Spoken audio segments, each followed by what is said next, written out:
að styðja kirkjurnar í því.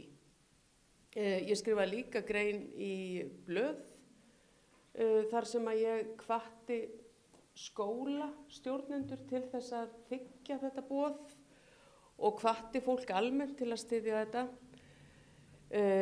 Ég verð alveg að viðurkenna að margt sem ég hef skrifað í blöð eða sagt hefur vakið meiri athygli en þetta vakti enga athygli því það voru kosningar akkurat á sama tíma. En ég veit að það voru fleiri sem buðu skólum í heimsókn í fyrra og margir þáðu, ekki allir. En ég held nefnilega að því miður þá sé önnur breyta sem hafði áhrif á skólaheimsóknunar og það var COVID. Að fólk svona, það hætti að fara í COVID og svona kannski nefnt ekki alveg að byrja á þessu aftur. Þá er ég að tala um skólana, ekki kirkjurnar. Og við miðaldra fólkið getum alltaf verið að hvetja til þessa, en að þetta komi frá unga fólkinu finnst mér eiginlega vera mikilvægara og sterkara. Þannig að ég hef þetta með mér í næsta bréf sem ég sendi til þess að hvetja kirkjur til þess að bjóða skólum og leikskólum í heimsókn. Til máls tekur Rúnar Vilhjálmsson og eftir honum talar Jónína Rós Guðmundsdóttir og síðan Stefán Már Gunnlaugsson og 2 aðrir.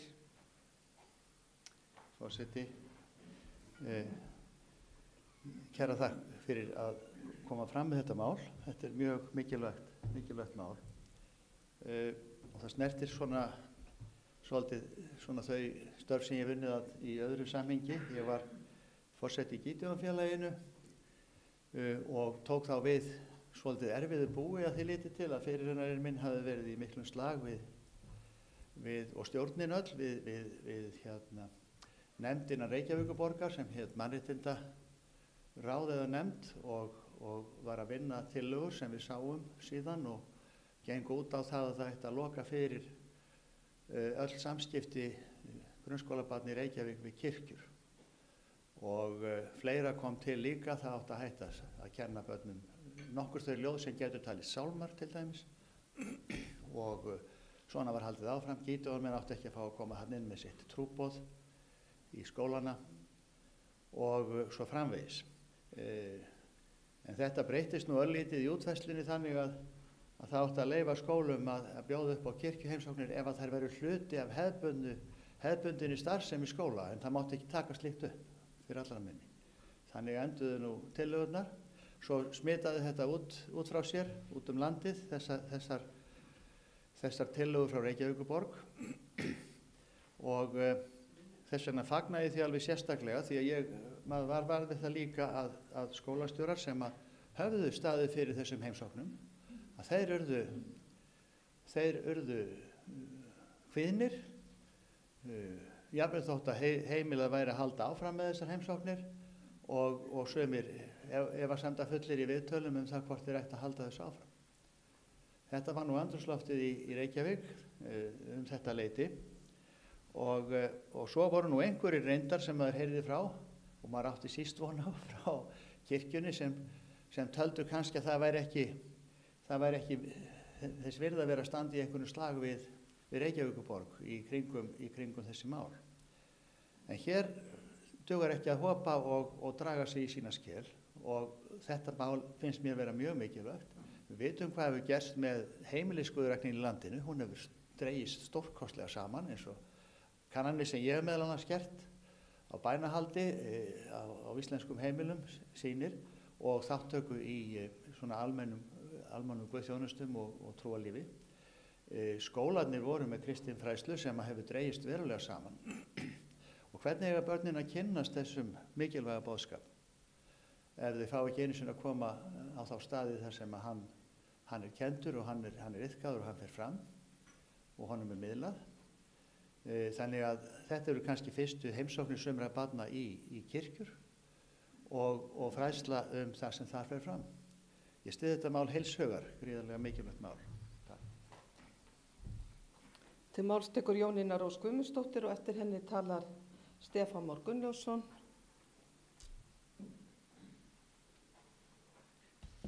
Forseti, ég segi nú bara heyr. Þetta er rosalega flott mál og það þyrfti eiginlega að koma þessu máli á framfæri í fjölmiðla að þetta sé sem sagt ályktun frá kirkjuþingi unga fólksins. Unga fólkið okkar er að hvetja til þessara heimsókna. Það skiptir rosalega miklu máli að það komi fram. Og ég get ekki séð, við erum náttúrulega kannski dálítið búin að tipla á tánum, en ég held að kirkjan sé að fá aukið sjálfstraust, það er búið að hvetja okkur mjög til hugrekkis, þannig að ég sé ekki annað heldur að við eigum endilega að bjóða. Það er hellingur af fólki sem þá kannski bara eins og gengur afþakkar þetta góða boð og það er þá bara þeirra missir, verðum við bara að segja.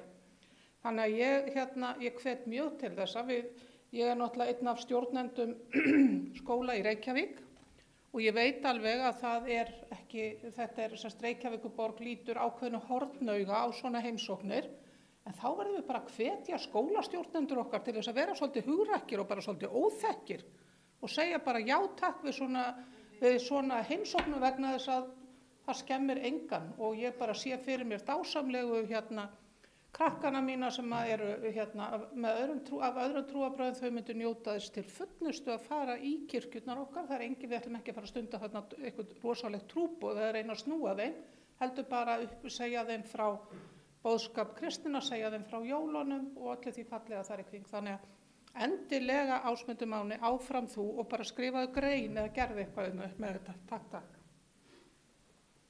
Þá tekur til mál Stefán Már Gunnlaugsson, síðan Árni Helgason og Sigurður Grétar Sigurðsson.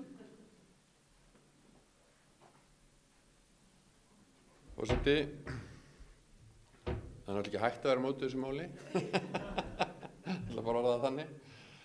En ég ætla nú fyrst og fremst að gera umtalsefni að hvað það er mikilvægt, hvað þetta mál sýnir, hvað það er mikilvægt að hafa kirkjuþing unga fólksins. Að þessi tillaga komi frá því, eftir umræðu frá því og það komi hér til dagskrá hjá okkur og við getum rætt þetta hér á kirkjuþingi sem fer með æðstu mál þjóðkirkjunnar.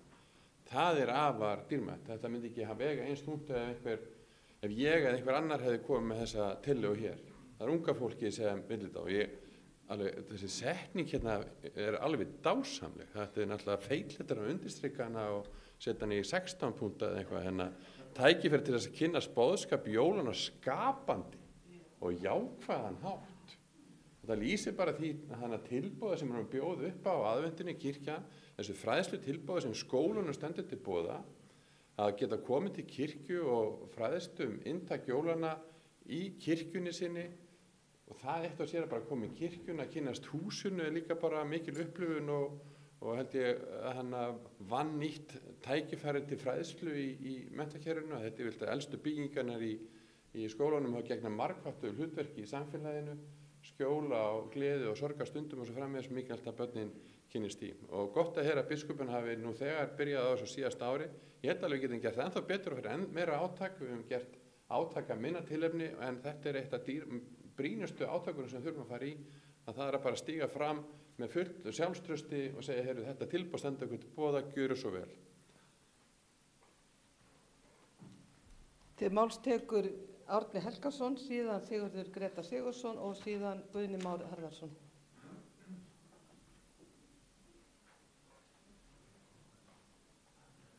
Forseti, ég er sammálað þeim sem hafa komið hér undan mér en mér finnst þetta frábært tillaga.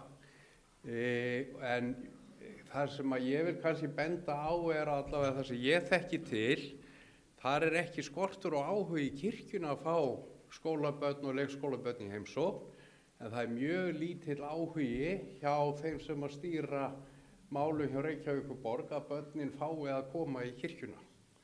Og við erum meira í vesenni með að fá að auglýsa eða koma á framfæri auglýsingu eða tilkynningu það að við erum að reyna að fá börn í barnakór í kirkjunni og því er ýtt til hliðar.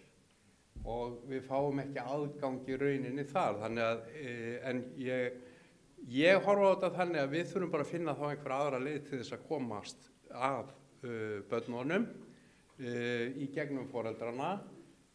Þannig að við getum boðið þeim án þess að þurfa að fara í gegnum skólana sem eru þetta erfiðara vegna þess að þar eru þau, bæði í leikskólunum og grunnskólunum en það eru þetta leiðir til þess eins og með dreifibréfum eða slíku en þetta er ekki alveg einfalt þegar að viðhorfið er þannig hjá sveitarfélaginu að það megi helst ekki minnast á kirkju og kristni í skólunum að þá verður þetta dálítið erfitt fyrir okkur. Þannig að sumuleyti má segja að við hefum átt að senda ályktun á Reykjavíkurborg allavega það að breyta afstöðu sinni til kirkjunnar, en það verður nú sjálfsagt seint. Til máls tekur Sigurður Grétar Sigurðsson og eftir honum tala Guðni Már Harðarson og síðan Arnfríður Guðmundsdóttir. Já, forseti, ég fagna þessari ályktun, það bara hið besta mál. Og ég held nefnilega að sko, stór vandi í þessu einmitt ótti skólastjórnenda. Og nú þekki ég það aðeins bara úr mínum sóknum, ég þjóna 2 svona rúmlega 2000 manna sóknum, og í annarri sókninni var mjög sterk hefð fyrir því að koma alltaf til kirkju og aðvendu. Yngri deildin og svo eldri. Kirkjan, Útskálakirkja í kirkjugarðinum, upplýst með jólaljósum. Það voru stórkostlegar stundir, yndislegar, og maður hefði aldrei kvartað undan þeim. Svo eru stjórnendaskipti í skólanum og þá breytti svolítið tónninn. Og þá var bara tekin stjórnenda ákvörðun þetta væri ekki á skólatíma, þetta mætti vera eftir skóla og eitthvað svona, þá auðvitað hrundi þetta. Það var ekki kvartanir frá foreldrum, eftir sem ég best veit. Það eru kvartanir sem koma frá foreldrum eftir þessa breytingu, voru einmitt akkurat á hinn veginn, heyrðu, býtu, akkur má þetta ekki vera eins og þetta var. Það er ég kunnugt um. Í hinni sókninni þá var þetta aðeins stoppulla og þar samt sem áður erum við að tala sko, meðal annars stjórnendur sem eru mjög hlynntir kirkjunni. Og einn stjórnandi lykilmanneska í sóknarnefnd. En menn taka ekki slaginn stundum. Það sem gerist í fyrra, sem að mér þótti mjög athyglisvert, og ég er búinn að taka alveg það samtal við stjórnendurna, bjóða þeim að koma í útskálasókn, það var það að ég sendi formlegt boð á skólana. Og ég veit að þetta var rætt. Og svo fékk ég tilkynningu fyrir hönd beggja skólana þegar ætlaði að afþakka boðið. Svo gerist það að frumkvæði kennara og unglingastig í annars skólans. Þá er haft samband með við komum með unglingastigið. Já. Og skólastjórinn gaf grænt ljós. Þannig að það kom að frumkvæði kennara að koma með unglingastigið í kirkjuna og við áttum það bara frábæra stund. Og þetta tikkar í svo mörg box nefnilega svona kirkju eins og það er raunum mjög auðvelt að rökstyðja að þetta tikki mörg box aðnámskrár. Við getum alveg gert það sko. Og meira þess að væri flott að kannski einhverju skólastjórnendur myndi hjálpa okkur að finna þau box. Bara þannig að við getum miðlað þessu áfram. Þetta er svona blæs okkur eld í brjóst. Til máls tekur Guðni Már Harðarson, eftir honum talar Arnfríður Guðmundsdóttir, síðan Bryndís Malla Elídóttir og Benjamin Hrafn Böðvarsson. Það byrja menn að bara reyna að stytta málsitt, við höfum ekki allan daginn. Ég veit að við erum öll rosalega hamingjusöm með þetta saman. Forseti, já, ég vil eiginlega bara taka undir það sem hér hefur komið og þakka líka biskupi fyrir þetta bréf í fyrra. Það var mjög gott og svona góð brýning. Mér langar líka bara að segja því að Rúnar var að tala um hvernig andrúmsloftið var þegar þessar reglur voru settar. Það er mjög áhugavert hvað vindaskipti hefur orðið í þjóðfélaginu. Ég hef eiginlega ekki giskað á það að það eru þó nokkuð margir stjórnmálamenn sem fær að skrifa greinar um presta aftur í skólana eða kirkjuna aftur í skólana eins og hefur gerst og það sýnir að það er mikil tækifæri. Svo bara fagnaði því sem að Stefán Már sagði að frábært að hafa kirkjuþing unga fólksins. Við værum ekki að tala um þetta hér nema því að þið ályktuðu þetta. Og svo á leiðarþingi í fyrra þá kom hann Einar úr Hallgrímskirkju og myndi á að ég held að þau sé að fá 50.000 börn á aðvendunni sem koma í Hallgrímskirkju og læra um jólinn hans Hallgríms sem er einstaklega skapandi leik. Það eru bara með leikara sem að eru á launum bara í allan desember og leika leiksýningu Steinunar jólinn. Þannig að það er svo mörg box sem er tikkaði þar. Og svo langaði mig að taka undir þetta þurfi ekki að koma sér í námskrána. Þetta er ekki bara eitthvað. Þetta er sagan sem að við miðum tímatal okkar við. Ætlum við í alvörinni ekki að kenna börnunum hvernig sú saga er og gera allt til að styðja hana og taka alla þá menningu. Og það er ýmis skapandi tækifæri þegar það voru 200 ár frá að Heimsum ból var til. Það skapaðist mjög skemmtileg tækifæri til að akkurat lyfta söguna bak við það, þýðingunum sem eru til.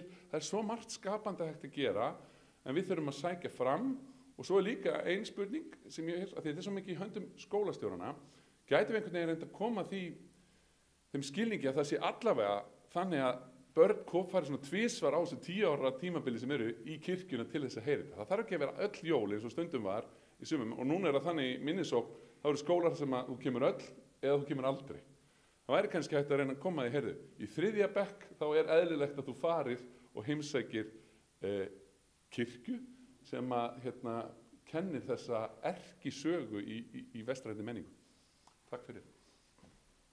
Til máls tekur Arnfríður Guðmundsdóttir og eftir henni tala Bryndís Malla Elídóttir og síðan Benjamin Hrafn Böðvarsson og svo fer forseti að loka mælendaskrá.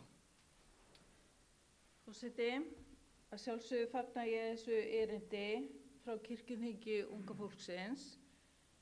Í mínu skóla, skólanum sem að mín börn gengu í og við áttum börn þar í rúm 20 ár, þá sá ég þessa þróun af því að þetta þótti alveg sjálfsagt með fyrstu 2 börnin og svo allt í einu það átti ekki lengur að fara og ég fór að tala við skólastjórann og spurði hvort það væri einhver ástæða sérstök, nei, ekkert sérstök og ég spurði voru einhverjar raddir í foreldrahópnum, nei, í rauninni ekki, þannig að þetta var bara einhver stress yfir því að hugsanlega myndu einhverjir og fólk var ekki alveg tilbúið að taka slaginn. Þannig að þetta er rosalega mikilvægt. En mér finnst þetta líka, já, og mikilvægt bara eins og Jóna kom inn á að börn kynnist byggingunum. Og það er líka mikilvægt fyrir börn af öðrum trúarbrögðum. Þannig að mér finnst þetta gífurlega mikilvægt.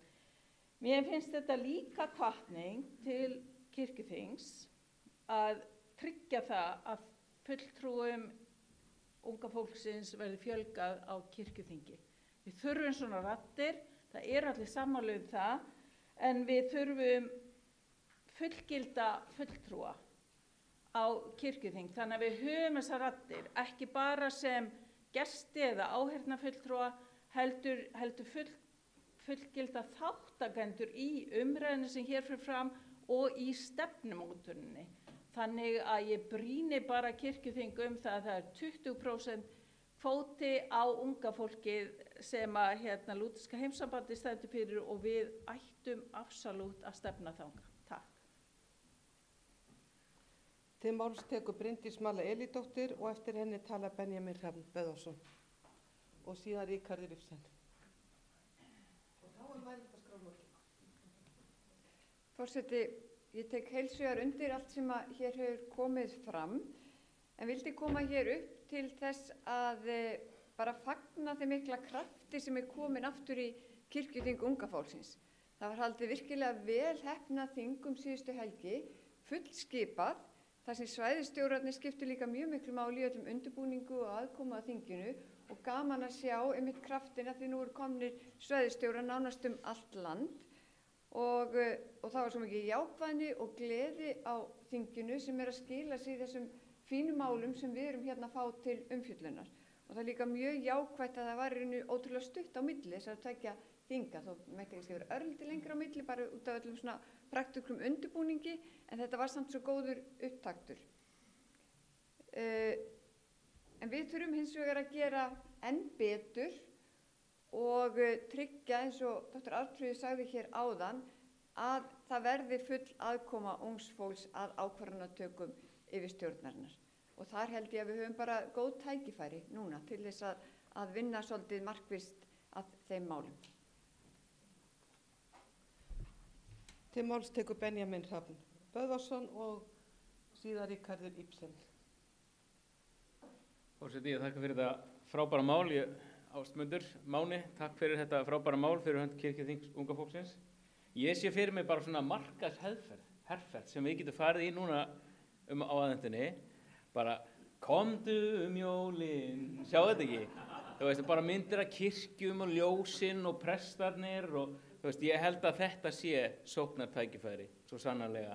Að einhvern veginn, sko ég veit allan hvernig þetta er fyrir austan, þá hringja leikskólastjórarnir og grunnskólastjórarnir í mig.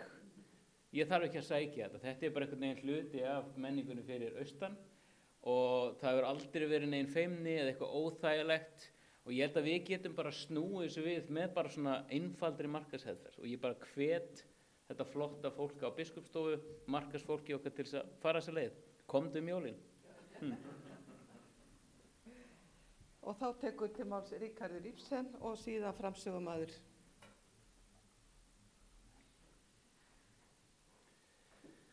Forseti, sko, kirkjan náttúrulega samofin sögu og menningu þjóðarinnar og þegar menn slíta þetta úr samhengi, þá nú fólkið flest skjól.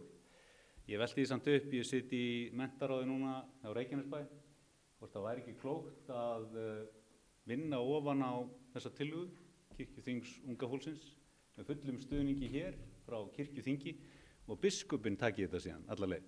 Og ég held ég bara velti því fyrir mér sko hvort það væri klókt að færi bara bréfsetni með þessari hvatningu til bara menntaráð vísvegar landið og svo jafnvel bara alvöru markaðssetning í framhaldi eins og Benni kom að.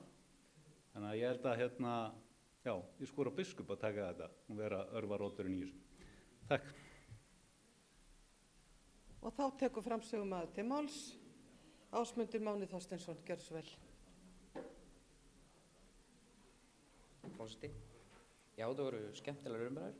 Bjóst ekki við þeim eftir þetta mál.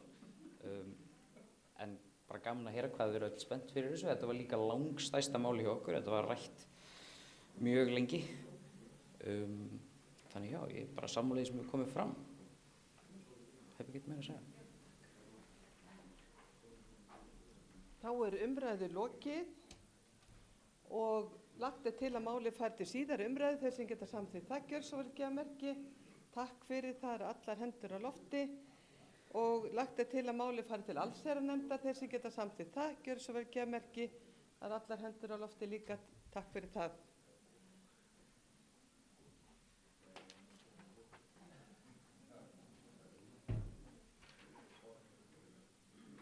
Fyrir tekið 8. mál, það er tillaga af starfsreglum í þingsköp kirkjuþings.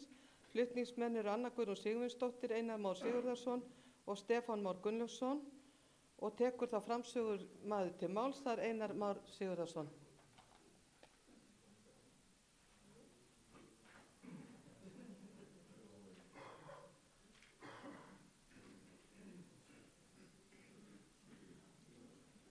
Forseti.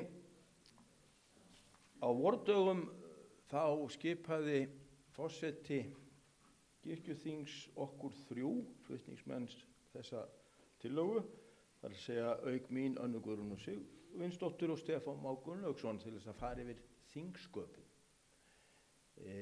Þetta var okkar skemmtistarf í sumar og ég held að það sé óhætt að segja að við höfum bara notið starfsins og þetta hafi verið góð tilbreyting inn í sumarið. Nú með okkur störfuðu lögfræðingar kirkjuþings, Guðmundur Þór og Ragnhildur Benediktsdóttir og var það nú ekki ónýtur liðsauki að fara í gegnum sögu ýmsa og hvernig ýmis ákvæði höfðu orðið til. En allir voru fundir okkar fjarfundir. Þannig að við vorum vítt og breitt landið og á stundum einn og einn úr hópnum erlendis. En það breytti engu, við héldum algjörlega okkar plani og náðum að ljúka svona það bil á settum tíma því að forseti var með mjög skýrt orðalag það við ættum að skila fyrir 1. september en hinn alkunni mildileiki forseta var til þess að ég held að við höfum skilað 3. Þannig að það var svona innan skekkjumarka. Nú við komum fljótlega því að það að fara í gegnum þingsköpin og gera breytingatillögu við þau gömlu, það hefði eiginlega orðið allt of mikill frumskógur. Þannig að við fórum í það að leggja bara fram alveg nýjar tillögur þingsköp.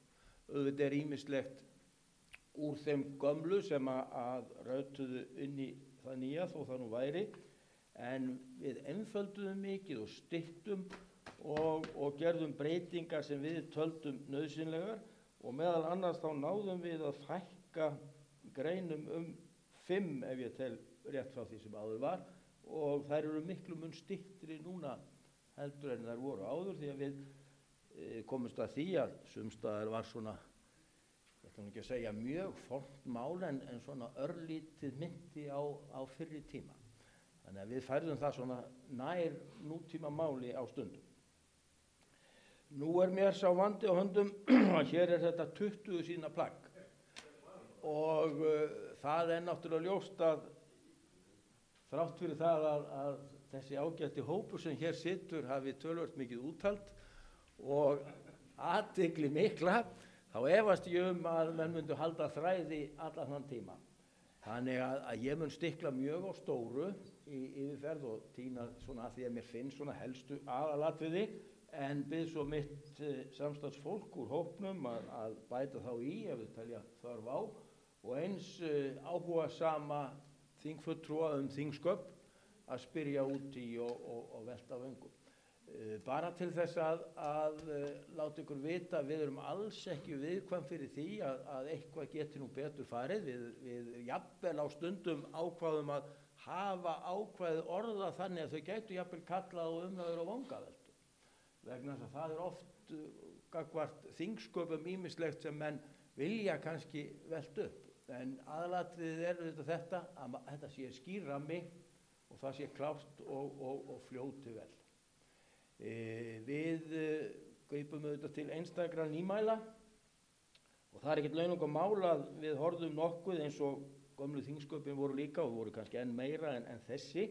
Við tókum með á þingsköpum Alþingis, sumt áður ekkert lengur við erum ekki lengur alveg í sama forminu, þannig að við breyttum, en við tökum þó upp þau nýmæli í tillögunum að veita andsvör.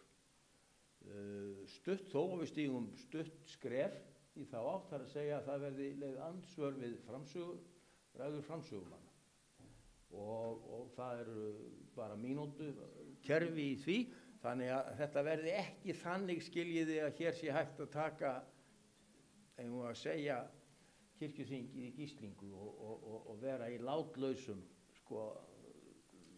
fyrirspurnum eða andsvörum. Þannig að þetta svona helst hugsað til þess að flýta fyrir umræðu, skilja, menn þurfi ekki að fara í heila ræðu, menn eru kannski með eina spurningu, þetta er bara að geta skotist upp og fengi bara strax svör og það þarf þá ekki að eigið miklum tími í það. En forseti, ég sný mér þá að tillögunum sjálfum og ég held að sé best, af því ég veit að hér eru allir vel læsir og hafa undirbúið sér vel, að ég bara svona stikla á stóru í greinagerðinni og einstakar greinar. Ég held ég sé nú búinn að svona eftir minni að fara yfir flest í formólanum, en ef ég sný mér þá á einstökum greinum, í fyrstu greininni til dæmis, þar rákust við snemma á örlítið sem myndi á, eins og sumir hafa lýst fyrir okkur hér sem að lengst hafa setið og þekkja sögu kirkjuþings. Ákvæðið í fyrstu greinum það að kirkjuþing geti staðið í alltaf hálfan mánuð. Það nokkur mörg ár síðan menn fóru út úr því vinnulagi að dvelja hér í hálfan mánuð og taka nefndastörf og allt. Þannig að þetta breyttu tími, þannig að við teljum það óþarfa að hafa það inni. Þetta sé bara þörf og mat forseta og forsætisnefndar, hvernig þetta verður og hvernig boðað til þingsins, þó allt innan ákveðna tímamarka. Þannig að það sé fyllilega skýrt líka.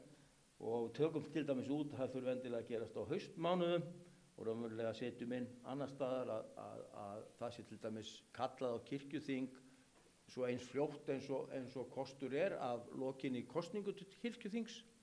Þannig að það sé ekki tómarúm í starfinu, því að stramt til tekið þetta missum við öll umboðum leið og búið að kjósa nýtt kirkjuþing, þó svo að kirkjuþingi sé síðan þarf að gefa út kjörbréf og annað þess að allt getur tekið tíma, en minnum við að það sé svona 4 vikur, en helst sé þá fyrsti fundur ekki seinna en síðasta laugardag ef ég man rétt í júnímánuði eftir að kosið hefur verið.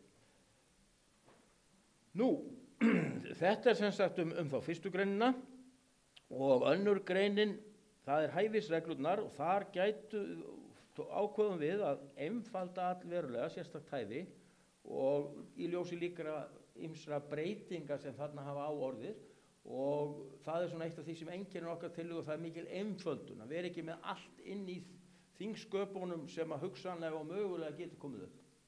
Heldur verðum við líka að treysta bara á hvort annað í þeim efnum að menn fari eftir svona settum reglum og við bara vitnum í þjóðkirkjulögin hvað þetta varðar. En starfshópurinn sem komst að þessari niðurstöðu að gera þetta nákvæmlega á þennan hátt, en það vildi svo til að í starfshópnum var einn sérstakur áhuga maður þetta mál sem var búinn að stúdera þetta töluvert meira en við og við áttum mjög skemmtilegar og fróðlegar umræður. Þannig að ég ætla að nýta mér það að spara aðeins tíman hjá mér í þetta því að forseti fer að gera athugasemdir við hversu mál mitt er orðið langt og vísa ef menn vilja sérstaklega ræða sérstaklega tæfi að Stefán kannski skýri þetta betur fyrir okkur því að þetta er mikið áhugamál hjá Stefáni og eins og þið vitið er glöggur maður og kann að orða hlutin eins og við á. Nú, störf nýkjörins kirkjuþings, þá ég komin í 7. grein. Þar eru töluverðar breytingar og meðal annars þetta sem ég var að tala um að þingi kæmi strax saman þannig að nefndir geti þá byrjað að starfa ef ástæða er til og ekki síður kannski að stjórn er þá strax komin til starfa.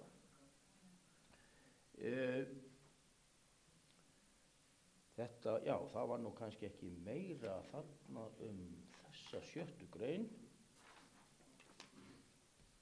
sem að ég ætlaði að taka, nema það að þar er kjörbréfanefnd felld út. Við teljum alveg nægjanlegt að það séu gefin út kjörbréf, það er sérstök vinna sem fer í það, en það held ég að kjörbréfanefnd sé nú svona fyrst og fremst eins og við vitum, bara að fara yfir hvort að menn sé ekki örugglega búin að fá þetta bréf og ég held að forseti getur nú alveg gert það að forsetisnefndin tryggt að það sé náttúrulega ekki hér inni nema með kjörbréf. Þetta eru formleg kjörbréf sem gefin er út og það á auðvitað að duga þannig að það ekki að þurfa að vera með margfalt eftirlit þó að það sé nú alltaf gaman að eins og í gær að fundur er settur og kjörbréfanefnd er kölluð til og gefur smá fundarhlé. En þörfin er kannski ekki eins brýn eins og það er skemmtilegt að fá þetta hlé. Nú síðan er það líka með forseta sem að við ákváðum að horfa til þingskapa Alþingis með að eins og þið vitið þá raunverulega boðar þingforseti og þannig myndum við vilja hafa það hér líka til næsta þings. En síðan er sá forseti sem var á síðasta þingi hver sem það nú er hverju sinni og við vitum ekki hvort hann einu sinni er fulltrúar nýja þingi, þá er umboði þess forseta lokið við það og það sé verkefnið, en síðan taki starfsaldursforseti þingsins við. Sá sem er starfsaldursforseti þar að segja, sá sem starfað hefur lengst á þinginu, hann verði forsetis ígildi á fyrsta fundi og stjórni kjöri forseta og varaforseta. Þannig að það sé bara skýrt og þarna er líka ákvæðið skiljið ef það er nú 2 eða 3 eða fleiri sem eru búin að sitja jafn lengi á kirkjuþingi, þá er það aldur sem að sker úr og vonandi verður það ekki svo nákvæmt að það verði sama afmælisdagur sem menn hafa setið, það er því sérstök tilviljun. En auðvitað getur það gerst og þá er viðkunna hlutkesti sem myndi bjarga okkur út úr því. Nú, ef við förum þá, hoppum yfir í 8. greinina, þar sem að það er fyrsti fundur nýkjörins kirkjuþings og þá gerum við ráð fyrir að fastanefndir verði kosnar og þær verði kosnar í 4 ár. Hins vegar verði hægt að óska eftir kosningu í nefndir í upphafi hvers kirkjuþings. Og þá erum við að velta því fyrir okkur að þetta getur komið til að einhverju vilji skiptum nefndir en þess þannig að það sé ekki loka það. En það sé þá í formlegum hætti og gerist bara í byrjun sem sagt fyrsta kirkjuþings hvers árs. Þannig að þarna er sem sagt eins og við gerðum yfirleitt að við lokuðum ekki miklu en reyndum að skýra. Nú þá er ég komin að 9. grein sem er nú líka gæti orðið skemmtilegt umræðuefni. þó það væri ekki nema það að velta fyrir sér sko tillögum okkar breyting á nöfnum. Við áttum skemmtilegar umræður þessa hluti því að þarna eru þetta miklir möguleikar að leika sér með nöfn. Og við horfum líka til þess eins og við höfum orðið vör við að það hefur svona verið mismunandi vinnu álag á nefndum. Ég held að það sé nú í flestum tilfellum hafi löggjafarnefndin haft svona stæðsta staflan en allsherjarnefndin kannski minnsta. Og á stundum kannski fjárhagsnefndin en á stundum hefur fjárhagsnefndin haft töluvert mikið undir. Þannig að við erum að reyna að líka horfa til þess að jafna á milli nefnda og skapa svigrúm til þess að nefndirnar séu áfram skipaðar nýju nema allsherjarnefndin sem mun heita ef okkar tillögur ná fram starfshátta og skipulagsnefnd og verða þar 10 þar til þess að allt gangi upp með fjöldan. En löggjafarnefndin verði kirkjuréttar og laganefnd. Og þetta svona með vísun til þess að þarna erum við aðeins að víkka út svið allsherjarnefndar og við erum svona að færa að segja löggjafarnefnd, það svona svolítið minnir á að menn sé að setja löggjöf sem menn eru kannski ekki í, það er tölvöld breytt, nú þetta aðalega starfsreglur sem að þarna eru settar en svo skal ég játa það að við stoppuðum svolítið við kirkjuréttarnefnd og á tímabili vorum við með bara að hún héti kirkjuréttarnefnd en við töldum okkur að hafa mildað það svolítið svona með vísun skiljið í söguna að kirkjurétturinn kæmi hérna alls fullskapaður inn á ný. Þannig að kirkjuréttar og laganefnd var það nafn sem við enduðum með þarna í tillögugerðinni en ef að einhverjir eiga betri nöfn þá þetta sjálfsagt að koma með þau og það ekkert víst við erum öll sammála þau nöfn en kannski þessi en þannig erum við að reyna eitthvað og fá ykkur til þess að velta fyrir ykkur með nöfnin. Þau skipti ekki þetta öllu máli en það er kannski verkaskiptingi sem meiri og við erum þarna með líka ákveðið mitt það eins og ég var að nefna að það sé hægt að jafna jafnvel á milli ef þannig stendur á að það sé hægt að vísa í nefnd ekki alveg nákvæmlega samkvæmt svona rammanum ef svo vill til að það að flæða út einhvers staðar. En auðvitað þetta eitthvað sem að þarf að reyna á og sjá hvernig til tekst. Nú ætli ég hoppi þá ekki bara yfir í 11. greinina. Þar erum við að velta fyrir okkur öllum nefndunum sem að eru kosnar á þingi fyrir utan fastanefndirnar og stjórnina. Þannig að það sé tími til, þannig að við kjósum þær ekki á fyrsta fundi, heldur þess vegna sé miðað við sem aðra dagsetningu 1. júlí, þannig að það sé hægt að gera á vorþingi næsta, þannig að það sé nægur tími skiljiði til þess að velta fyrir sér hverjir þarna sitji og hverjir eru best til þess fallnir og menn hafi svona smá tíma til þess sérstaklega ef að mikil endurnýjun á kirkjuþingi og menn þurfu kannski að setja sig inn í mál. Þannig að það sé bara fast og skýrt og sett inn bara svona ef það ekki tilgreint í starfsreglum nefndirnar þá sé það bara meginregla að það séu 3 í slíkum nefndum. En annars auðvitað og það eitt af sem við gerðum líka að taka út það sem eðlilegt kannski að sé í starfsreglum viðkomandi nefnd eða viðkomandi málefni. Þannig að það sé bara þar en ekki endurtekið í þingsköpunum. Og ef við vindum okkur þá í 13. málið, þar erum við með að reyna að koma til móts við það að allir hafi nægjanlegan tíma til að kynna sér mál og þarna setjum við inn að þau þurfa að vera lágmarki í 3 vikur á vefnum eftir að þau eru búin að fara í gegnum skoðun forsætisnefndar.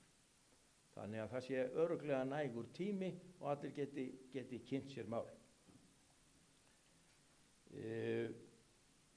Við erum þó með þarna varnagla í 15. greininni það að ef kynni, og við vitum að þetta getur verið nauðsynlegt að koma með nýtt mál, það breytist eitthvað og það þurfa að koma með nýtt mál og þá sé möguleiki á því ef 2/3 hlutar þingfulltrúa samþykkja. Þannig að það sé svona ekki hægt að innan gæsalappa að lauma því inn með naumum meirihluta að taka upp nýtt mál með styttri fyrirvara. Þannig að þarna er verið að tryggja það að svona við sérstakar aðstæður sé þetta hægt. Nú í 16. greininni, og þá erum við líka að koma að því sem að stundum hefur gerst, að það hafa komið fram breytingartillögur, flestar örugglega mjög góðar, en þá hefur gleymst að velta fyrir sér kannski þeim þætti sem getur skipt máli, það er að segja að það geti kallað á kostnaðarauka. Og þá teljum við eðlilegt að sé inni að það þurfa að fylgja skiljiði slík greinargerð eða útlistun á því hvað það þýði í tilliti. Það sé nauðsynlegt bara til að halda utan þessa hluti. Já, svo erum við með í 17. greininni, þar erum við að tala hérna almennu reglu, bara að séu tvær umræður, og síðan opnum við á það, af því það hefur svolítið verið rætt að það geti verið á stundum það er nauðsynlegt að hafa 3 umræður fjárhagsáætlun ef við erum að ræða kannski stóra hluti sem við þurfa kannski meiri tíma í, þá sé svona getur verið möguleiki á þessu varnagla að hafa 3 umræður, en það séu 2 umræður venjulega, en sé hægt að hafa 3 ef ástæða þykir til, og það komum bara til að fram það, og þá gildi sömu reglur, tímareglur til dæmis umræður í 3. umræðu og í þeirri annari. Nú síðan varðandi fastanefndirnar, að við teljum að það sé eðlilegt að mál sé vísað til einnar fastanefndar, og það sé klárt hvaða fastanefnd það sem ber ábyrgð á máli og heldur utan það. Hins vegar bendum við á að það geti verið nauðsynlegt á stundum að vísa máli frá nefnd til annarra nefndar, það sé hlutamáli jafnvel, til þess að fá umsögn þaðan frá inn í nefndina sem heldur utan máli.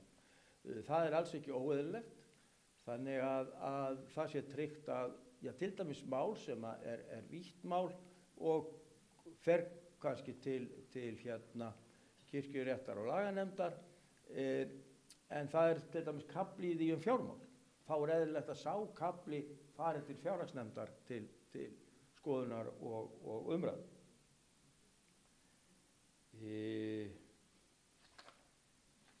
Nú er ég að reyna, gott fólk, að stytta mál mitt allverulega,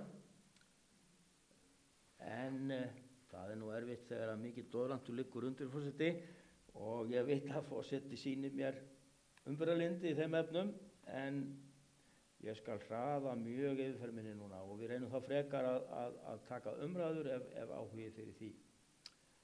Já, ég sagði ykkur áðan, vonandi glemdi ég því ekki, að við gerum ráð fyrir því að þegar að forseti er kosin, þá sé 1. og 2. varaforseti kosin líka, þessi kosnir, það sé ekki verið að gera upp á milli í forsetisnefndinni, hún sé bara kosin öll til 4 ára í upphafi.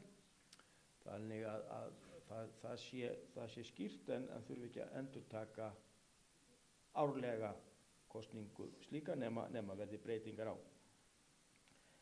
23. grein, og það er nú slæmt að okkar maður af þurfti að skjótast fram, okkar maður frá kirkjuþingi unga fólksins, vegna þess að þar vorum við í svolítið skemmtilegum leik, vegna þess að það liggja fyrir tillögur fjölgun fulltrúa frá kirkjuþingi unga fólksins. Við vorum þess vegna, því að við teljum ekki eðlilegt að það sé ákveðið í þingsköpum hvað fjöldin heldur geti hann verið breytilegur, og þá var lagst í þann leik að finna hið rétta orðalag sem að gildir hvort sem fulltrúin er einn eða fleiri. Og ég held að við höfum náð að lenda því býsna vel og skýrt, þannig að það þarf ekkert að vera rót í þingsköpunum þó að fulltrúi verði 1 eða 2 eða 3 frá kirkjuþingi unga fólksins. Þannig að það er svona komið allavega þarna inn að meðan þurfi ekki að hafa áhyggjur af því, og svo fá hinna tillögurnar auðvitað sína afgreiðslu. Já, svo viljum við líka að mál sem að hérna nú er góðin í 25. grein að fyrirtökumál sem ekki er á dagskrá þá þurfa að liggja fram sko, með 2 daga fyrirvara, 2 sólarhringa fyrirvara. Þannig að það sé ekki bara bæn, heldur sé alltaf gefið svigrúm til þess að velta vöngum og koma sér inn í mál. Nú 27. greinin, og þá kem ég nú að skemmtilegum hlut sem er ræðutíminn. Við áttum ekkert við hann, þar sé að hann er óbreyttur í meginatriðum, en til þess að skýra, og þetta sem ég nefndi áðan, varðandi andsvörin og slíkt og fyrirspurnir, þá var þessi ágæta taflagerð sem var gott kannski fyrir ykkur að fá hér upp á skjáin, bara til þess að skýra og gera þetta öllum ljóst, ef hún gjörði það þannig. Þannig að menn bara sjá strax hvernig hlutirnir liggja og geta velt þessu upp, en þurfi ekki verið að lesa þetta í flóknum texta fram og tilbaka, og þá er þetta bara skýrt í töflu hvernig þessi hlutir eru. Þannig að ég vona að taflan skýri í raun og veru það sem skýra þarf í þessum efnum, og já, þannig að menn geta þá rætt það hér á eftir, og ég veit að menn geta haft mismunandi skoðanir á því hversu langur ræðutími á að vera og svo framvegis, en þetta var niðurstöðu okkar að vera ekki að hrófla við því minnst kosta þessu sinni. Já, 33. grein, af því að við erum komin hér í atkvæðagreiðslur og það er nú að mestu leyti óbreytt, en við teljum samt rétt að það sé opnað á rafræna atkvæðagreiðslu, og það var sett smá könnun í gang, hvort við værum að tala einhvern óskaplegan kostnað, en í ljós kom að það er nú ekki. Það er samt hægt að hafa rafræna kostningu án mikils kostnaðar, og þannig að það er opnað á það að forseti geti, eða forsætisnefnd geti ákveðið slíkt. Og þá erum við líka að velta fyrir okkur, þeir sem til dæmis á fjarfundi, að þeir geti kosið rafrænt, en við höfum bjargað þessu þetta óbeint rafrænt fyrirgefið því, með þann ágæta hátt að þegar ég lendi í því til dæmis að vera á fjarfundi, þá hef ég sendt bara SMS á Hermann og hann hefur bara bjargað málum, þannig að það er út af rafrænt, en það eru til sem kerfi, þannig að sé ekki hægt að rekja sem sagt hvernig hver og einn hefur kosið, og það er sjálfstæð ákvörðun um það. Vita það, sko. Já. Og þá er hægt að hafa töflu hér uppi, það sem kemur grænt ljós yfir þá sem hafa sett já, rautt á þá sem hafa sett nei, og svo einhver hlutlaus litur sem að segja þá sem hafa sett hjá. Þannig að þetta er allt saman möguleiki, og það kom okkur, eða mér allavega tölvöld óvart, að þetta væri ekki dýrara. Ég held þetta væri rándýrt. En þarna sem sagt erum við að velta fyrir okkur að taka tæknina með okkur. Og síðan er það mér sérstakt ánægju efni að vekja athygli ykkar á 35. greinin. Þar erum við að setja inn það ákvæði að þingsköpum megi ekki breyta nema 2/3 hlutar kirkjuþings samþykki. Og ég held að við eigum að velta því fyrir okkur hvort að við eigum að hafa þetta á fleiri stöðum. Þannig að það er svona bara hluta því að skapa ákveði stabilitet, að það sé ekki verið að rokka alltaf í svona hlutum eins og þingsköpum, sem eru þetta grunnurinn svolítið af því hvernig við störfum. Og ekki nóg með það að við segjum 2/3, það er ekki bara þeir sem er í sal, heldur verða að vera 2/3 kirkjuþingsfulltrúa, þannig að það þurfa 20 af kirkjuþingsfulltrúum að samþykkja til þess að breytingin nái fram að ganga. En forseti góður, þá hef ég lokið máli mínu, en vil að lokum þakka samnefndarfólki mínu og lögfræðingunum sem unnu með okkur fyrir aldeilis ljómandi samstarf og í raun miklu skemmtilegra sumar hobby en maður átti von á, og legg síðan til að máli verði sett í aðra umræðu og farið til löggjafarnefndar.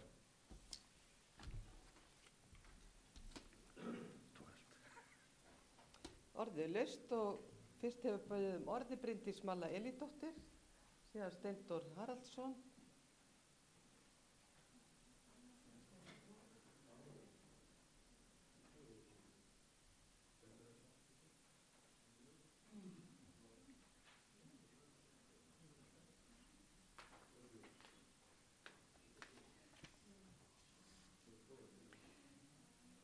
Forseti, ég vil þakka fyrir þessa tillögu sem mjög vel unnin og hér margt gott og til einföldunar en annað sem þarf að skoða aðeins betur og ég vil nefna hér sérstaklega nokkur atriði.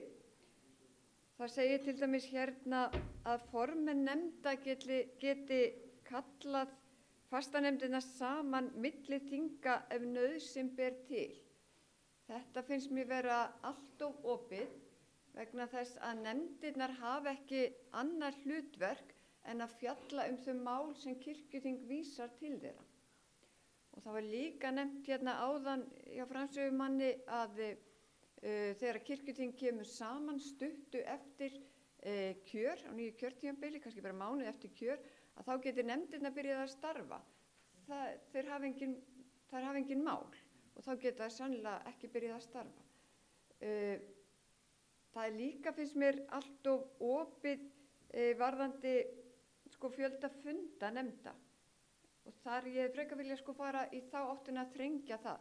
Því ég hef haft þann háttinn á í löggjafarnefndin eftir ég tók við sem formaður að ég áætla þann fjölda funda sem löggjafarnefndin þarf til að fjalla mál og leita síðan samþykki forseta fyrir þeim fundarfjölda.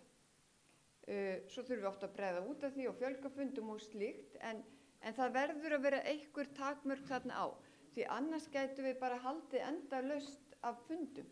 Af því það svo góður andi í löggjafarnefndinni, eins og við vitið, og okkur finnst gaman að koma saman og við gætum bara alltaf verið að funda og bara teygt málin einhvern veginn endalaust. En hver fundur kostar? Þannig að það verður af einhver rammi þarna og þetta tel ég að við þurfum að skoða svolítið betur.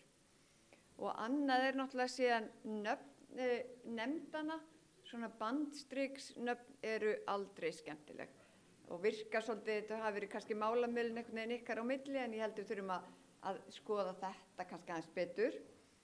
Ég skil vel hvað þið eruð að fara varðandi það að jafna vinnuálag á milli nefndana sem sannarlega hefur stundum verið ansi mismunandi hérna hjá okkur en ég hefði freka vilja fara í aðra átt einmitt með það og að við værum miklu oftar hér á kirkjuþingi að fjalla stefnur, framtíðarsýn, stefnumótun, mál sem að sannarlega ættu heima í allsherjarnefnd. Það þarf ekki að vera þannig alltaf hjá okkur að meiri hluti mála séu breytingar á starfsreglum, eins skemmtilega og þau mál eru reyndar. En ég held við ættum frekar að stefna að því að vera oftar með svona einhverja framtíðarsýn sem á mál sem eiga þá heima í allsherjarnefnd staðinn fyrir að vera eitthvað að hringla með verkaskiptingu núna, því þetta einhvern veginn á að vera frekar, finnst mér okkar framtíðarsýn. Nú finnst hins vegar mjög gott að það sé aðeins, hér sé lagt til að aðeins sé hægt að vísa málum í eina nefnd. Það útilokar alls ekki samtal og samráð á milli nefnda, en þetta hefur stundum verið svona óþarfa flækjustig hjá okkur þegar málum vísað í alla nefndir, þó við höfum alltaf tekist að leysa það farsællega, að þá held ég sér til mikil einföldunar. Öllum málum sé bara vísað til einnar nefndar og svo bara virt samráð eftir þörfum. Mér finnst líka gott að það sé gert hérna ráð fyrir 3 umræðum stór og mikil mál og við þurfum kannski að skoða það vel þegar við förum yfir þetta. En svo finnst mér líka allt í lagi að við veltum því bara upp svona í umræðu og þegar við förum að skoða þetta, ég veit að löggjafarnefnd mun örugglega ræða það vel. Af hverju þurfum við að vera eins og Alþingi þegar kemur að því að setja nýtt kirkjuþing? Af hverju þurfum við að horfa þangað? Af hverju getum við ekki haft þetta sem við höfum haft? Þó að umboð fráfarandi forseta, ef hann hefur ekki gefið kost á sér áfram sé ekki lengur til staðar, þá erum við að tala að stýra einum fundi. Við þurfum bara að ræða af hverju þurfum við að vera eins og Alþingi? Getum við ekki bara verið eins og við höfum verið? Hefur verið eitthvað meinbugi þar á? Þannig að þetta eitt af því sem við þurfum svolítið að ræða. Ég hefði líka vilja sjá í þessum reglum einhvern veginn skýrara og ég ekki með beint dæmi sem að sýni kannski af hverju við þurfum að hnykkja á því. Og það einmitt hlutverk forseta kirkjuþings. Við þurfum einhvern veginn svona, kannski að skýra það enn betur og kannski væri gott tækifæri þarna varðandi þá hlutverk forseta líka milli þinga. En ég held að það væri mjög æskilegt að við gætum einhvern veginn hnykkt betur á því. Nú það eru ýmis fleiri tæknileg atriði sem væri þörf á að ræða og skoða betur og það mun löggjafarnefndin sannarlega gera sem fær málið til sín. Við komum til með að vinna þetta eins vel og við getum og vera í virku samtali við þá fleiri líka af því þannig þetta er það mikilvægt mál fyrir okkur þótt sé svona fyrst og fremst tæknilegs eðlis en við reiknum ekki með að síðar umræða fari fram þetta mál fyrir í mars þannig að við gefum okkur góðan tíma til að vinna þetta saman og tala saman og löggjafarnefnd mun ekki hika við það að hafa samband við hina formennina eða eitthvað sem við viljum að fleiri nefndir svona komi að í umræðu að þá bara vinnum við þetta eins vel og við getum því grunnurinn sannarlega góður að þeirri miklu vinnu sem hér hefur verið lagður í þessari góðu nefnd og það verður bara gaman að fjalla áfram um þetta mál og komast að farsælli niðurstöðu. Til máls tekur Steindór Haraldsson og eftir honum talar Stefán Már Gunnlaugsson, síðan Arnfríður Guðmundsdóttir og Auður Torberg.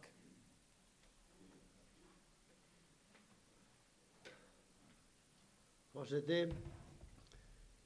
þetta er mjög vel unnið og gott plagg að mínu mati. Og sérstaklega finnst mér það að ég sé ekki hvort að ég á að hætta vegna þess að ég er þá örugglega stjórna fyrsta fundi hér. Það liggur alveg fyrir. Og það er annar handtökur vegna þess að þó að við Stefán sem ég gamlir af setu hér á þinginu þá er ég miklu eldri en hann. Og langelstur hér og vitrastur í salnum. En það er annar handtökur. En mér finnst margt í þessu bara mjög gott mál. Ég hef engar áhyggjur af þessum nöfnum sko, það má kalla nefndirna hverju nafni sem er mín vegna. En hann er ýmsu velt við. Þetta er stórt mál. Og þess vegna, mér finnst þetta persónulega vera mál sem að ætti að fá að liggja þangað til á fundi eftir áramót og vinnast vel. Og það kemur þarna fram í málinu að það er verið að tala mikið 2/3. Ég er sammála því. Hafandi hugsað það að hér yfirleitt svona 3 ára ári koma 30-40 mann saman til að hræra í regluverki kirkjunnar. Og það er svona, það hefur alltaf, það er svona, en það hefur verið að skána og þetta er sko, og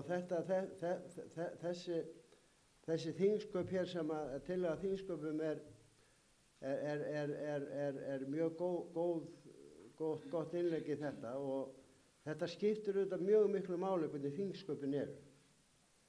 Og ég tek bara við finnst það mjög flott vinna og ég tek undir margt sem þarna en tel að sumt og ég er sammála mörguleyti sem alla var að segja.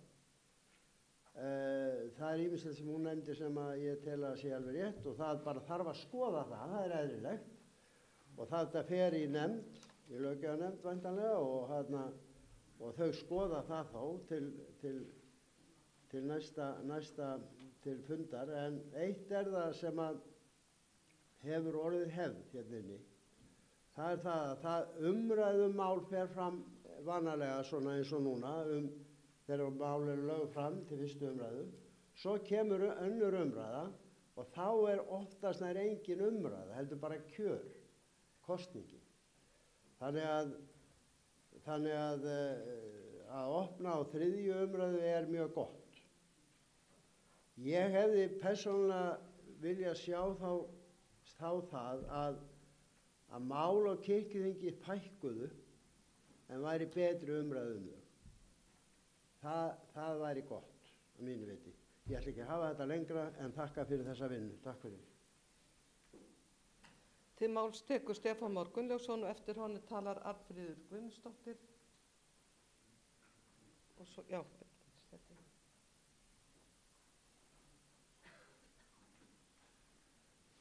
Forseti, ég vil byrja að þakka samstarfið í hópnum, afskaplega gott og góður andi í honum og góður umræða sem það sköpuðust hinn ýmsu mál. Alltaf líka gaman að sökkva sér í þessi tæknilegu mál. Það var sem að vera alveg kafi í húddinu á vélinna að gera við rafalinn.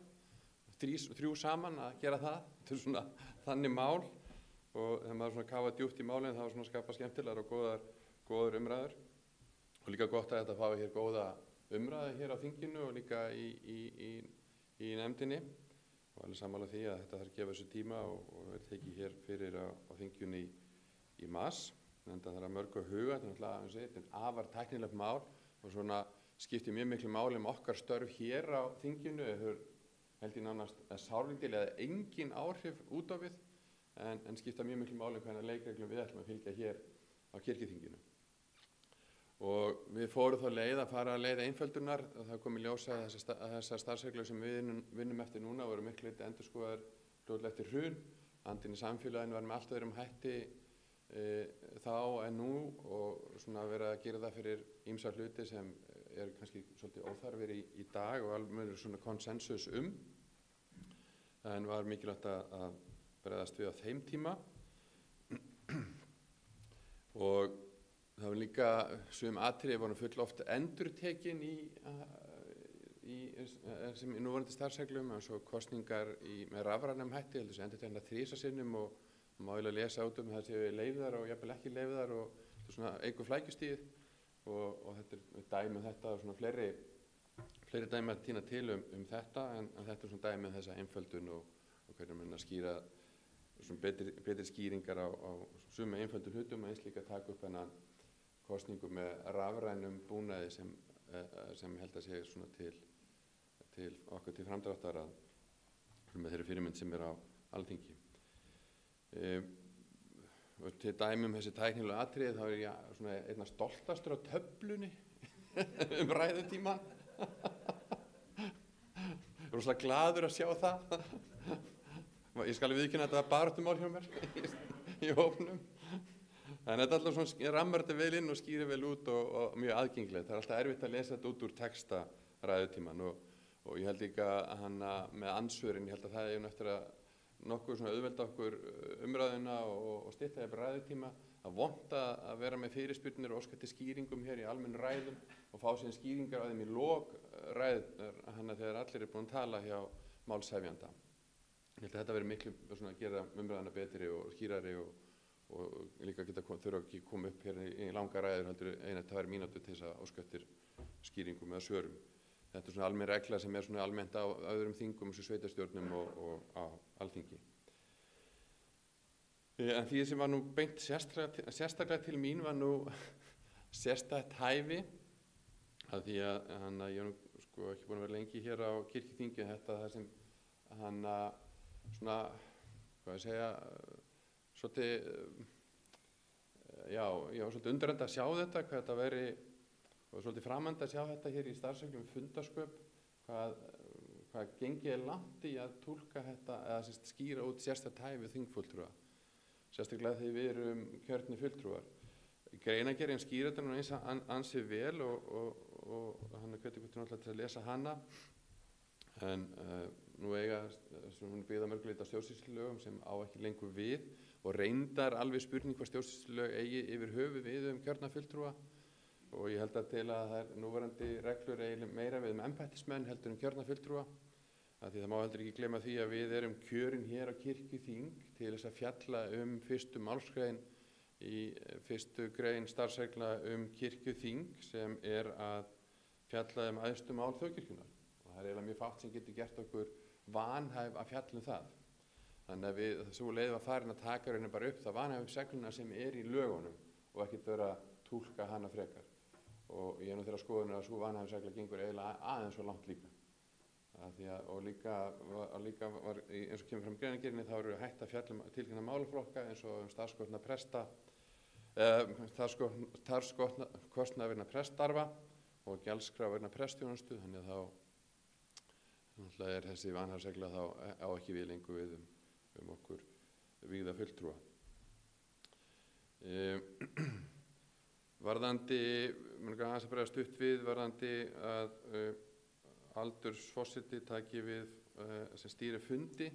Það er eðlilegt að finnst mér að þegar nýtt kirkjuþing kemur saman, þá er það komið með nýtt umboð. Fráfarandi forseti kirkjuþings, hann hefur ekki sama umboð eins og aðri kirkjuþingsfulltrúar og ber ekki sem ábyrgð á kirkjuþinginu og eðlilegt að þeir fulltrúar sem kosnir eru til að sitja í þingi beri ábyrgð á fundum þess og stýri því. Bara ég held það sem mjög eðlilegt og þó þetta sem bara mjög tæknilegt atriði, reynslan af þessu svo sem góð en þetta kannski svona eðlilegra til framkvæmdar. Varðandi aukinn meirihluta, við ræddum þetta svolítið töluvert og vissulega má það eiga við í sumum málum eins og til dæmis þessi starfsreglum fundarsköp kirkjuþings. En það eitt sem samt við þurfum að fara varlega í þetta með aukinn meirihlutan, 2/3. Ein grundvallarregla lýðræðis að meirihluti ræður. Það getur verið sárt eða að muna kannski einu atkvæði, það er leiðilegt, en 2/3 það er hægt að halda málum í gíslingu með því og það er líka gallinn við það er það að maður hefur þetta já og nei og hjásötu og það er 2/3 samþykkis, þannig að hjáseta er alltaf túlkuð í þessu samhengi sem nei. Það finnst mér svolítið ósanngjarnt að það sé þannig og við þurfum aðeins að fara varlega í þetta, við getum farið lent í ógöngum held ég með því að það er ómörg mál í 2/3, þá er ég alveg sammála því að við höfum vont að vera að tala hér eilíft endalaust starfsreglur, við höfum frekar að tala framtíðarmálin eins og við höfum tala hér áðan heimsóknir grunn- og leikskóla í kirkjur, það eru mál sem við ættum að fjalla að senda skýr skilaboðum. En þetta er svona það sem ég vildi nú svona leggja áherslu á í þessu samhengi. Til máls tekur Arnfríður Guðmundsdóttir, eftir henni talar Auður Torberg, síðan Árni Helgason, Ríkharð Ibsen, Þuríður Björg Víun Árnadóttir, en forseti mun gera hlé á umræðinu eftir næstu 2 ræður, því að það er gert næstu hlé. Forseti, takk. Ég vil taka undir þakkir fyrir góða vinnu. Mér langar að taka upp ákvæði varðandi unga fólkið. Mér finnst ekki mjög sterk framtíðarsýn sem felst í því að unga fólki sé áfram bara með áheyrnarfulltrúa hér á þinginu. Það þarf átak til að breyta aldurssamsetningu þingsins og það er brýnt að við förum í þá vinnu ekki seinna en núna. Í þessu samhengi langar mig til að skora á það sem hafa gaman að því að vinna með tölur að finna út úr því hver er meðalaldur fastra fulltrúa hér á þinginu. Ég held að væri mjög athyglisvert að fá þær upplýsingar fyrir síðari umræðu. Og lokum er bara smá athugasemd varðandi frágang á texta. Það er eðlilegt að sé stórstafur í heiti Guðfræði og trúarbragðafræðideildar. Það er jú bara ein ákveðin deild sem hefur það heiti. Takk. Til máls tekur Auður Torberg og síðan Árni Helgason.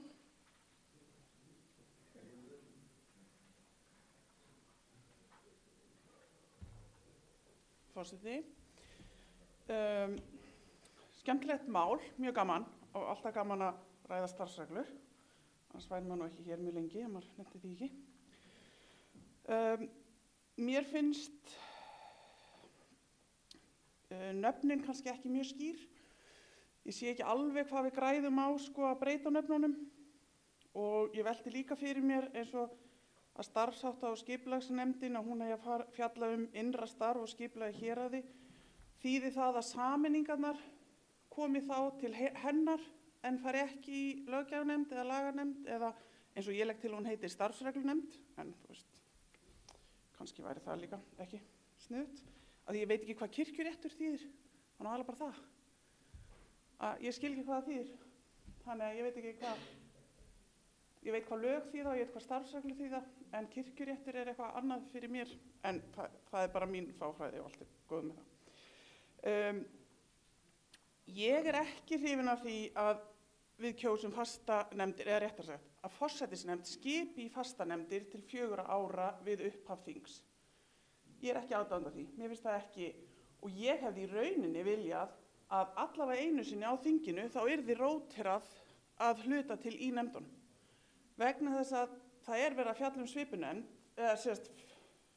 svipumál í hverju nefnd fyrir sig, þing eftir þing, og það skapar vissulega einhverja þekkingu og samfellu að fjalla aftur og aftur sömu mál, en það skapar líka einhæfi. Þú ert með 29 fulltrúa, 9 af þeim, 9 og 10, milli 9 og 10 af þeim í hverri nefnd, og ég held ekki að það sé endilega gott að við bara sérhæfum okkur algjörlega í. Ég held að það væri mjög gott fyrir okkur bara til að þekkja störf þingsins og hvað að gerast, að skipta á milli nefndana. Og við og þjóðkirkjan í heild myndi græða meira á því að nota þann mannauð sem hún hefur til að fjalla mismunandi mál. Ekki bara að þú færð bréf frá forseta í upphafi og þá lendur í nefnd sem þú kannski endilega vildir ekkert vera í, þú kannski baðst aðra nefnd en það passaði ekki. Og það hefur verið erfitt að fá að skipta nefndir. Þú veist, það er ekki sjálfsagt, það er ekki opin hurð fyrir því neins staðar. Þannig að ég ætla að vera á móti því að við séum bara föst í sömu nefndinni í 4 ár. Það eigi að vera auðveldara og ég held að við myndum öll græða á því. Var ég með eitthvað meira? Já, þetta með málin einmitt, að vísa máli bara í eina nefnd, svo mega nefndina bara fjalla mál sem vísað í þau. Þannig að þegar þeir talað að já, löggjafarnefnd sem fær þetta mun hafa gott samráð, tala við formenn annarra fastanefnda sem formar allsherjarnefndar, hvenær á ég að tala það við mína nefnd? Ef ég má ekki boða til fundar í nefndinni til að fjalla málið af því að því var ekki vísað til okkar. Skilur hvað við? Og ég alveg sammála því, við höfum ekki verið að fjalla endalaust einhver mál í nefndunum og við höfum lagt metnað okkar í það í allsherjarnefndinni að klára málin helst bara meðan þingið stendur yfir ef við mögulega getum. Og það hefur gengið vel. Og þess vegna erum við ódýr nefnd af því að við höfum lítið verið að funda á milli þinga. Og það er ekki bara af því að málin séu svo auðveld og einföld, það er líka bara því að við höfum lagt metnað okkar í að klára þau og nota tíman okkar vel. Þannig að ég velti því fyrir mér hvenær þetta samráð og þetta samtal frábært endilega, en hvenær á það að fara fram? Ef við megum bara tala mál sem vísa til okkar og það má bara vísa máli í eina. Þið skiljið hvað við, ég ætla ekki að endurtaka mig. Takk fyrir. Þá tekur til máls Árni Helgason.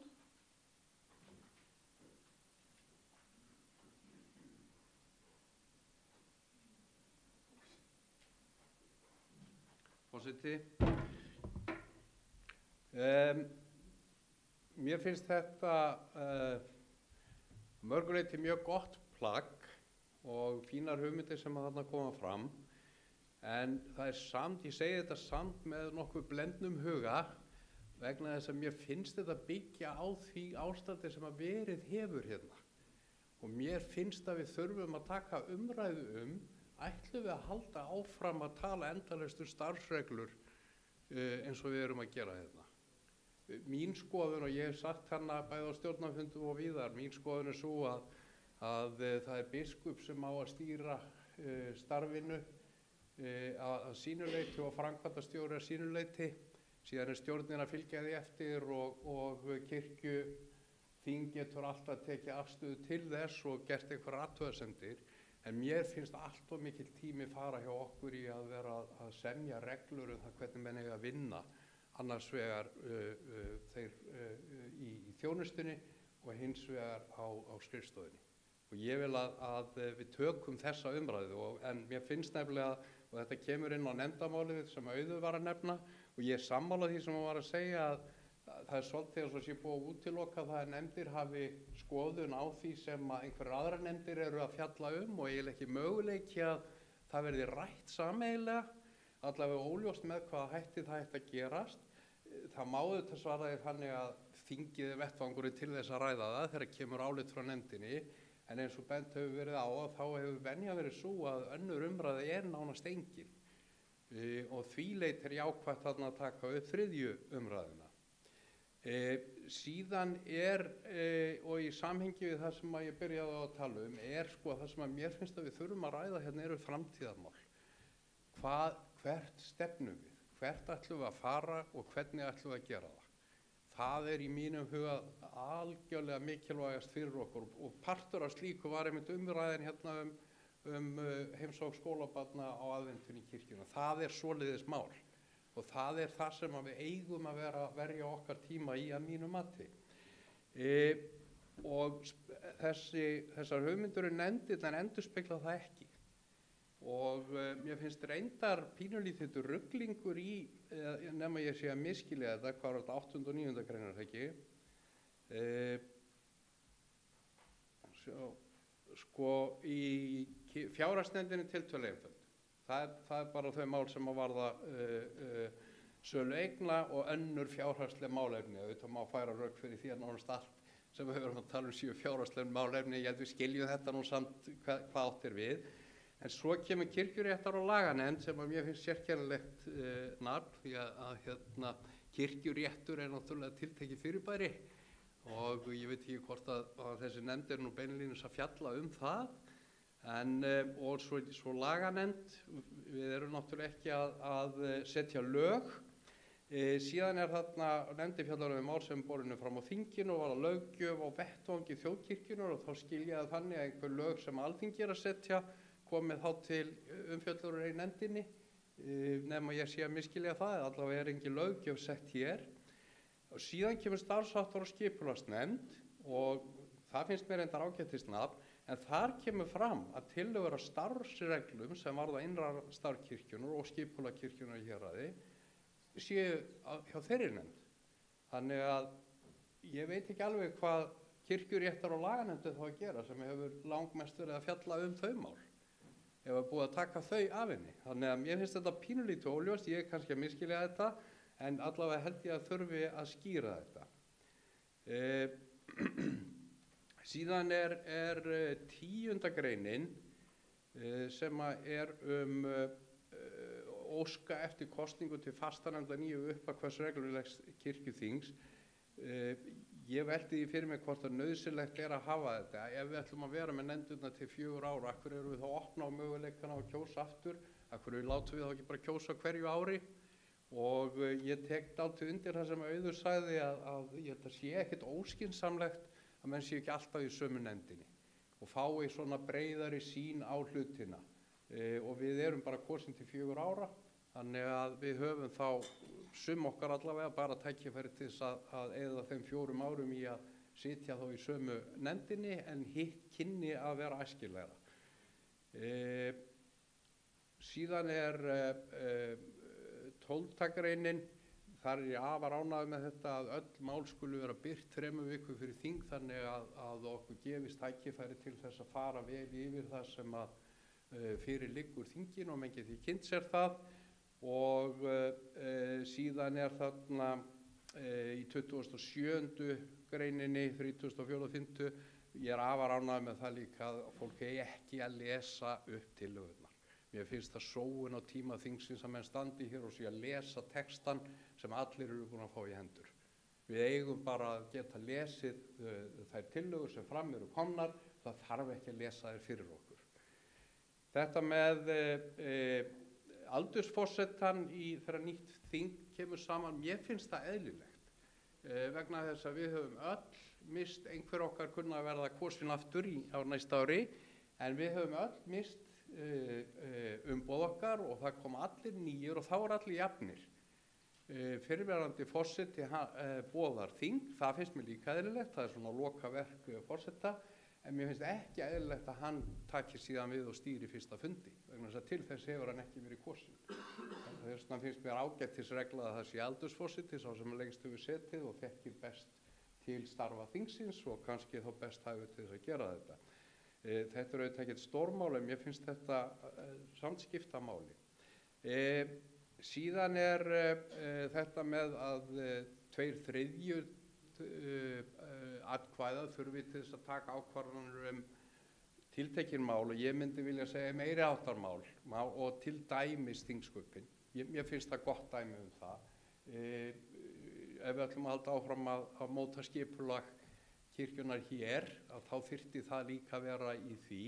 En ég er dálítið sammála Stefán í því líka, við þurfum að passa okkur á því að þetta verði ekki í of vítt, þannig að það verði nánast öll mál komin undir þennan hatt. Það er hættulegt líka, við þurfum að geta breytt ef við svo kjósum. Og að síðustu, ég ætla ekki að lengja mál mitt, ég veit að við erum að fara í kirkju. Ætlaði bara að lokum að segja að því tilefni að mér finnst þessar umræðu í töflunni flott að fá töfluna, en mér finnst það langar. 30 mínútur í fyrstu ræðu finnst mér rosalega langur tími. Takk. Þá gerum við hlé á þessu fundi. Við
Hvar er biskup?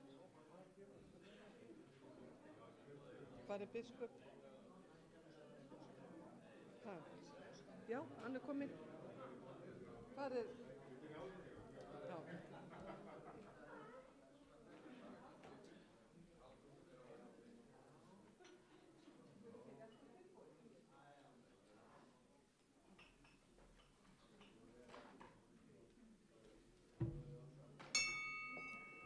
Fundi er framhaldið og fyrir er tekið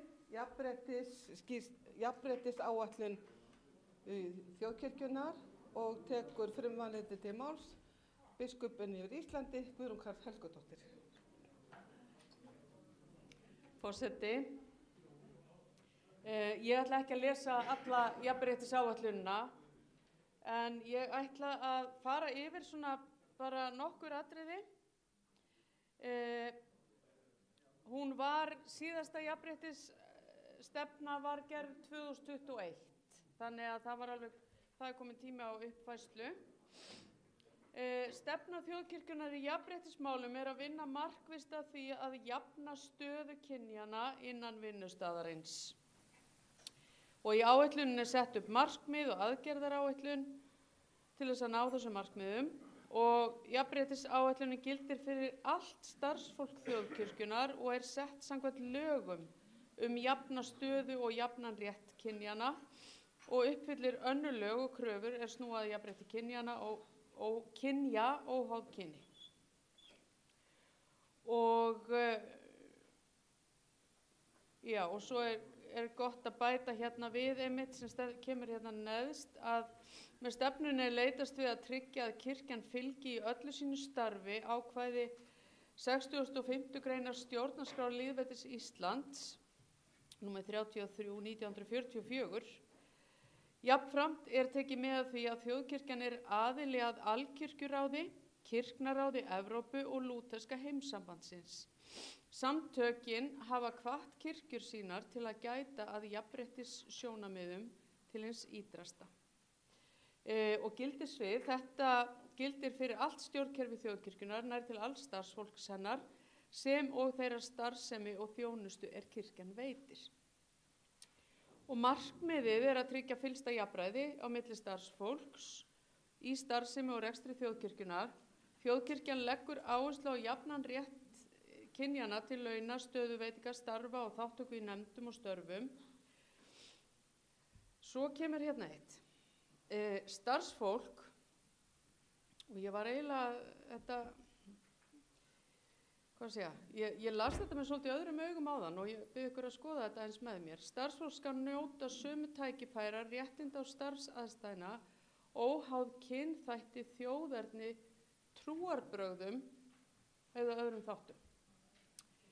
Nei, ég held að ef einhver má kannski mismuna vegna trúarbragða þá er það mögulega Þjóðkirkja Íslands. Þannig ég bara beini til allsherjarnefndar að laga þetta. Og ár hvert hefur verið unnið að viðhaldsvottun og þriðja hvert ár verður unnið að endurvottun. Og ábyrgðin, það eru stjórnendur þjóðkirkjunnar sem eru ábyrgir fyrir framgangi jafnréttismála, framkvæmd og eftirfylgni jafnréttisstefnu og það er biskup Íslands sem ber ábyrgð á jafnréttisáætlun þjóðkirkjunnar, gerð hennar skjalfestingu, innleiðingu, framkvæmd og eftirfylgni með jafnlauna staðali. Ég ætla nú ekki að lesa hérna markmiðin, þið þekkið þetta og eru væntanlega búin að lesa þetta öll, en það er eitt sem hefur til dæmis breyst í þessari nýju og nú segjum við konum, körlum og fólki með hlutlausa skráningu, það er búið að bæta því við hérna. En öðru leyti er bara búið að uppfæra áætlunina og jafnréttisfulltrúin okkar er Brynja Dögg sem er á mannauðssviði og það er ekki bara mikilvægt heldur nauðsynlegt að vera með jafnréttisstefnu, að vera með jafnréttisfulltrúa, vera með jafnréttisnefnd þegar það þarf og við vitum alveg að þó svo við séum komið langt í dag, þá geta hluti breyst og við þurfum að vera meðvituð það. Eins og Dr. Arnfríður kom inn á hér í í gær þá vorum við til dæmis í Ríga daginn þar sem að vígsla kvenna var bara tekin vegna þess að það vildi svo til að það kom biskup sem vildi ekki vígja konur. Og þess vegna megum við aldrei líta á jafnrétti og mannréttindi sem, jú, við eigum að líta á þessum sjálfsagðan hlut, en að því sé náð að það verði þannig að eilífu. Þess vegna þurfum við ávallt að vera vakandi. Og ég bið bara allsherjarnefndina endilega, við erum með einhverja tillögur að breytingu eða bætingum að koma með það. En þessi jafnréttisstefna og áætlun, ég legg til að hún fari í aðra umræðu og fari í allsherjarnefnd. Orðið er laust og fyrst hefur beðið orðið Arnfríður Guðmundsdóttir.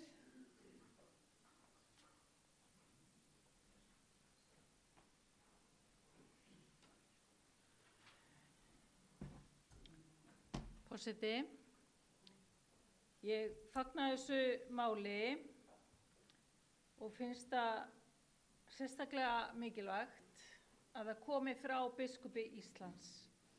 Vegna þess að það að biskup geri þetta mál að sínu gefur þessu máli tvímælalaust aukna vigt. Og mér við þótt skorta mjög á umræðu jafnrétti í víðum skilningi innan kirkjunnar okkar svolítinn tíma og ég fagna því hún sé aftur komin á dagskrá.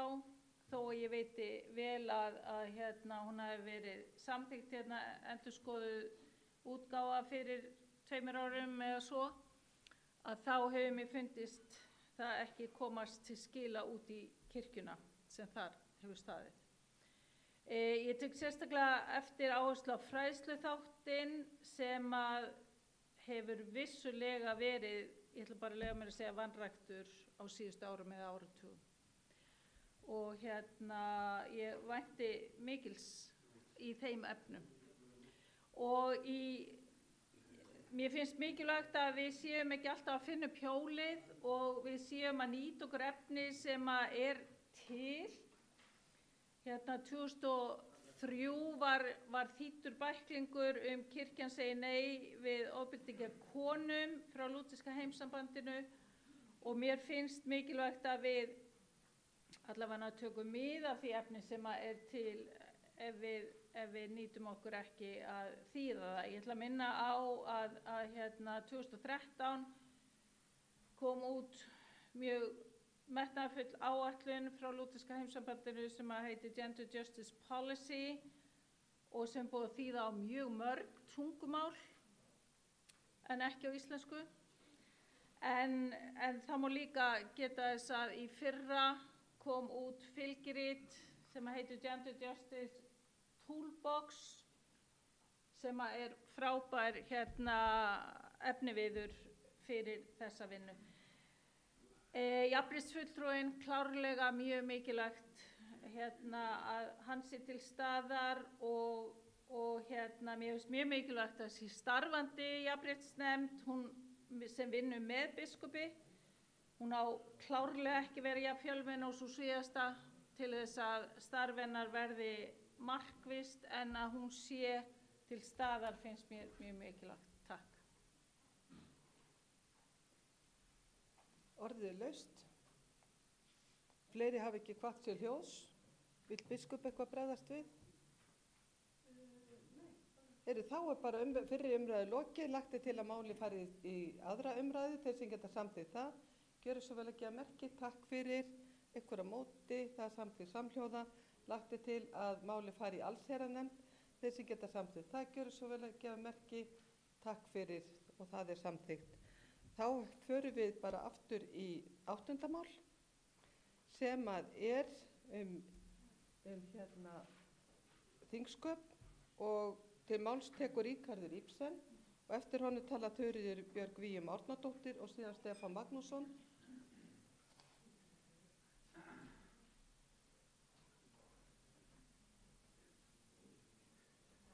Forseti, já, ég ætla nú eiginlega bara að fagna þessari vinnu. Þetta er flott plagg, vel gert. Einar króaði mig af hérna áðan og róaði mig niður, þannig að það er þöggun í gangi.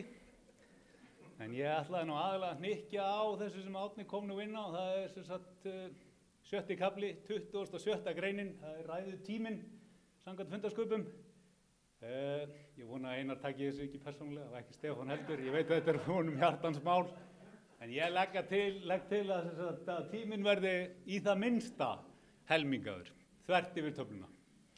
Það mun auka skilvirkni, vandari vinnubrögð, betra þing. Takk fyrir. Þá tekur til máls Þuríður Björg Víum Árnadóttir og eftir henni talar Stefán Magnússon.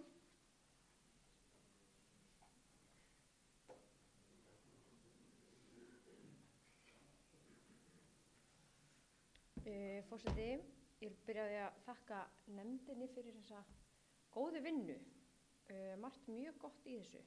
Ég var bara með eina svona stutta athugasemd í 5. kaflanum, þar sem við erum að tala um þingmálin. Mér þætti voða vænt að þeir sko tekið fram eitthvað með málin frá kirkjuþingi unga fólksins. Þau náttúrulega koma alltaf frekar seint og náttúrulega gátu ekki annað núna sem þingi var bara seinustu helgi. Og við erum náttúrulega nýbúin að breyta starfsreglum þannig að þingi verður alltaf á haustin og svona nálagt, en þó að það væri ekki nema bara það að taka það fram að þau séu birt þegar þau berast forsætisnefnd eða eitthvað slíks. Bara að það sé tekið fram, minnst það svona að lyfta því aðeins upp. Þá tekur til máls Stefán Magnússon.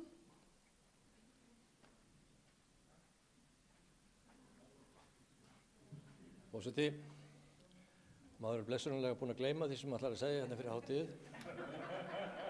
og þingraðin verður þá styttri fyrir vikið. En ég ætla að byrja að þakka góða vinnu nefndarinnar og löngu tímabært að taka þetta til skoðunar. Og ég hef væntingar að umræðu hér á þinginu breytist verulega þegar við tökum upp umræðu stefnumótandi fjárhagsáætlun til 5 ára. Þá hlýtur umræða einhverja framtíðarsýn að koma inn í þá umræðu og inn í þá sýn sem við höfum þar. Síðan ætla ég að mótmála því að hafi verið mikil eða óþörf umræða starfsreglur hér á þessu kjörtímabili eða bara yfir höfuð. Það voru eðli málsins samkvæmt miklar umræður eða mikil málafjöldi í kjölfar þjóðkirkjulagana 2021. Þá þurfti að fara í gegnum allan bunkan og breyta lögunum til samræmis við ný þjóðkirkjulög. Og við erum búin að því og það er ósköp eðlileg vinna, en það er ekki þannig að það sé verið að taka mál upp aftur og aftur. Þetta bara var hlutur sem varð að gera og í þessu samhengi þá var ekki verið efnisbreytingar miklar á málum og kannski í einhverjum örfáum tilfellum. En síðan ef á komu efnisbreytingar þá var það alla jafna sjálfstætt mál. Þannig ég held að og við erum ekki að fara að fá ný þjóðkirkjulög neitt á næstunni, þannig að þessi skafli er búinn og það þá fer ekki tíma í það neitt á næstu árum held ég. Það þarf kannski líka að skerpa á því hvaða mál yfir höfuð er að komin á þingið. Það er svo merkilegt með það að mál sem eru kannski ekki stórkostlega flókin eða yfirgripsmikil. Þau hljóta hér gríðarlega mikla umræðu, það þurfa allir að koma upp og mæra málin sérstaklega ef menn eru vígðir sko. Margt af þessu er bara common sense sem þarf ekki að eyða miklu púðri í sjálfu sér sko. Það fer bara sína leið í aðra umræðu og afgreiðslu. Og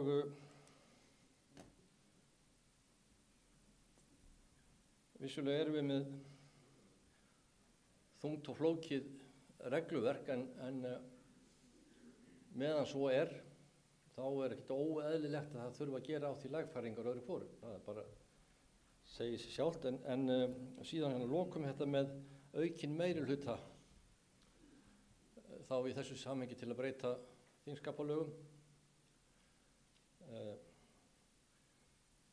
Ég get alveg sætt mig við það, en síðan kemur punktur. Ég vil ekki hafa aukinn meirihluta til að breyta hinum með þessu þingmálum. Það engin ástæða til þess. Fyrir allnokkur árum þá var hér frómur þingmaður sem núna í góðu talsambandi hér inn á þingið, þó hann sitt ekki hér, ítrekkað að leggja fram hugmyndir einhvers konar stjórnarskrá kirkjunnar sem ef hún hefði komist á, þá hefði það einfallega orðið til þess að það hefði ekki verið nokkur leið að breyta nokkur sköpuðum hlutir henni. Þannig að við getum prísað okkur sæla að hafa ekki glepjast þess að samþykkja það á sínum tíma allavega.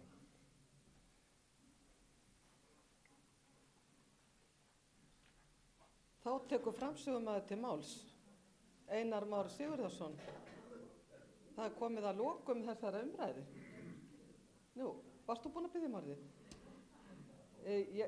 Arna Grétarsdóttir, en svo er bara forseti búin að loka mælendaskrá. Við verðum að halda áfram.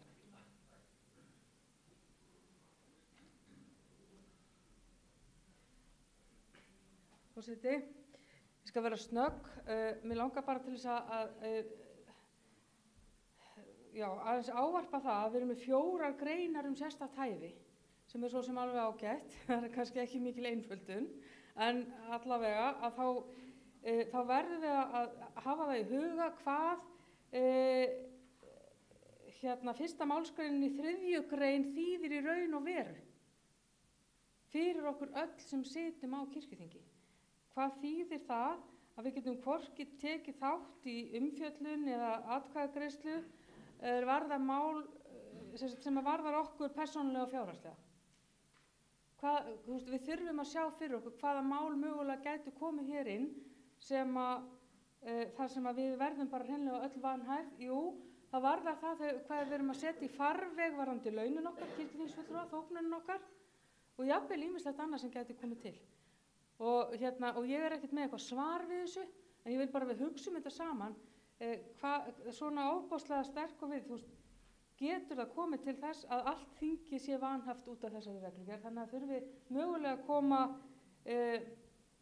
nema forseti þingsins geti einhvern veginn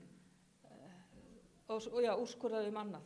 Eitthvað fyrirvara það að það gæti mögulega komið inn mál þar sem að þá er það, síðan er það varðandi nöfnin á nefndunum. Ég var aðeins með það, ég truflaði mig svolítið, ég ætla kannski að taka undir það að ég sé ekki alveg tilganginn með að breyta nöfnunum, þó sé alltaf gaman að fá ný nöfn og það nýsköpun í því, en þau eru náttúrulega flóknari og lengri og með einhverjum bandstrikum, og er ekki hægt að finna eitthvað sem að væri bara eitthvað eitt nafn, og ég er með svona skemmtilega tillögu, það er bara mammonsnefnd og lögmálsnefnd og fagnaðarerindisnefnd. Það voru bara komið. Ég ætla ekki að hafa þetta lengur. Jú, eitt í viðbót.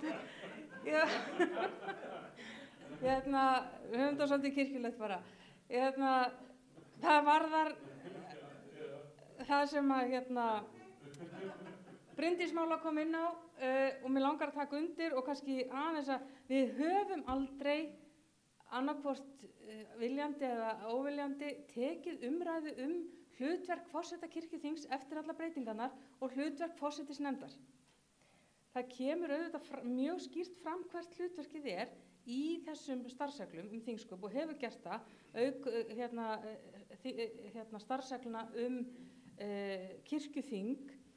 En við höfum heldur og í stjórnskipulaginu, hvar er forsetisnefndin? Við erum með kirkjuþingi hérna, þar sem að forsetisnefndin er svona að stýra þinginu. Svo erum við stjórnina sem fær umboð frá kirkjuþingi til þess að inn í framkvæmdarvaldið síðan, sem er þá framkvæmdastjóri.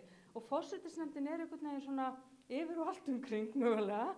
Og við þurfum að taka bara samtalið þetta án þess að vera hrædd við það að einhverjur persónur og leikendur séu þar, þegar við erum bara með ljómandi góðan forseta.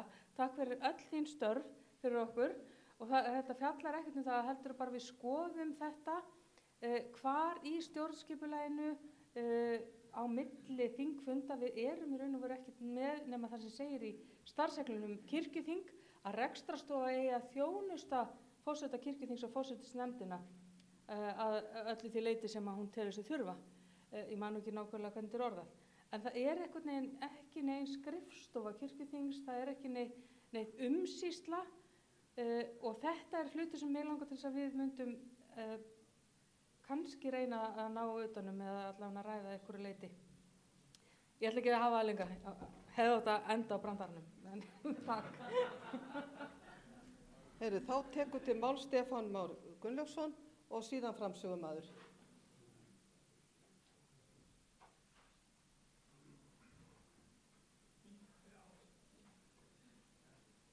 Forseti, ég kem nú hérna upp til að svara fyrir sérstakt hæfi, þessi málaflokki var nú sérstaklega vísað til mín hérna áðan, en fyrst langar mér aðeins að bera mig sakir, fyrst ég kom inn í ræðastól. Ég ætla bara að taka það til mín að ég sé að koma hér í ræðastól undir ýmsum málum, svo sem þessum með kirkjungafólksins. Það er bara einfaldlega vegna þess að það sem að umræða skiptir máli. Svo umræða sem fer fram á þessu kirkjuþingi, hún skiptir máli. Og við eigum að taka til máls þau mál sem okkur finnst kirkjuna varða og brenna á okkur. Til þess erum við hér og til þess erum við kosin. Og ég læt ekki yfir mig ganga þá þöggun sem við höfum hér úr ræðustóli kirkjuþings. Þetta var að byrja með sækir. En kemur efni málsins, varðandi 3. greinina. Svona eru lögin.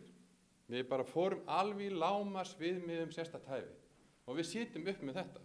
Og það er alveg rétt sem kemur fram hjá kirkjuþingsfulltrúa Örnu Grétarsdóttur að það er spurning með þetta ákvæði hvenær eru við vanhæf þegar fjallar fjármál og slíkt. Benda á það Alþingi ákveður sín laun, sveitarstjórnin gerir það líka. Og það er, þegar við erum alltaf að fjalla þetta sérstakt hæfi kjörna fulltrúa getum við lent í svona girðingum þar sem nánast Alþingið er vanhæft. En við erum hér, og ég ítreka þennan aftur, við erum hér kosin til þess að fjalla fyrstu málsgrein, fyrstu greinar starfsregla kirkjuþing sem er að fjalla æðstu mál þjóðkirkjunnar. Þannig það er voðalega, þegar við kjörum til þess, þá er voðalega erfitt að vera vanhæfur í málum. Það er alveg ómögulegt, það er það markmið sem við höfum hér á þessu þingi. Forseti vona nú að þessum andmælum hafi ekki verið beint til forseta því að forseti hefur verið afskaplega umburðarlyndur og leyft fólki að tala þó að margir væri kannski að forseti hefur það vald að hann getur sagt að það er allt komið fram sem þarf að ræða en það hefur þessi forseti ekki gert og ég fagnaði umræðinni akkurat æskulýðsmálin. En þá tekur til máls Einar Már Sigurðarson og líkur þá fyrri umræðu.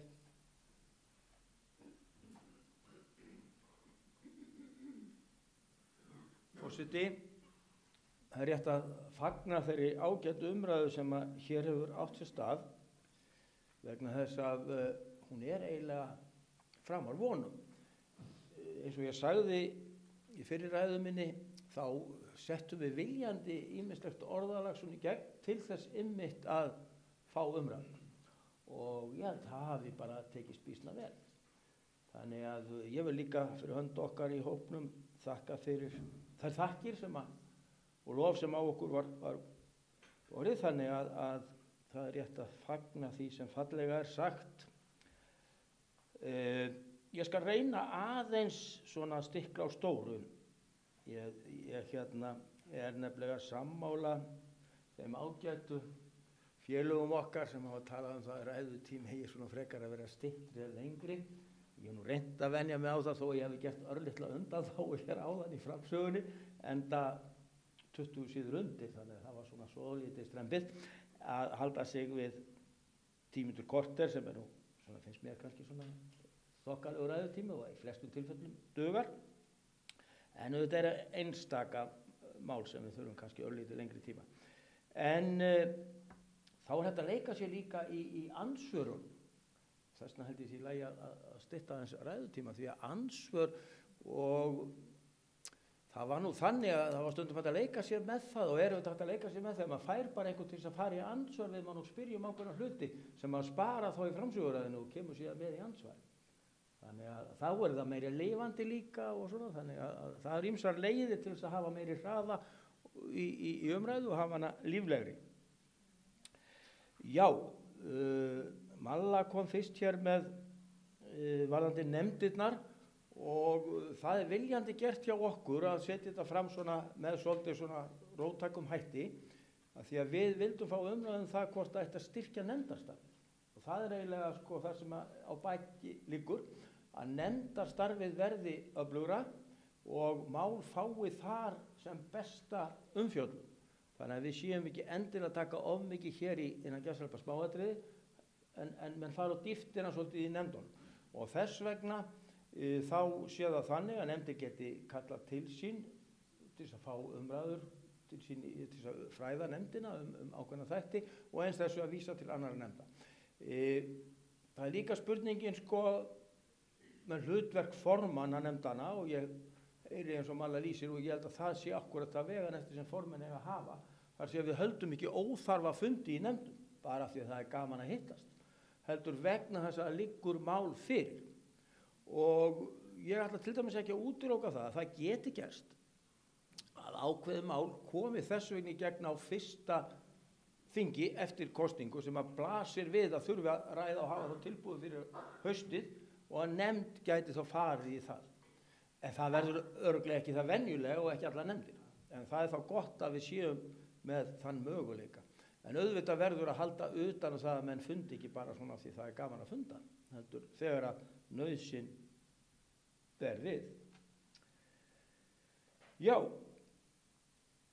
og það var sama með það að það er opið svolítið og það er rétt, það er opið, þarna má auðvitað kannski skerpa orðalag, þannig að til að fyrirbyggja að það sé ekki of mikið og þar eru líka fjárhagsáætlunin, hún þarf auðvitað að halda utan það að nefndir get ekki bara fundað og fundað.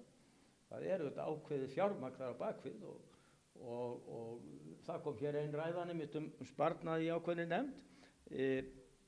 Við vorum líka velta því fyrir okkur að svo ágæta nefnd sem hefur sparað á valla funda nema bara á þingfundardögum að það væri kannski hægt að jafna á milli ef að þörf væri á, þannig að það væri eðlilegt að það væri opið. Okkur fannst allavega svolítið stinga í stú vegna þess að ég held að hafi ekki verið sko alveg praktísera þannig í öllum nefndum en í raun og veru eins og þingsköpin eru núna þá má enginn kalla saman nefndarfund utan þingdaga nema forseti. Skiljiði, og það er kannski aðeins of stíft eða svona mikið álag á forsetaðan þurfa að setja sig inn í öll mál til að meta það sko er ástæða til þess að funda. En formenn þurfu auðvitað að taka hlutverk sitt mjög alvarlega, bæði gagnvart því að funda ekki óþörfu og stýra umræðu í nefndum þannig að það verði árangursríkt. Já, svo var alveg með og ég heyrði að það voru svona umræður það frá fleirum varðandi forseta og það er alveg rétt sko af hverju hafa þetta eins og hjá Alþingi, það er engin þörf á því en þetta eru þetta víða svona, ég þekki þetta frá samtökum sveitafélaga til dæmis að þá er þetta þannig að það er bara þá einhver sem stjórnar fundi þegar það er nýtt en það eru þetta allt tilbyggðið þessu og þetta er bara eitt af því sem að bara fínt að fá umræðum og við þurfum bara að velta fyrir okkur hvað við viljum hafa í þessu tilliti. Já og það er sama með það sem Vala kom og Steindór tók undir og þannig hugsuðum við þetta að þetta væri mál sem væri alls ekki afgreitt fyrir á vorþingi þannig að þetta fengi góð umfjöllun og það væri hlustað á allt. Ég tek undir líka með þeim sem að hafa talað 2/3 ákvæðið. Ég vona að menn hafi ekki misskilið mig þegar ég sagði að við ættum kannski að taka þetta okkur til fyrirmyndar eitthvað. Ég var ekki að tala um það að það ætti ekki samþykkja afgreiða nein mál hér nema með 2/3, bara alls ekki þannig, heldur þá að fara mjög sparlega með þetta ákvæði. Þetta eru þetta ákvæði hins vegar eins og með þingsköpin þar sem manni finnst þetta eiginlega borðleggjandi, það sé ekki verið að hringla í þeim mikið og menn þurfa bara að velta þessu fyrir sér þegar að starfsreglur koma ákveðna þætti, hvort að það sé eðlilegt að hafa 2/3 eða bara venjulega meirihluta sem verður alltaf meginregla að sjálfsögðu. Arnfríður, takk fyrir ábendinguna. Það hefur nú þegar verið komið til skila að leiðrétta einn staf, þannig að rétt skal vera rétt í þeim efnum. einn nefndarmaður minn hvíslaði að mér, við vorum áttum ekkert að bera ábyrgð á stafsetningunni. Þannig að, já, við vorum við yfirleysara sem að hafði, já, við vísum ábyrgðum þar, nei, auðvitað berum við ábyrgð þegar við leggjum þetta fram og áttum auðvitað að reka augun í þetta. En þannig er þetta verður lagað, þannig að nefndin þarf ekki að velta þessu mikið fyrir sér, þetta verður lagað áður en að ferð þangað. Lítum á þetta sem sagt leiðréttingu. Já, það var kirkjuþing unga fólksins og með áheyrnarfulltrúan. Sko, við ræddum, ég man ekki nákvæmlega þetta, við ræddum ýmislegt annað sem var spurning hvort þetta veri inn í þingsköpum, en við komast á þeirri niðurstöðu að raun og veru þurftum að hafa kannski sem minnst inn í þingsköpum, bara skýran ramman hvernig kirkjuþingi virkar, en starfsreglurnar tækju á þessu. Þannig að starfsreglur kirkjuþing unga fólksins, þar þarf að vera inni hvernig þessi hlutir eiga að vera, hvort að það er atkvæðisréttur eða eitthvað annað, og það er bara sjálfstæð umræða þarum. Já, og síðan kom þetta sem að var endar hjá líka og Auður kom inn á og ég hef bara gaman að menn ræði og já, Arna kom líka með ágæta tillögu. Það eru nöfnin á nefndunum og ég held ég hef nú sagt það einmitt áðan að viljandi vildum við fá umræður það og ég sé að það gengir býsna vel að hafa nöfnin með þessum hætti því að þau kalla á það að menn vilja ræða og ég held það sé bara mjög gott að við förum í smá svona vangaveltur það hvaða nöfn við viljum hafa á nefndunum. Þannig að það er líka út á því svona hvernig þessi mál þróast og laganefndin eða kirkjuþings og laganefnd þarf að laga talið nauðsynlegt vegna þess að við viljum í ákveðnum tilfellum þá eru lagafrumvörp kannski á þinginu sem að koma til umsagnar og við ákveðnum tilfellum þarf þá að senda það í nefnd hjá okkur og þá var ég alveg ljóst hvað það ætti að vera.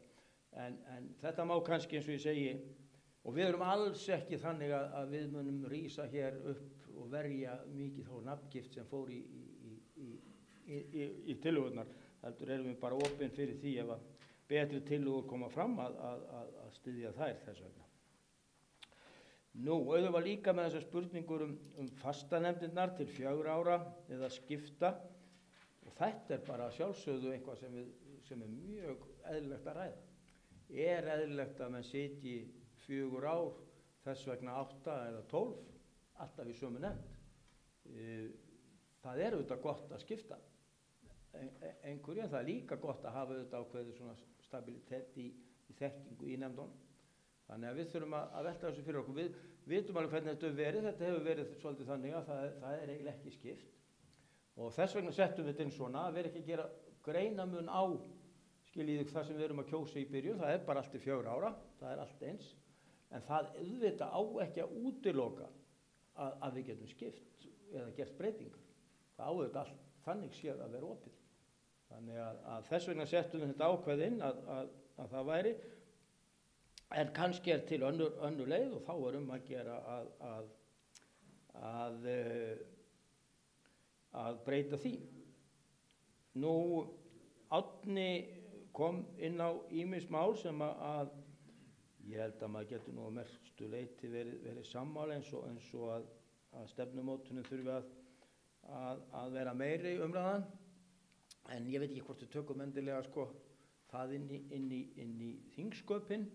Ég held að við verum svolítið líka að treysta á forsætisnefnd og forseta svolítið í því hvernig við viljum leiða mál. Og eins og ég hef nú nokkurum sinnum sagt þá er forseti vor mjög mildur forseti og hefur leyft mjög frjálslegt. En nú er bara spurning og það er bara eðlilegt að það sé rætt. Viljum við að forseti sé á bjöllunni bara minnsta tilefni og stoppi af. Meðan vel gengur og þetta flýtur þá er það held ég myndleikinn sé hinn besti en það þarf kannski stundum að segja nú er umræða tæmt eða hér erum við farin að endurtaka sig og reyna að hafa áhrif á það að það sé ekki mikið gert. Aðeins af því að Árni og Ríkharður kom inn á ræðutíman aðeins bæta þar í.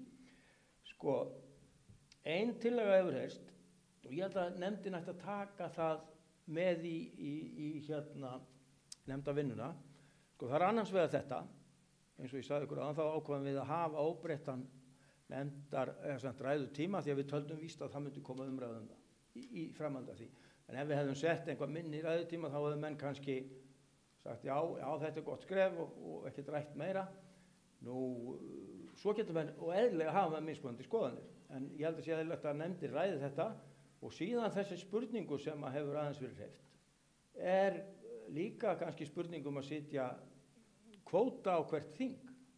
Það er að segja að menn hafi bara ákveðin ræðutíma á hverju þingi, hverju ári. Þannig að menn þurfa að fara vel með tímann sinn. Þannig að það kallaði svolítið bókhald auðvitað hér við borðið, en ég held að nefndin eigi að ræða sem ræðutíman og allt það sem þar í kring og ég held að almennt eins og ég sagði þannig, þá sé til bóta við reynum að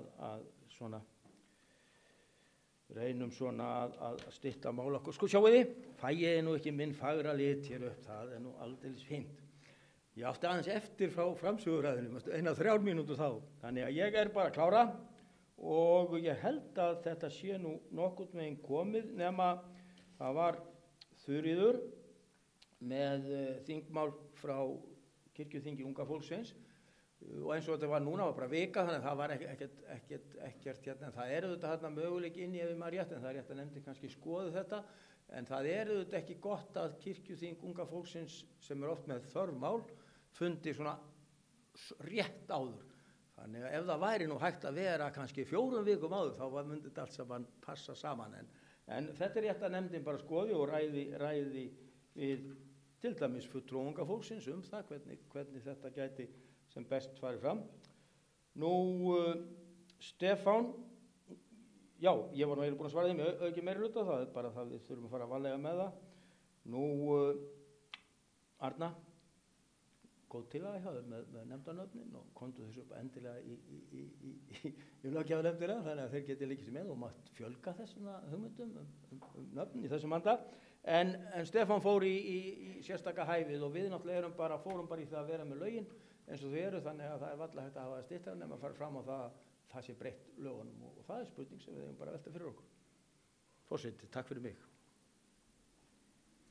Þá er fyrri umræðu lokið 8. mál. Þeir sem geta samþykkt að máli farið til síðar umræðu, gjör svo vel ekki að merki. Takk fyrir, það eru allir sammála.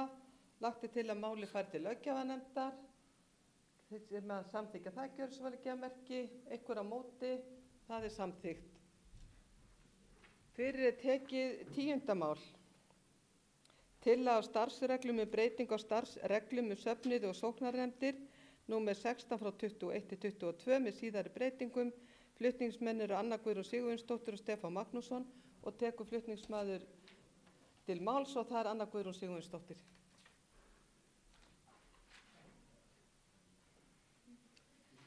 Forseti, og við flytjendur málsins erum annars vegar sóknarnefndarformaður í Stórri sókn á höfuðborgarsvæðinu og hins vegar sóknarnefndarformaður í aðeins minni sókn á landsbyggðinni.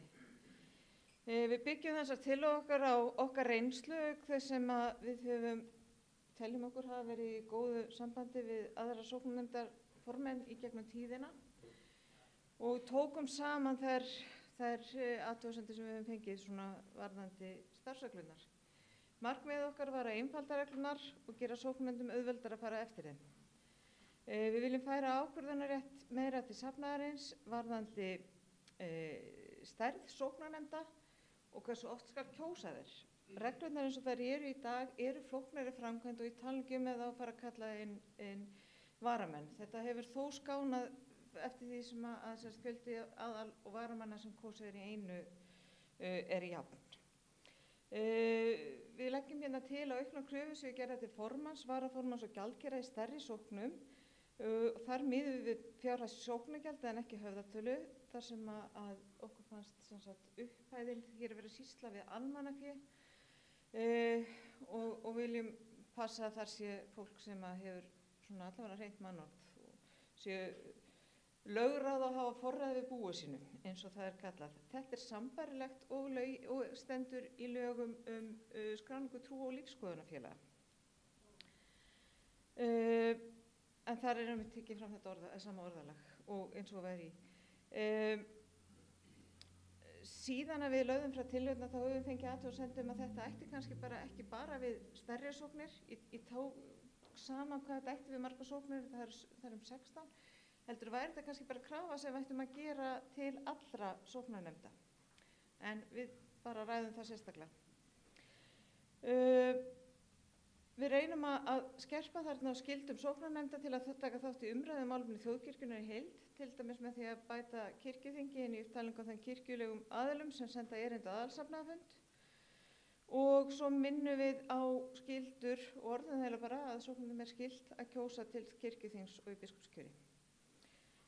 Við minnum líka á, við bætum þannig inn frumskyldu í upptalningu frumskyldu safnaða að hafa frumkvæði því að sameina sóknir og þá meðal annars til þess að efla starfið og styðja við helgihaldi betur. Varðandi ráðningar á starfsfólki til safnaða, þá skertum við aðeins á orðalagi og bættum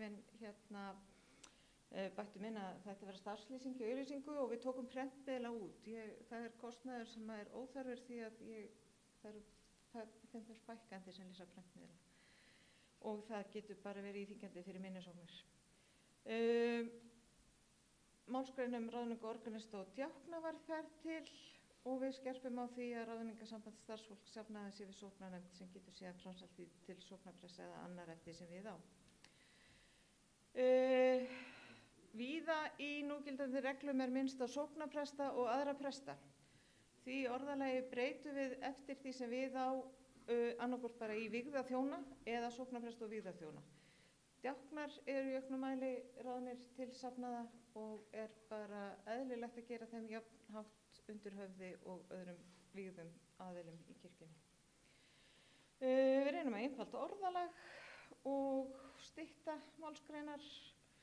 Við fellum og kannski, fellum þarna út, ég held að sé á 2 stöðum minnst á reikninga kirkjugarða, og síðan kjör endurskoðunarskoðunum hana kirkjugarða. Kirkjugarðar eru sjálfstæðar stofnanir eða sem sagt sjálfseignarstofnanir sem halda sinn eigin aðalfund og því engin ástæða til þess að sóknarnefndir séu að kjósa þar skoðunarmenn eða endurskoðendur og það er hægt að fjalla reikninga kirkjugarða þó undir önnur mál. Annað held ég svona í fljótu bragði að það þarfnast ekki skýringa við en við fögnum allri rýni á tillöguna og umræðu. Og ég legg til að málið fari í aðra umræðu og til löggjafann eftir. Orðið laust. Enginn hefur kvatt sér hljós. Jú. Steindór Haraldsson.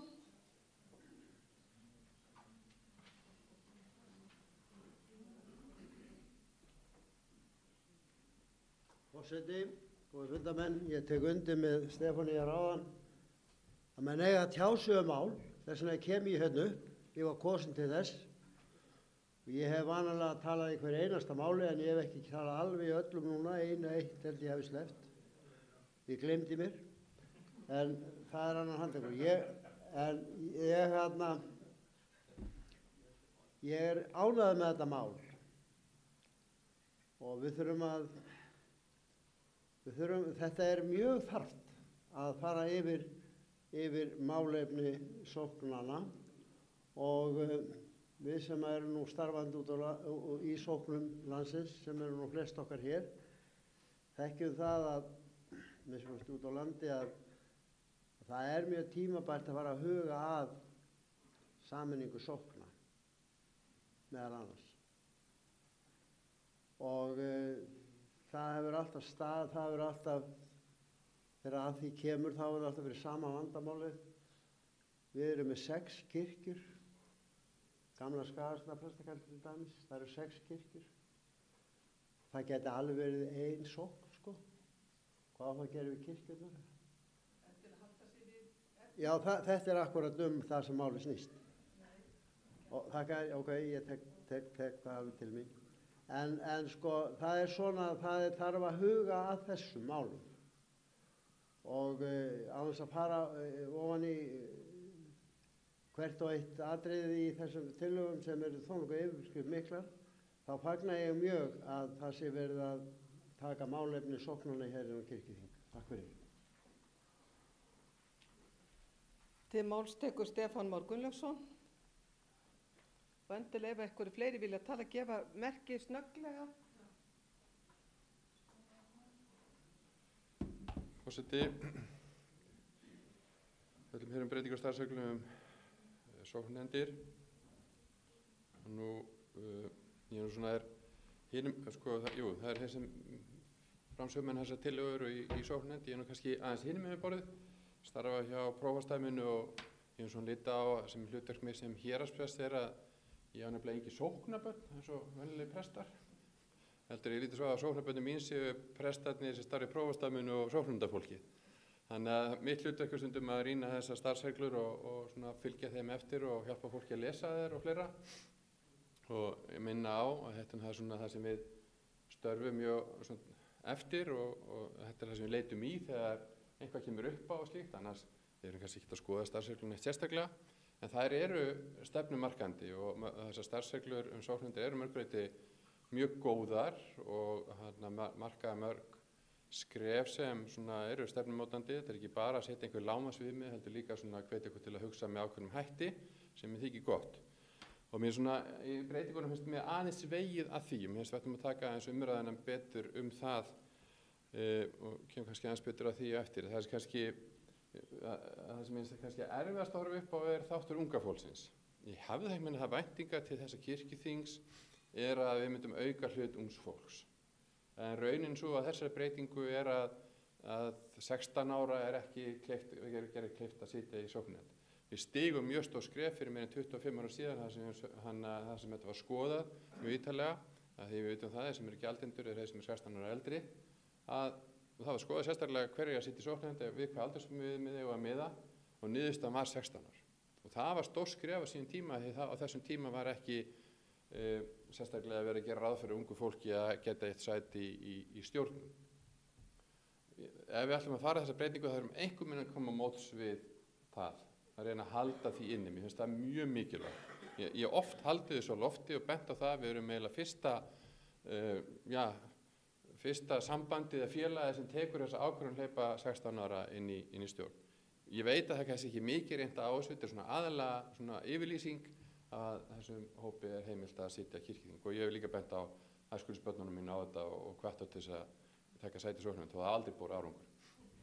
Það er annar mál og allt önnur umræða. En ég held að við þurfum að stíga varlega til að gera þarna. Lögin eru, þau eru þarna skráningu trúfélaga, en við þurfum einhvern veginn að finna lúphólu til að koma unga fólkinu að. Við getum ekki verið að standa í því að vera að skerða þannig þátt. Við eigum að fylgja hér eftir ákveðnum stefnumarkandi hlutum frá lútherska heimssambandinu í þeim efnum. Ég fagna því að þegar kjósa árlega, mér finnst það nú vera til einföldunar. Þetta hefur verið aðeins flókið stundum og ég veit dæmi þess að aðalfundir sóknarnefnda hafa verið dæmdir ólöglegir vegna þess ekki að fara nákvæmlega rétt eftir þessa reglu og ég hef nú talað við lögfræðing biskupsstofu þetta og stundum er ég engu nær hvernig þetta virkar. Þannig að ég held að þetta sé nú til bóta. Ég held að gefa líka aðalfundir sóknarnefnda auki vægi að þessi kosið árlega. Mér finnst líka gott að þessi verið að setja framkvæmdanefnd erindisbréf. Það er svolítið flókið í stórum sóknarnefndum að hafa stundum framkvæmdanefnd. Hún hefur svolítið mikið vægi en það er skýrt að hún hafi þá erindisbréf sem hún starfar eftir. Og þó vissulega sé að vera festan einhverju leyti í sessi. Hún er alltaf að túlka framkvæmdanefnd með þeim hætti að hún er að starfa þegar mikið viðhald eða framkvæmdir eiga sér stað en raunin virðist vera svo að hún er starfandi líka þess á milli. En það er kannski sú grein sem var í hérna áðan og mér finnst mjög stefnumarkandi og sem ég fannst mjög lengi óskiljanleg og svolítið flókin erfið en mér þykir meira væntum eftir því sem álíður eftir sem ég lesa hann oftar og það er mesta breytingin í tillögunni er þarna við 8. greinina það sem segir það sem leggja til að sóknarnefnd skal störfum sínum styðja víða þjóna við mótun og skipulag kirkjulegs starfs. Greinin eins og það er núna, hún er býsna löng og ég veit að þetta er svona til einföldunar en hún hún sko segir samt svo vel hvert hlutverk sóknarnefndar og það þetta, í hverju kirkjusókn sóknarnefnd sem styður kirkjulegt starf. Það finnst mér fallegt orðalag og gott orðalag. Það frumforsenda hverju sóknarnefndar að styðja við kirkjulegt starf. Síðan kemur allt hitt. Síðan kemur ásamt sóknarpresti og starfsmenn sóknarinnar og annars rekstur og framkvæmdur af vegum sóknarinnar. Og annars rekstur og framkvæmdur sóknarinnar kemur síðast, ekki fyrst. Mér finnst nefnilega stundur sóknarnefndir fallið það grifið þegar ég bara sjá húsnæðið, prestina sjá hitt. En þetta samstarf og það andi núverandi starfsregluna samstarf starfsfólks og sóknarnefndar. Og mér finnst það mjög mikilvægt að við séum ekki að vega þeim anda þeirra starfsregluna, að þetta verði þannig áfram. Og ég ekkert neitt sérstaklega hlynntur þessari einföldun, þó ég sé yfirleitt mjög hlynntur einföldun og einfaldur orðalagi, það finnst mér ekki eiga við hér. Þetta við þjónar komist ekkert áfram, við höfum ekki stuðning sóknarnefndanna og fólksins söfnuðinu með okkur og þar gegn sóknarnefndin gríðarlega mikilvægu hlutverki. Annað sem ég velti aðeins fyrir mig það með ráðningu starfsfólks að þetta með ráðningasambandið, þetta svolítið flókið okkur í kirkjunni en ég held að þetta verði alltaf verið með þeim hætti að þetta sé gert í samráði við sóknarprest annars starfsfólksafnæðin sé ráðið af söfnunum vissulega en þeir gegna störfum í umboði presta sem þeim falið að sinna samkvæmt starfsreglum vígða þjónustu og presta. Og eins og með þessi ráðiðinn æskursfulltrúi hann að sinna starfi í umboði pressis.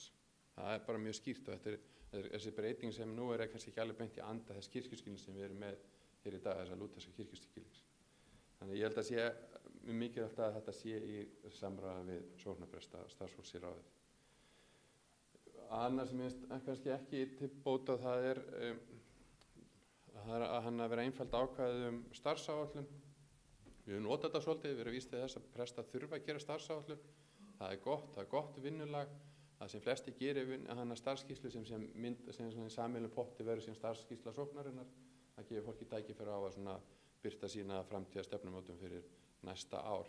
Og það sé líka skriflegt. Við erum með allt þetta í kollinum, það skiptir máli að setja hlutina niður á blað. Og auðvitað gert þetta einhver í samræði og samstarfi en að presti gerir sína starfskýrslu það tel ég skipta máli. Takk fyrir. Arna Gretarsdóttir tekur til máls og síðan framsögumaður.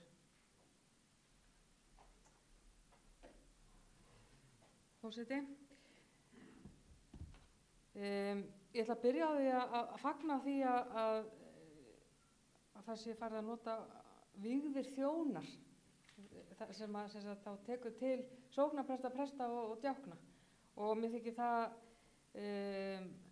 virkilega til bóta og hefði kannski viljað sjá það á fleiri stöðum en það nú svona kannski bara útfærsluatriði og að þarf að skoða það vel. Það er einn staður sem ég átta mig ekki alveg á og það leikmaður getur aðeins starfað í einni sóknarnefnd hverju sinni. Geta komið mögulega upp þær aðstæður að fólk sem 2 lögheimili. Nú bara, mér finnst þetta sérstök setning því ég held að það væri bara ekki hægt að búa í 2 sóknum í einu. Eða væri bara tæknilega mögulegt að vera í 2 sóknarnefndum í einu. En það kannski þetta eitthvað sem hefur komið upp og það verið að svara einhverju og en þetta svona hrópaði á mig þessi setning. Nú, Stefán maður fór yfir bara heilmikið af því sem ég var bara að velta fyrir mig, þannig að ég endurtaka það, en það sem ég langar til þess að skerpa á 12. greinin, það sem að 20. grein starfsregluna orðist svo, það varðar ráðningarsamband starfsfólks og ég vil ítreka það að við erum eins og, ég er orðin svolítið eins og Ríku Plata, við erum eins og heilbrigðisstofnanir, menntastofnanir og kirkjan. Við erum alltaf með 2 línur, annars verður þess að kenningarlegu eða fræðilegu línu, sérfræðiþekkinguna hérna og svo rekstrarlegu þekkinguna hér. Og það er mjög lútest eins og Stefán Már kom inn á. Og við erum stundum að rugla þessu svolítið saman. Við ruglum því, og það er alveg ljóst að ráðningarsamband starfsfólk sóknanna við sóknarnefndina. Það er ekkert óljóst. Hins vegar hver fer með daglega umsjón með starfsfólki þess eðlis að það gæti verið einhvers konar framkvæmdastjóri eða rekstrastjóri eða það gæti verið hinn vígða þjónusta. Vegna þess að hinn vígða þjónusta er talandi umboðskeðjur, að við þurfum að fylgjast með því hvort að til dæmis sunnudagaskóla starfsfólkið okkar sé að ekki bara kenna einhverju hvítasunnuffræði. Nú bara segi ég svona bara út í loftið. Hvað er sunnudagaskólaleiðtogarinn að kenna? Og það er á ábyrgð prestana og hinna vígðu þjónustu og djáknanna. Og það er þetta sem að skipti máli þegar við erum að tala um hérna daglegu umsjón, að þá erum við annars vegar að tala um ráðningarsamband og launamál og þess sáttar utanumhald og hins vegar varðandi verkefnin sjálf og hvernig þau eru útfærð. Þetta finnst mér skipta mjög miklu máli. Það er eitt sem langar til þess að koma hérna að sem að kom fram á leiðaþingi Kjalarnesprófastsdæmi varðandi þetta mál og það er að nú er ég búin að vera að leysa af bæði í Garðabænum þar sem er framkvæmdastjóri og núna er ég að leysa af í Mosfellsbænum þar sem er framkvæmdastjóri og þetta er bara gengið ljómandi vel en við höldum ekki utan um það, tölum ekki um framkvæmdastjóra sem stóru söfnuðirnir eru að ráða í starfsreglunum. Þannig að hérna er vísir að því að sóknarnefnd geti ákveðið hver fer með daglega umsjón starfsfólks en kannski þurfum við bara að koma okkur þangað að tala um framkvæmdastjóra og þá að setja það hlutverk skýrar inn í starfsreglur þannig að en hingað til hefur það í raun og veru ekki verið leyfilegt samkvæmt starfsreglum að sóknarnefnd færi umboð sitt til framkvæmdastjóra af því að það er alltaf verið að tala um þá sóknarprest og sóknarnefnd í þessu samstarfi og á mörgum stöðum er það þannig að sóknarprestarnir eru með þessa daglegu umsjón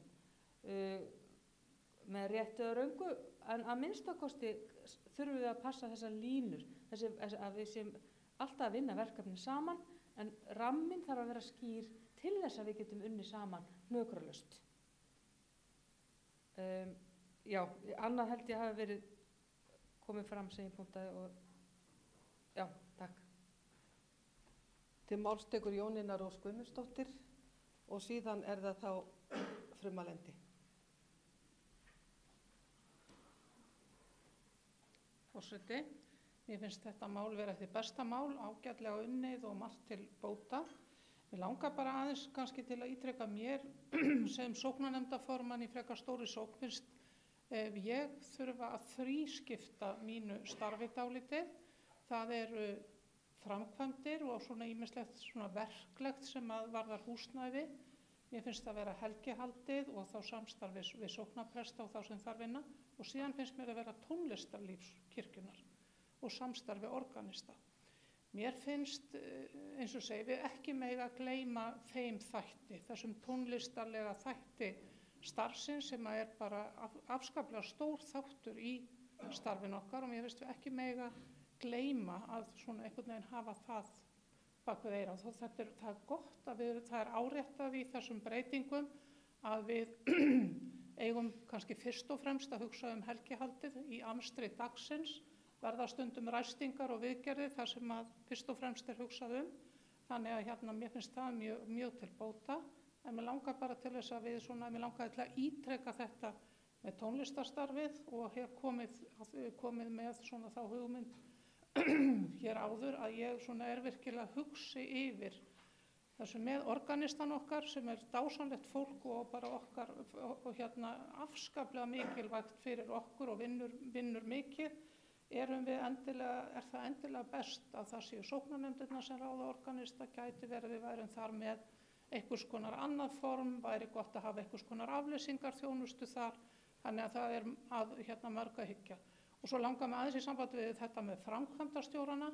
Ég verð að viðurkenna að mér finnst kirkjuhaldari ofboðslega fallegt orð og vona að þetta framkvæmdastjórastarf komi ekki inn í þessar starfsreglur. Takk. Þá lýkur umræðinni Anna Guðrún Sigurðsdóttir.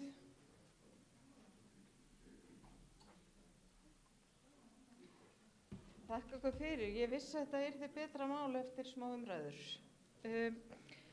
Ég ætla aðeins að fá að svara nokkru.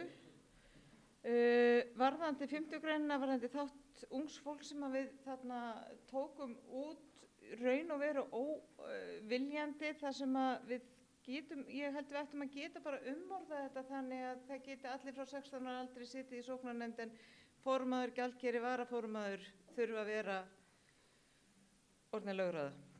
En það er bara mikið eðlilegra og ég vil alls ekki útiloka ungt fólk, það er bara ekki gott.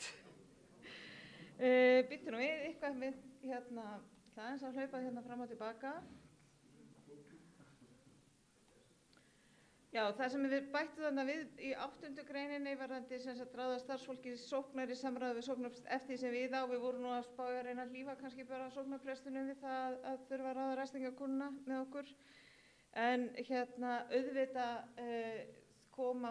getur sóknarprestur aldrei verið undanskilið því þegar verið er að ráða organista eða eskulisfulltrúa eða eitthvað sem kemur beint að. Og eins líka þarna varðandi með þá er það ekki, byttu nú við, það er 12. greinin að þar þurfum við bara að umorðana, það sé bara á hreinu að umsjón með eskulistarfsfólki, það er klárlega sóknarprestur í forsvari. Meðan að sóknarnefndarformaður annarkvort hugsa sjálfur kirkjuverði og aðra. Og það sem við vorum líka að reyna að koma þetta inn eru það að það eru framkvæmdastjórar, rekstrarstjórar eða kirkjuhaldarar sem er orðið sem ég finnst fallegast víða í kirkjum hér á höfuðborgarsvæðinu.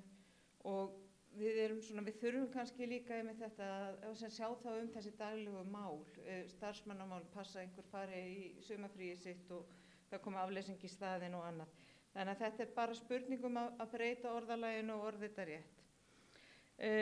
Takk Jónína, tónlistin hún skipar svo rosalega stóran sess í þessu. Það er flókið að koma þarna inn en við eigum líka starfsreglur kirkjutónlist. Það sem mér hefur stundum þótt vanta með sóknarnefndarfólk, það áttar sig ekki á því að það eru í fyrsta lagi starfsreglur sem gilda okkur og í öðru lagi það er fleiri en eina starfsreglur sem gilda okkur og það eru til dæmis starfsreglur kirkjutónlist sem er komið inn á. Við tökum þetta með okkur inn í löggjafarnefnd vonandi og ræðum þetta og gerum málið bara betra. Takk. Þá er umræðu lokið 10. mál. Þeir sem geta samþykkt að máli fari til síðar umræðu, gjör svo vel að gefa merki. Takk fyrir einhverja móti, það er samþykkt. Lagt er til að máli fari í löggjafarnefnd, sem geta samþykkt það, gjör svo vel að gefa merki. Takk fyrir, það er allir sammála því. Þá tökum við fyrir 7. mál, tillaga breytingum á starfsreglum úrskurðarnefnd þjóðkirkjunnar, númer 36 frá 22-23. Flutningsmenn eru forsætisnefnd og tekur framsögumaður til máls, Kristrún Heimisdóttir, 1. varaforseti.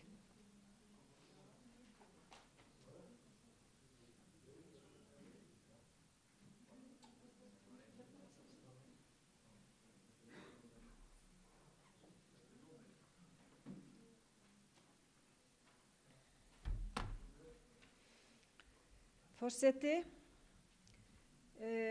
ég mæli fyrir hönd okkar í nefndinni fyrir breytingum á úrskurðarnefnd þjóðkirkjunnar og er ætlast til þess eða hugmyndin er sú að þessu verði núna breytt.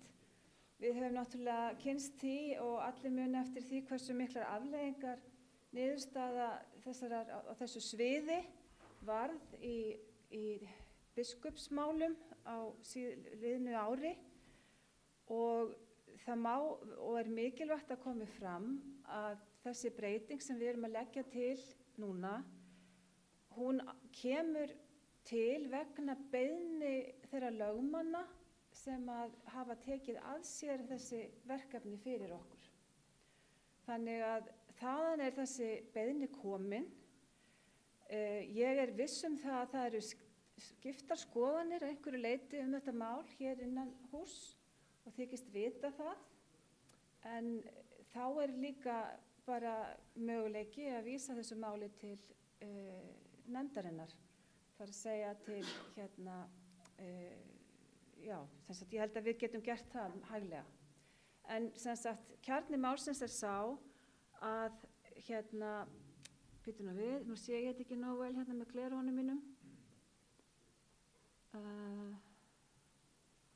Já, tillaga til breytinga á starfsreglum úrskurðarnefnd þjóðkirkjunnar og talað um það að þeir sem hagsmuna eiga að gæta geta borið mál undir úrskurðarnefnd, svo sem kirkjustjórnin, forseti kirkjuþings, biskup Íslands, stjórn þjóðkirkjunnar og sóknarnefndir.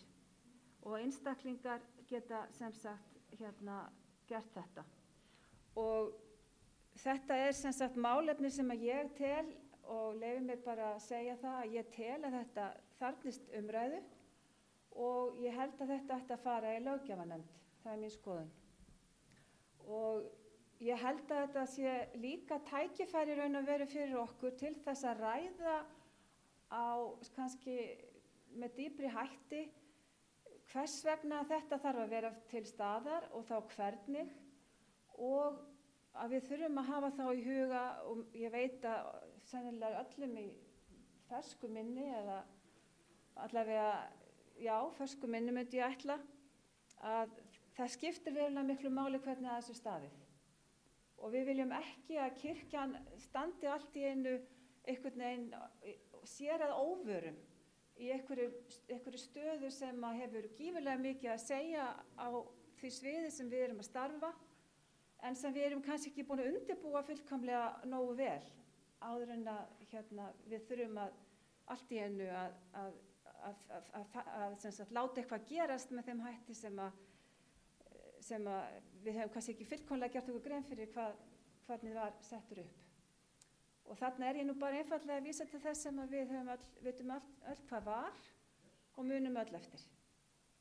En þetta er sem sagt það sem ég vildi sagt hafa, og ég legg sem sagt til að þetta verði sett í þessa tilteknu nefnd. Takk fyrir. Orðið er laust og til máls tekur Bryndís Malla Elídóttir og eftir henni talar Arna Grétarsdóttir.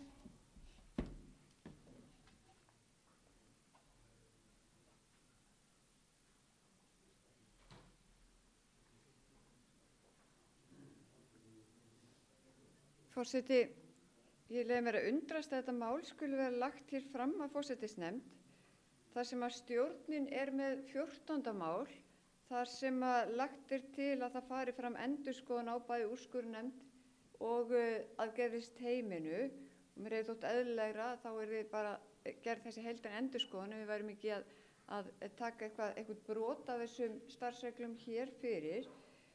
Og mér finnst þessar breytingar sem hér eru lagðar fram í þessari tillögu ekki til bóta, og þarf eiginlega að fá betri skýringu á því af hverju það er að beiðni lögmanna sem þetta sé þannig lagt fyrir, eru semst lögmenn að óska eftir því að það standi í starfsreglum að biskup Íslands og stjórn þjóðkirkjunnar geti lagt fram mál fyrir úrskurðarnefndina, því út af það gengur þessi breyting.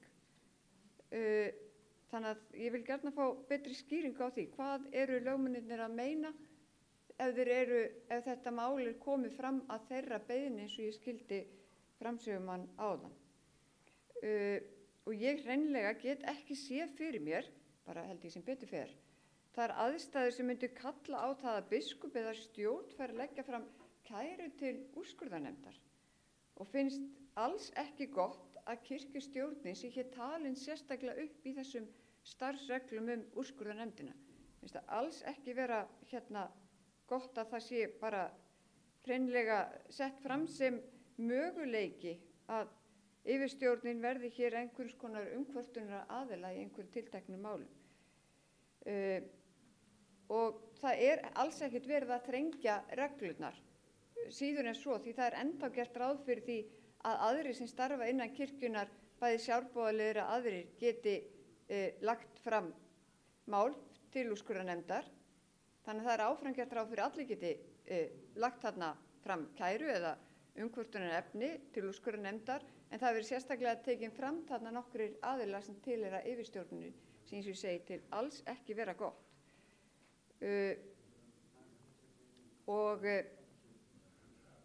Sko, ef að það ætti að fara að breyta einhverju í þessum reglum akkurat núna, áður en þessi endurskoðun fer fram, ef við samþykjum þar að segja 14. mál, að þá væri það frekar hvaða mál úrskurðarnefndin gæti tekið fyrir.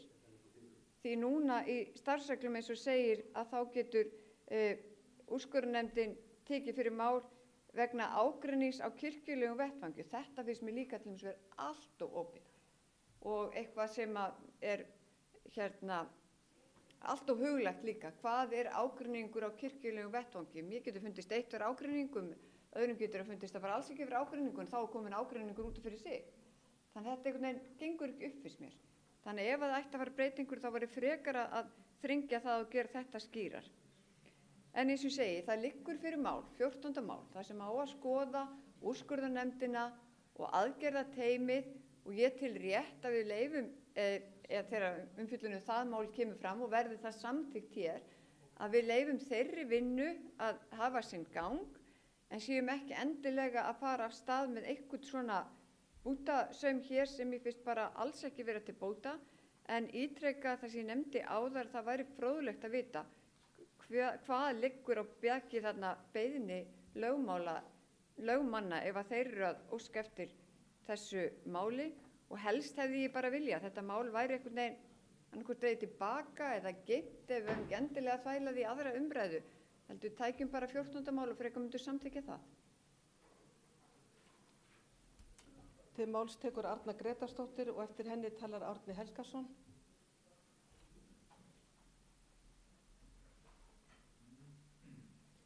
Forseti,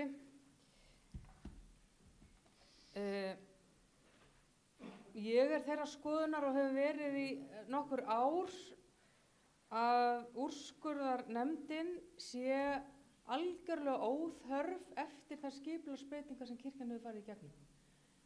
Af þeim sökum var áfrýjunarnefndin lögð niður, en úrskurðarnefndin hún fekk að hanga eftir sem mögulega eitthvað svona málamiðlunartillaga, og þarna erum við komið talandi um kirkjurétt og klögunar og parental kultúr sem við þurfum að fara út úr í þessari kirkju. Það þýðir að við séum að klaga hvort annað og að setja kirkjustjórnina í þetta inn í starfsreglum með þeim hætti að það sé bara eðlilegt að setja starfsreglum það að við klögum hvort annað. Auðvitað getum við brotið á hvert öðru og þá eru leiðir hérna hjá dómstólum er varða þau mál. Og auðvitað er það þannig að þau mál sem að fara eða gætu mögulega að fara fyrir úrskurðarnefnd eru mannauðsmál og það þarf að taka þau fyrir þar.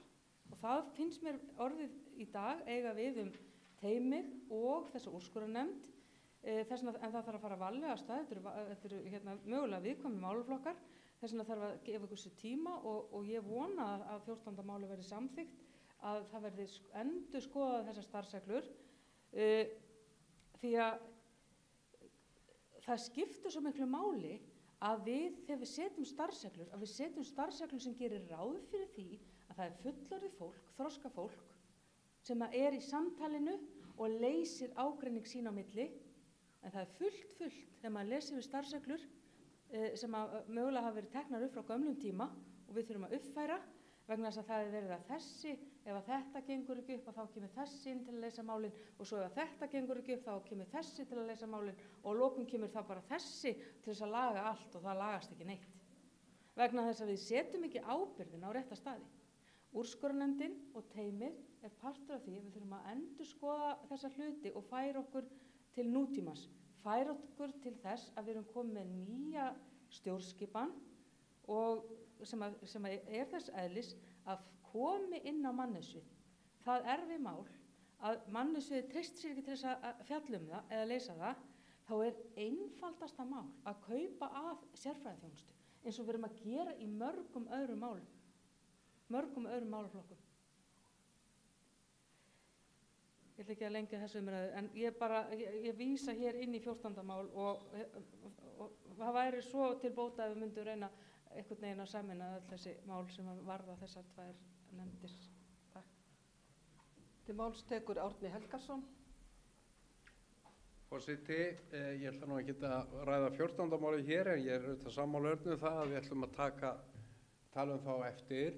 En ég held að markmiði með þessari breytingu, ég sé ekkert á móti að samþykja hana eins og hún núna, að þeirra einu undantekningu við bættri að það hefði kannski átt að segja líka kirkjuþingsfulltrúar þarna, vegna þess að það mögulegt að það sé kirkjuþingsfulltrúi sem hvorki starfandi prestur í sóknarnefnd. Þannig að það mætti vera, en ástæðin fyrst og fremst sú að það verið að tala þá sem eiga hagsmuna að gæta, og það þetta fólk sem talið þarna upp. Það ekki þannig að það geti eitthvað fólk í öðru trúfélagi til dæmis farið að beina kvörtunum til þessara nefndar, og það það sem að verið að koma í veg fyrir með þessu. Það verða að vera einhverjir hagsmunir undir sem að tengjast okkar starfi, og þess vegna sé ég ekkert á móti því að samþykkja þetta núna hvort sem að 14. máli fær framgang eða ekki.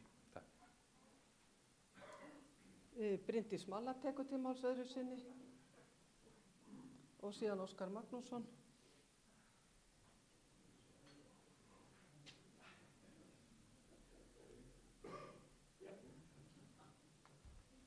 Forseti, sko ef að það markmiðið sem að Árni Helgason nefna hér, af hverju það þá ekki sagt þannig?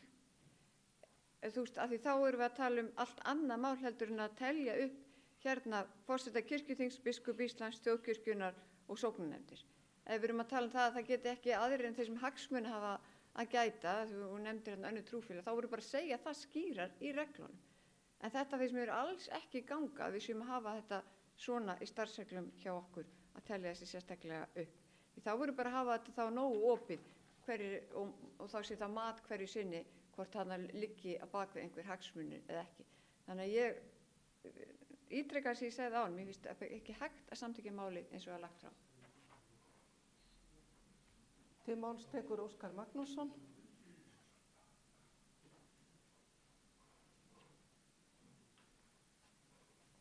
Forseti, ég algjörlega sammála Bryndísi Mallu í hennar málflutningi. Ég finnst þetta satt að segja og hefur lengi þótt þessi úrskurðarnefnd mjög sérkennilegt fyrirbrigði, og við skulum átta okkur á því að hvað að vera. Við erum í raun að búa til annað dómskerfi innan kirkjunnar, og við getum alveg gert það ef við viljum, og þá búum við til úrskurðarnefnd sem þá dómstóll í málefnum kirkjunnar, sem við lýsum þá hvaða málefni það eru, kannski eru það öll málefni innan kirkjunnar. Svo búum við til áfrýjunar nefnd kirkjunar sem er þá næsta dómstig og verðum minnst að kosti 2 dómstigina kirkjunar öll mál, og rekum kirkjuna ekki bara sem sjálfstæðu einingu eins og hún í dag í eðli sínu, heldur líka hvað var það réttarfar. Þá semjum við sérstakar réttarfarsreglur sem við erum reyndar komin á hættulega braut með á vissan hátt, vegna þess að við stærum okkur af því að við lútum ekki, ég tók ekki betur eftir en að það kemur fram í einhverjum framsögum hér í upphafi þessa kirkjuþings, að við litum hvorki upplýsingalögunum við stjórnsýslulögum. Og þetta segja menn eins og það sé eitthvað voðalega fínt. Hvað svona fínt við það? Til hvers haldið þið að upplýsingalög, stjórnsýslulög hafa verið sett á sínu tíma? Og þau gjörbreyttu íslenskri stjórnsýslu. Gerðu hana gagnsæja og kom í veg fyrir klíkuskap og vitleysusgang sem þar var áratugum og í 100 ár. Þannig að við eigum bara að taka upp upplýsingarlög og stjórnsýslulög eins og ríkisvaldið í öllum aðalatriðum, og við eigum að nota dómstóla landsins, og við eigum að nota þau tæki og tól sem aðrar stofnanir og fyrirtæki hafa tamið sér og gengið ágætlega eins og bæði Arna og fleiri hér hafa bent á. Þessi aðferðafræði að keyra svona sjálfstæðans borgarlínu þetta er alveg óþarfi.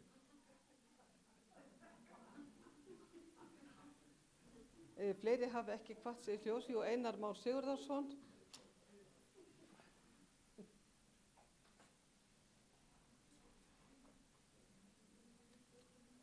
Forseti, bara aðeins að fagna umræðinu þessa tillögu en vekja einnig athygli á 14. máli sem úrskurðarnefnd og teymi, þar að sé verið settur starfshópur til að fara yfir, og þessar tillögur báðar munu væntanlega að fara til sömu nefndar Það er mest bara eðlilegt að nefndin skoði þetta í samhengi, hvort að þessi sé þá óþörf að fara þá inn í hina eða hvernig við vilja hafa það, þannig að þetta er allavega að fjalla afar hliðstæð mál.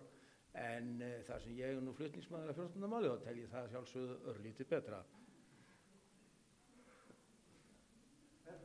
Vill framsögumaður bregðast við? Þá tekur til máls Kristrún Heimisdóttir og lýkur þar með ræðunni.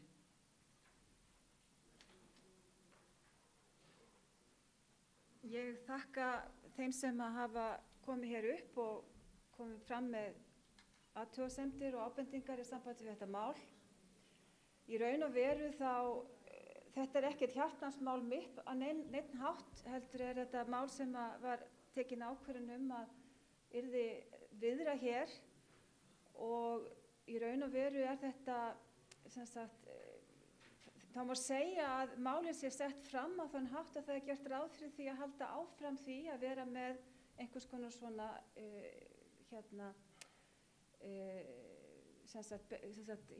nefnd eða að það sé semst fyrir hendi sérstaklega sem hefur verið hingað til í raun og veru og er núna með þessu verið að draga tilbaka eða aftur í það sem var gamla aðferðin, hvað var það þessa úrskurðarnefnd.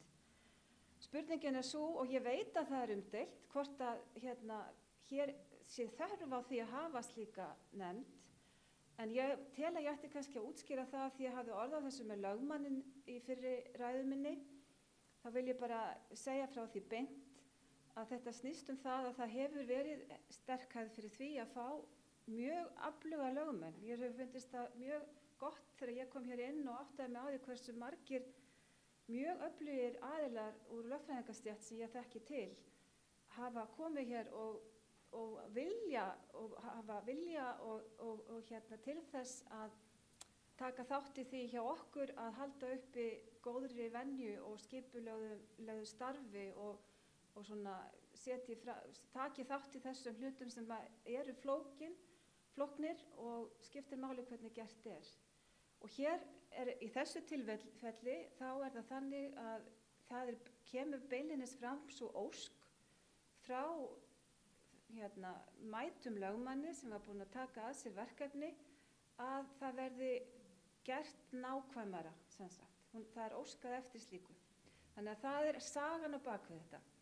Ég er algjörlega sammála þeirri hugmynd að þetta verði sett í nefnd með þessum hætti sem hér hefur verið nefnt og ég tel að það sé bara farsæl leið í því að ræða þetta mál frekar af því að það er sannarlega þörf á því að ræða þessa hluti og þar með líka það sem að þetta samspil sem er við hluti eins og þessi, sko, að það sé náttúrulega ómögulegt raun og veru fyrir þjóðkirkjuna að vera ekki með grundvallar þætti í stjórnsýslu innan þess sem við erum að gera. Það er auðvitað eitthvað sem við missum með því að vera ekki beinlínis inn í ríkiskerfinu, en það er mjög bagalegt og ég tek undir það sem hér hefur verið sagt það allt saman. Meira vil ég ekki segja sinni. Fyrri umræðu þá lokið 7. mál, lagt til að máli fari til síðar umræðu, eins og geta samþykkt. Það gjör svo vel að gefa merki. Takk fyrir ykkur á móti, það er samþykkt. Lagt til að máli fari til löggjafarnefndar, sem geta samþykkt. Það gjör svo vel að gefa merki. Takk fyrir, það er samþykkt samhljóða. Þá tökum við fyrir 11. mál. Tillaga af starfsreglum breyting á starfsreglum söfnuði og sóknarnefndir númer 16 frá 21-22 með síðari breytingum. Flutningsmenn eru Bryndís Malla Elídóttir og Stefán Már Gunnlaugsson og tekur framsögumaður til máls Bryndís Malla Elídóttir.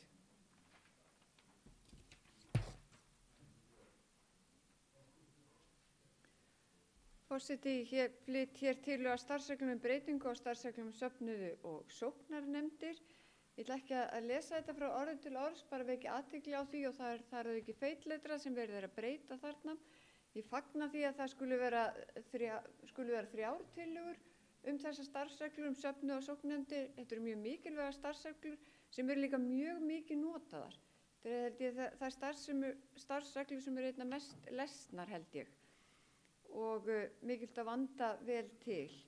Nú í fyrstu greini þá erum við að leggja til að hér sé bætt við orðinu stefna, þar að segja sóknin starfa á grundvelli þjóðkirkjuna, starfsregluna, stefna bætu við og samþykkta kirkjuþing. Hérna eigum við til dæmis við jafnréttisáætlunina, jafnréttisstefnuna og vímuvarnastefnu, stefnu sem að kirkjan starfar eftir. Því það er líka mikilvægt að við höfum það í huga og líka í sambandi við máli sem var kynnt hér áðan að okkur þykir mjög vænt sjálfstæði sókna og við höfum ítrekað hér á kirkjuþingi minnt okkur á það að við viljum standa vörð sjálfstæði sókna. En sjálfstæði sókna eins og alltaf innan þess ramma sem að þær starfa eftir. Og þar setjum við ákveðin ramma meðal annars og ekki síst í starfsreglum söfnuðar sóknarnefndir og líka varðandi það sem við erum þá ítreka hér, að þeir sóknarnefndirnar starfa á grundvelli þeirra stefna sem að kirkjuþing samþykktir. Þurfum að gæta þess líka að sóknarnefndirnar eru ekki einhverju svona sjálfstæða fríkirkjur, heldur hluti af þeirri einingu kirkjunar og fylgja þeirri stefnu sem við leggjum fram.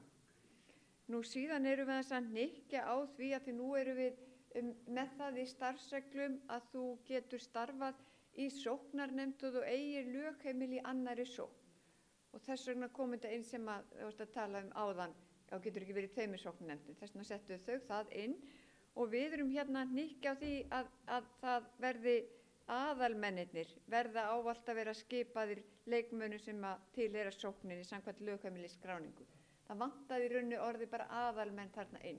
Það var hugsunin þegar við samþykktum þessa breytingu en það vantaði orði aðalmenn og það er oft verið spurt þetta. Þannig að við teljum rétt að það sé sett þar inn. Og svo fannst okkur líka vanta inn í starfsreglunar sérstakt hæfi og þar segjum við eins og sjáum þarna skáleitir að enginn getur setið í sóknarnefnd sem aðal eða varamaður svo gilt sé sem tengdur nánum ættarböndum við vígða þjóna safnaðarins. Það má spyrja sig af hverju erum við að taka þetta sérstaklega fram, þetta svo óbóstlega sjálfsagt að engum myndi detta þetta í hug, en við þekkjum vel að þegar oft orðið erfitt að manna í sóknarnefndir að þá kannski freistandi að horfa til einhver sem alla daga í kirkjunni eða tekur virkan þátt. En við teljum mikilvægt að þarna sé bara þetta skýrt sagt í starfsreglum, að þetta ekki boði. Nú annað sem vantar inn í starfsreglur söfnuðu og sóknarnefndir að það að það sé tilgreint að sóknarnefnd riti firma sóknarinnar og þessi sóknarnefndi sem veitir prókúru umboð. Þetta finnst okkur öllum sjálfsagt en þetta hefur ekki staðið í reglunum og við teljum rétt að þetta standi í þessum starfsreglum. Þetta eru þær breytingar sem við Stefán Már erum að leggja hér til og ég legg til að málinu verði vísað til annarri umræðu og til löggjafarnefndar og löggjafarnefndin mun þá fá þessi 3 mál til sín og við vinnum þetta allt saman og leggjum fram þá væntanlega í mars. Orðið laust til máls tekur Arna Grétarsdóttir og síðan Sigurður Grétar Sigurðsson. Forseti, ég ætla bara aðeins örlítið stutt að benda á það, ég er mjög ánægð með að þetta varðandi sóknarnefndirnar að sé engin tengdur nánum ættarböndum en þá er ekki útilokað að maki vígðra þjóna taki sæti í sóknarnefnd. Bara svo aðeins, það er náttúrulega ekki ættarbönd þar og það kannski skiptir máli að eða kannski var það ekki ætlunin að loka það, ég veit ekki. Það væri eðlilegt að taka á því líka. Takk. Til máls tekur Sigurður Grétar Sigurðsson.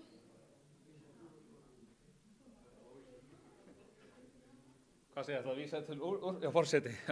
Vísa til úrskurðar og aðalnefndar og hinnar. Það er akkurat þessi punktur sem ég ætla að koma inn á líka, að það þurfti að hnykkja á því að það eigi við maka og líka bara ekki tengdur bara vígðum þjónusafnarins heldur allavega launuðum starfsmönnum safnaðarins. Það í stærri söfnum eru náttúrulega oft nokkrir launaðir starfsmenn í fullu starfi og það mér finnst að gilda alveg sama þá eins og víða þjóna, það sé ekki sóknarnefnda fólk, einhver sem að höndla með þetta, sem að í of nánum annaðhvort makatengslum eða ættatengslum. Já, það er sjálfboðastarf, Það er sjálfboðastarf, en við erum ég er að tala laun þar sem menn eiga fjárhagslegra hagsmuna að gæta.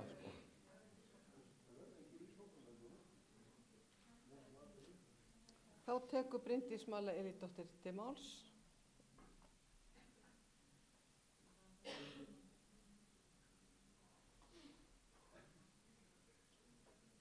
Forseti, ég er náttúrulega bara svo dæmalega makalaus að ég leit nú bara svo á að maki væri tengdur nánum fjölskylduböndum, en ef við þurfum eitthvað að hnykkja nánar í það, gerum við það nú bara í nefndinni og erum ekkert að þvæla mikið með það.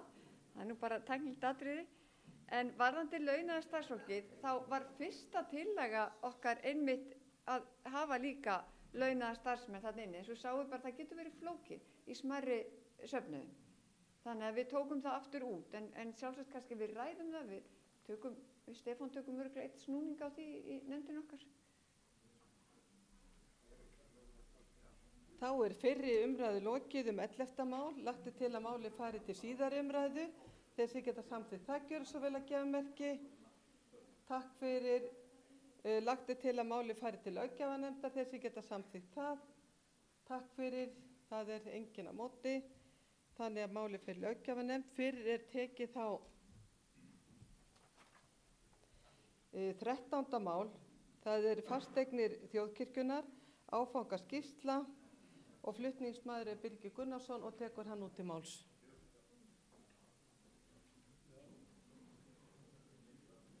Forseti, þessi skýrsla sem er lögð hérna fram er eingöngu lögð fram til kynningar. Þarna er eingöngu búið að taka fyrir 15 af rúmlega 40 eignum þjóðkirkjunnar. Ég sá það reynda fyrir mér að þessi skýrsla væri bara viðhengi við skýrslu stjórnar og ég legg það til að þetta fylgi bara skýrslu stjórnar í þann farveg sem hún fer og geti þá komið til umræðu þegar þar að kemur. En ekki þetta sé eitthvað sérstakt mál. Vill eitthvað taka til máls? Svo er ekki, þannig að fyrri umræðu er lokið og þá er lagt til að þetta mál fari til síðar umræðu. Þið geta samþykkt það, gjör svo vel að gefa merki. Takk fyrir og þá er lagt til að þessi skýrsla fari til allsherjarnefndar. Þessi geta samþykkt það, gjör svo vel að gefa merki. Takk fyrir, það er enginn á móti, þannig að það er samþykkt. Þá tökum við fyrir 14. mál og það er tillaga til þingsályktunar skipun starfshóp athugun á tilgangi og hlutverki aðgerðateymis og flutningsmenn eru stjórn þjóðkirkjunnar og framsögumaður er formaðurinn Rúnar Vilhjálmsson og tekur hann út til máls. Já, forseti. Það er nú búið að fjalla 14. mál töluvert undir öðru máli en eins og kunnugt er að þá snýst þetta að skipaður sé starfshópur athugun á tilgangi og hlutverki aðgerðateymis og úrskurðarnefndar. Þetta eru þessar tvær nefndir þjóðkirkjunnar sem að snúa að úrlausn ágreiningsefna í kirkjun okkar. Og er einfaldlega þessa leið. Kirkjuþing 2025-26 samþykkir að skipa starfshóp 3 manna sem fari yfir hlutverk og tilgang aðgerðateymis þjóðkirkjunnar og úrskurðarnefndar þjóðkirkjunnar. Starfshópurinn leggir mat á hvort tilefni sé til að endurskoða stjórnkerfi kirkjunnar, hvað varðar ábyrgðarsvið og starfsreglur sem gilda framangreindar nefndir. Starfshópurinn skili skýrslu með tillögum sínum til kirkjuþings fyrir 1. febrúar 2026. Og það, eins og hér hefur komið fram á þessu þingi fram að þessu og eins og hefur komið fram á fyrri þingum og reyndar einnig í umræðu stjórnar, þá eru ólík sjónarmið uppi tilgang og hlutverk og jafnvel reglur sem að þessar nefndir fara eftir. Þetta eru auðvitað ólíkar nefndir en þær eru báðar settar af stað og innan kirkjunar sjálfrar og á vegum hennar til þess að leysa úr ólíkum ágreiningsefnum sem upp geta komið. Sjónarmiðin sem ólík eru geta snúið annars vegar að aðildinni og hér var nú eitt aðildarmál á undan. Hverjir eigi aðild? Þetta getur líka snúið að því hvernig eigi að fjalla mál. Það er að segja það eftir hvaða reglum eigi að fara við úrlausn mála sem að eru talin uppfylla skilyrði aðildar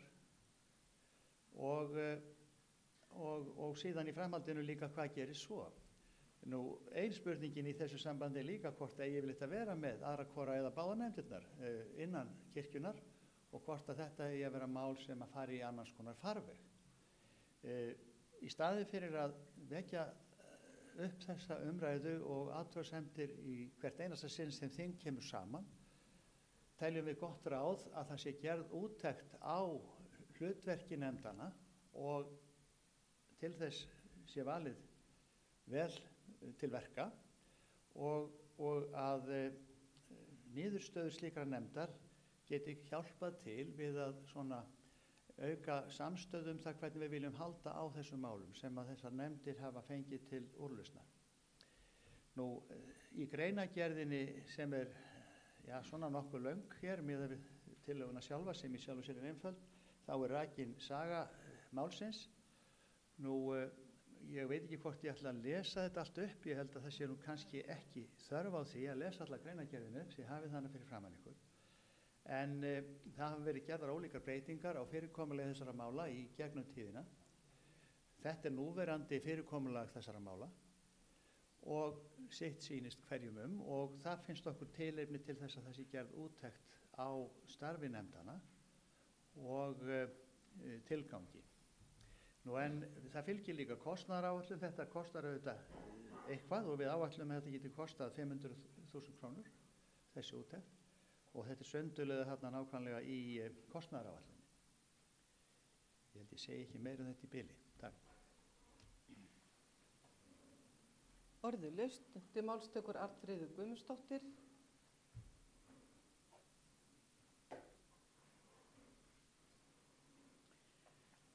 Forseti, ég ætla að bregðast við þeim hluta tillögunnar sem að snýr að aðgerðateyminu en ekki úrskurðarnefndinni. Í mars 2023 þá hélt formaður þá nefnds teymi sem nú heitir aðgerðateymi tölu hér á kirkjuþingi sem hefði átt að hringja viðvörunarbjöllum hjá kirkjuþingsfulltrúum. Í máli formannsins kom ekkert fram verklag, til dæmis tímamörk, lykti mála eða verkaskiptingu innan teymisins. Það kom heldur ekkert fram fjöldamála sem hefðu borist teyminu frá upphafi og ekkert varðandi lengd málsmeðferðar í einstaka málum eða meðaltali þess tíma.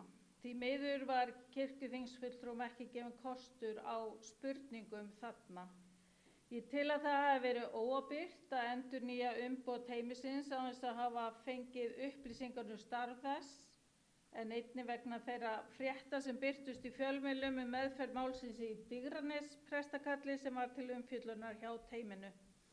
Það var margt sem hefði átt að vekja spurningar hjá kirkjuþingsfulltrúum, ekki síst tíminn sem það tók teymið að komast að niðurstöðu í þessu einstaka máli. Allir sem þekkja eitthvað til meðferðarmála af þessu tagi vita að lengd málsmeðferðar tíma skiptir sköpum og er algjört lykilatriði að hann sé sem stystur. Það var óverjandi að endurnýja umboð teymisins án þess að færi fram úttekt á störfum teymisins, en líka reynslunar af nýjum reglum sem settar voru á kirkjuþingi 2018. Því miður voru ekki leyfðar umræður hér á þinginu áður en kom að því að greiða atkvæði endurnýjun umboðs teymisins og það finnst mér ekki góð vinnubrögð og í hæsta máta ólýðræðisleg.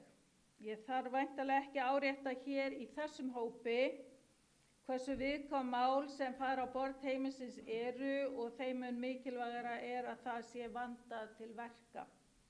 Það er að mínu viti óverjandi að það skuli ekki vera einstaklingur í teyminu sem hefur faglega þekkingu á starfi kirkjunar. Það er augljóst að það tefur fyrir afgreiðslumála sem teymi hefur til meðferðar. Langur afgreiðslutími kemur líka berlega fram í þeim kostnaði sem kirkjan hefur þurft að bera á undanförnum árum vegna starfa teymisins. Og ég er ekki viss að allir kirkjuþingsfulltrúar gerir sér grein fyrir þeim háu upphæðum sem hér er að ræða. Á árunum 2022 til 2024 var heildarkostnaður alls 22 milljónir. Kirkjuþing ber fjárhagslega ábyrgð á starfi kirkjunnar og þessi mikli kostnaður hefði einn og sér átt að koma í veg fyrir það að kirkjuþing samþykkti að endurnýja umboð teymisins án þess að fyrst væri gerð úttekt á störfum þess. Í þessu sambandi má minna á að teymið er ekki dómsvald eða dómstóll í neinni merkingu þess orðs. Þá fyrst og síðast að veita stuðning og leiðbeiningu en ekki fella lagalega úrskurði. Varðandi tillögu stjórnar sem hér liggur fyrir verð ég að segja þetta. Ég skil ekki af hverju stjórnin er núna fyrst að leggja þessa tillögu fram, eftir hverju var verið að bíða. Ég get upplýst kirkjuþing það að 4. júlí 2024 fór ég á fund stjórnar til þess að kalla eftir því beinlínis að hún beitti sér fyrir því að þessi úttekt eða svona úttekt væri unnin. Mér finnst svo mikið í húfi, ekki bara beinharðir peningar, heldur fyrst og síðast líðan þeirra einstaklinga sem leita til teymisins og líka hinna sem hugsanlega eru ásakaðir eitthvað að ósekju. Og ég var vissulega að vona að þessi tillaga kæmi fram á síðasta haustþingi sem hún gerði greinilega ekki. Þegar mér var falið að leiða starf hópsins sem skrifaði upphaflegu reglurnar meðferð kynferðisbrota innan kirkjunnar sumarið 1998 fékk ég í hendurnar fyrirmyndir frá reglum sem biskupafundur í norsku kirkjunni hafði samþykkt. Fyrir okkur sem sátum í starfshópnum var það alveg skýrt að leiðarstefið í vinnu okkar væri að gæta hagsmuna þeirra einstaklinga sem reglurnar náðu til. Ég þarf örugglega ekki að minna kirkjuþingsfulltrúa á hvaða mál voru í hámælum innan kirkjunnar árið 1996 og ýttu án efa á eftir því að kirkjan setti sér verklagsreglur til að fara eftir þegar eða ef upp kæmi mál af þessu tagi. Kirkjan var frumkvöðull í þessum efnum í íslensku samfélagi og reglurnar sem samþykktar voru á kirkjuþingi haustið 1998 voru fyrirmynd að reglum sem önnur fyrirtæki og stofnanir settu sér í upphafi 21. aldarinnar og þetta er eitthvað að mínu viti sem kirkjan gat verið stolt af á þessum tíma. Ég verð að viðurkenna að ég hef áhyggjur af því hvar kirkjan er stödd í dag hvað varðar meðferð kynferðisbrota innan kirkjunnar. Mér finnst margt vera til að ýta undir þær áhyggjur. Ef það er eitthvað sem kirkjan þarf að gera vel, þá er það að hlúa að þeim sem telja hafa verið brotið á sér. Það þarf að vera hafið yfir allan vafa að sú sé raunin. Og varðandi skipun starfshópsins þá vil ég segja þetta. Ég treysti því að þau sem stóðu að og töluðu fyrir tillögu að nýjum starfsreglum meðferð mála og aðgerðir varða einelti, kynferðislega áreitni, kynbundna áreitni, ofbeldi, ámælisverða og refsiverða háttsemi innan þjóðkirkjunnar kirkjuþingi 2018 verði ekki skipuð í starfshópinn. Sé það verkefni starfshópsins að fara yfir hlutverk og tilgang aðgerðateymis þjóðkirkjunnar, þá er það engan veginn eðlilegt að þau sem stóðu að gildandi starfsreglum séu fengin til að meta þær og forsenda þess að úttektin verði trúverðug. Takk.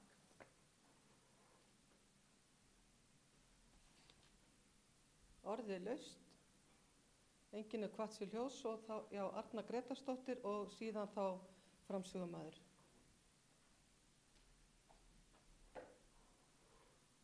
Forseti, mig langar aðeins til þess að bregðast við orðum Dr. Arnfríðar og taka undir það að þetta er gríðarlega mikilvægur málaflokkur. Það er mikið í húfi.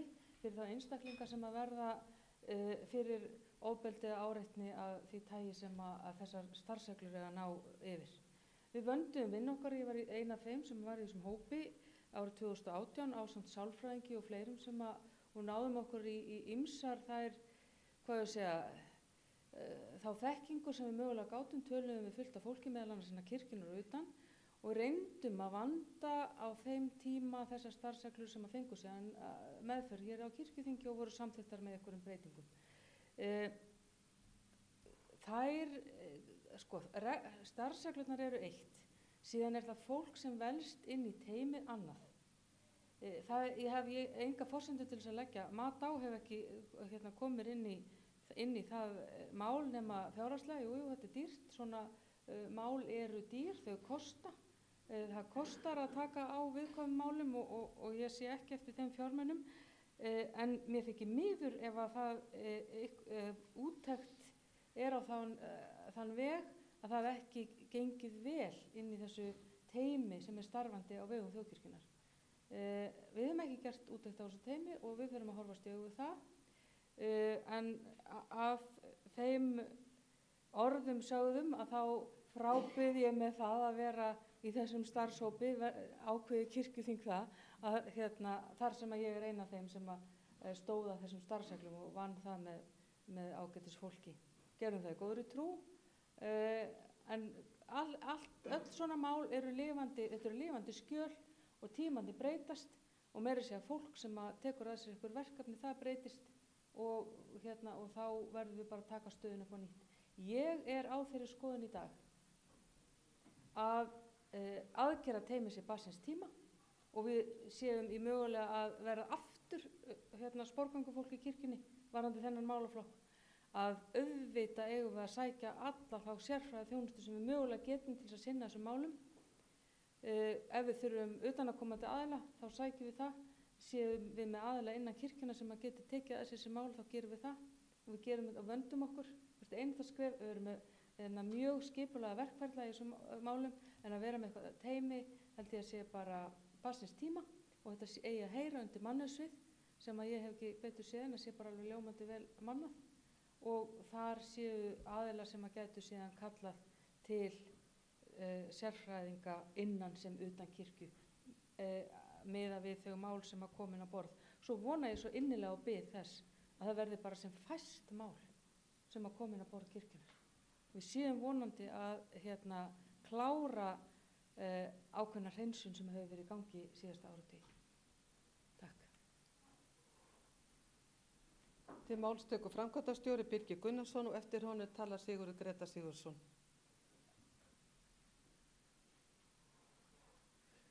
Forseti, mér finnst þetta góð nálgun hjá stjórninni að það verið bara farið út þetta á þessum málum því að allt breytingum háð og það eins með þetta eins og svo margt annað. Að við þurfum að endurskoða svona hluti og fyrirkomulega reglulega. Ég hef vanist því í mínum fyrri störfum þar sem hefur þurft að taka á svona málum sem að heyra undir aðgerðateymi hjá okkur í dag að þá hafa verið fengnir utanaðkomandi aðilar til þess að leysa úr því. Þannig að ég segi bara við skulum bara skoða þetta og sjá bara hvert það leiðir. Var þetta kostnaðinn þá vissulega þegar eru erfið og þungmál þá kostar það en kostnaður núna í ár og síðast ári ekki mikill, hann var rétt 3 milljónir á síðast ári og enn minni í ár. Þannig að bara svo því sé haldið til haga. En mér finnst þetta bara mjög gott að þetta verði bara skoðað. Þá tekur Sigurður Grétar Sigurðsson til máls. Já, forseti. Já, ég tel að þetta sé bara hið besta mál að skoða þetta grundigt. En það sem að ég tel segja mikilvægast að hafa í huga varðandi kannski tilgang og hlutverk svona teymis eins og til dæmis aðgerðateymis og það er það sem að mér hefur kannski þótt athyglisverðast við þá mynd sem að það birtir. Ég hef svo sem tjáð mig hérna úr ræðustól áður að málsmeðferðartími hefur auðvitað verið óheppilega langur og það slæmt fyrir alla aðila.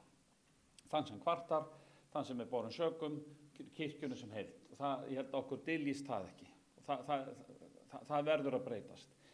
En það sem er svo mikilvægt líka, það er að ef að fólk telur á sig brotið, ef að ég er vændur það að brjóta á mannesku og að sá sem að brotið á, svo manneski sem að ég er vændur að brjóta á, hafi lágan þröskuld til að geta borið fram sína kvartanir. Og auðvitað er kannski kvartanir svona leiðin hjá okkur, það er prófastur og það er biskupsstofa og eitthvað svona. En í okkar litlu kirkju, í okkar fámennu stétt, til dæmis okkar vígðu þjóna, þá eru tengslin oft það mikil, þessi og hinn eru skólasyskin og kunningjar og félagur og vinur og annað, að það getur verið svo erfitt að halda upp í trúverðuleika fyrir þann sem að kvartar, að rétt og faglega sé tekið á mál. Það er það sem mér hefur fundist athyglisverð kannski við eins og samsetningu teymisins, þó með kannski eitt og annað bæta. Það er einmitt að það hefur verið svo mikil áhersla lögð á þessa fjarlægð, á þess að svona halda þessari fjarlægð, þannig að einhvern veginn að allir aðilar geta upplifað óyggjandi faglegheit eins og það er hægt. Og já. Og þá tekur Rúnar Vilhjálmsson til máls og lýkur þar með umræðinni.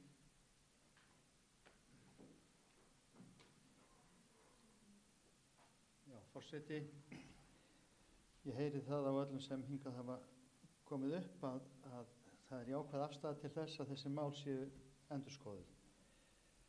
Og ég fagna umræðunni, hún er gagnleg, þörf. Aðeins ef ég má fara í einstök atriði hér, bæði Arnfríður og Sigurður hafa nefnt að mál hafa dregist of og þá er verið að vísa til teymisins. Þetta er auðvitað mjög stórt mál og alvarlegt þegar að mál dragast, því að það vindur í sjálfu sér upp á málið að draga það og gerir úrlausnina erfiðari og eftirfylgdina erfiðari sem því svarar. Þess vegna er gríðarlega mikilvægt að unnið sé með skilvirkum hætti og skipulega og faglega, og ég er sammála Arnfríði því líka, það þarf að vinna faglega í þessum málum. Þetta er ekki bara spurning um lögfræðilega yfirvegun eða lögfræðileg svör við ágreiningsefnum, heldur þarf að vinna hvert mál faglega eins og það er vaxið. Nú, ég held að það sé alveg ljóst, og Arna og Birgir kom inn á það, þetta eru lifandi skjöl og reglur sem þessar nefndir gilda og það einmitt undirstrikar það að við getum þurft að endurskoða þessar nefndir og störf þeirra. Þessi málaflokkar verða að þola endurskoðun af hálfu kirkjunnar og þetta er ástæðan fyrir því að við leggjum þetta til, sérstaklega líka í ljósi þess að það hafa endurtekið komið hér upp ólík sjónarmið sem varða þessar nefndir, aðra hvora eða báðar. Og ég legg til að þetta mál fari í aðra umræðu og til nefndar.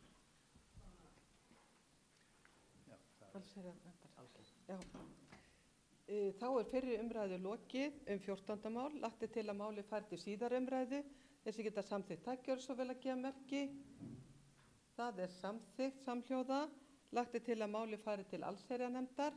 Þessi geta samþykkt tækjör svo vel að gefa merki. Takk fyrir, það er samþykkt. Þá tökum við fyrir 15. mál og það er tillaga af starfsreglum varða sama málaflokk og í fyrri umræðu og flutningsmaður er Bryndís Malla Elídóttir og tekur hún út til máls.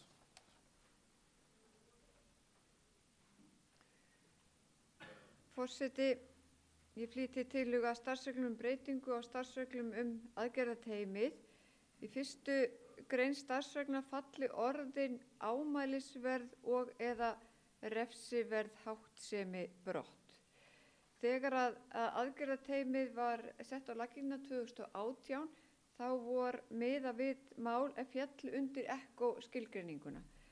Kirkjuþingi 2022-23 var reglunum breytt og þeim orðum bætt við sem nú er lagt til að verði felld aftur brott. Ég tel rétt að ECHO-skilgreiningi sé áfram lögð til grundvallar en falli sér frá síðari viðbót sem telja má allt og víða og geti kallað á huglægt mat.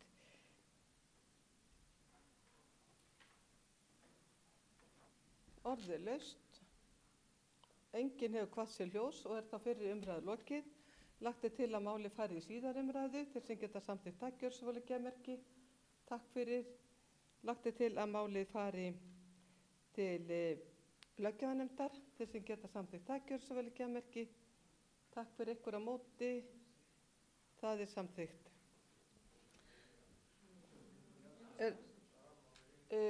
Nei, þetta er starfsreglubreiting. Hitt máli þetta fer til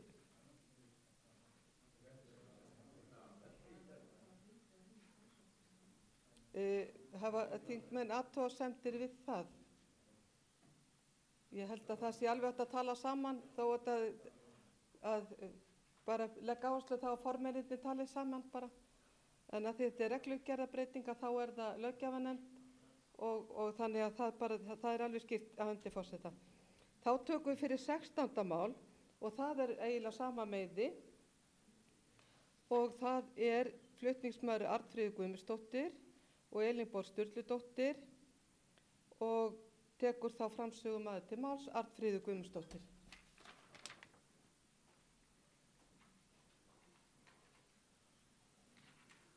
Forseti,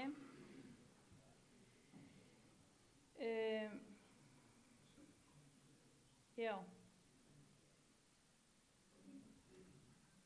hér er gerð tillaga það að önnur málsgrein núverandi reglna, önnur málsgrein 5. greinar fyrirgefið falli brott og 3.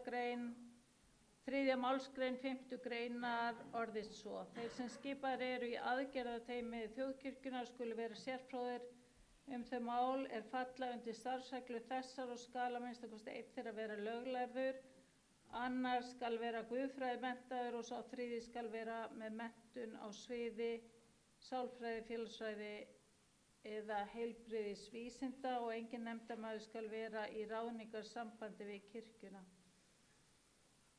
Starfsreglur þessar sem settar eru með heimild í 8. grein laga þjóðkirkjuna öðlast gildi við birtingu. Ég vil taka fram áður en ég les greinargerðina að guðfræðimenntaður hér þýðir ekki bara prestmenntaður, heldur líka djáknar. Já. Flutningsmenn telja að það hefur verið afturför þegar guðfræðimennta fólk hætti að hafa aðkomu að málum innan þjóðkirkjunnar varða einelti, kynferðislega áreitni, kynbundna áreitni, ofbeldi og ámælisverða og refsiverða háttsemi innan þjóðkirkjunnar.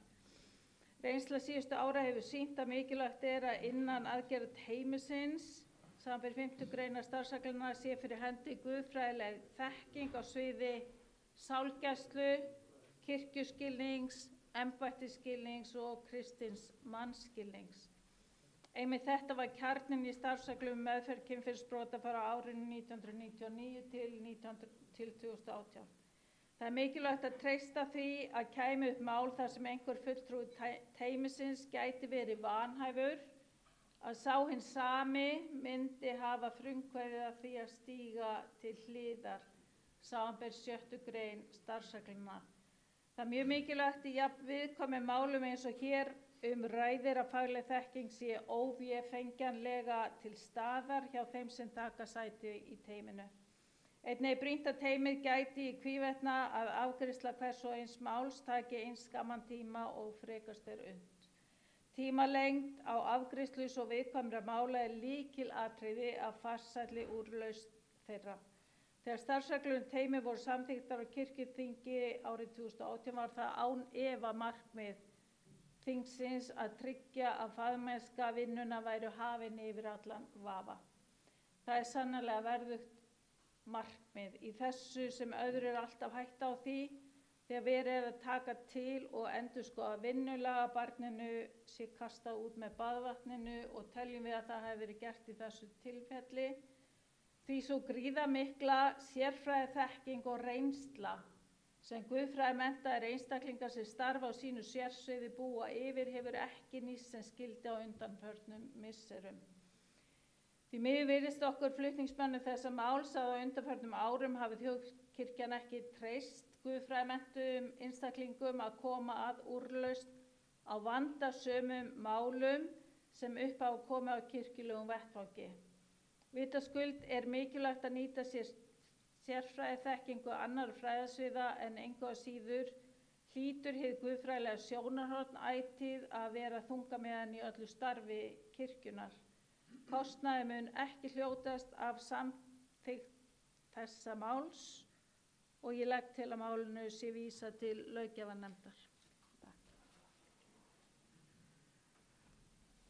Orðið er laust. Enginn hefur hvatt sér hljóðs. Jú, Auður Torberg.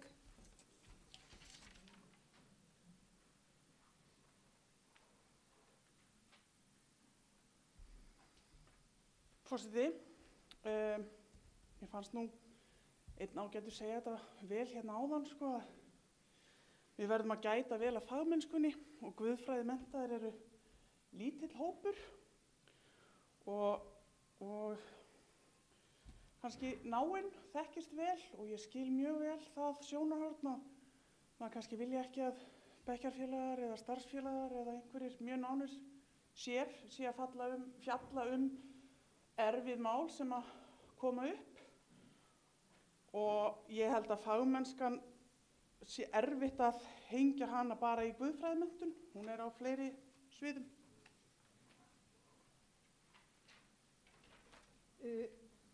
Steindór Haraldsson, varst þú að biðja orðið? Gerðu svo vel.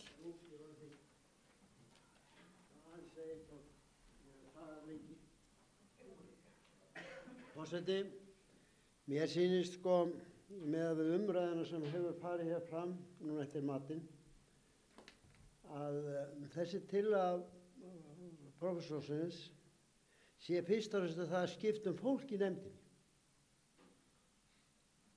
Hún skulle bara haldið áfram, þetta teymi, en skipt fólk.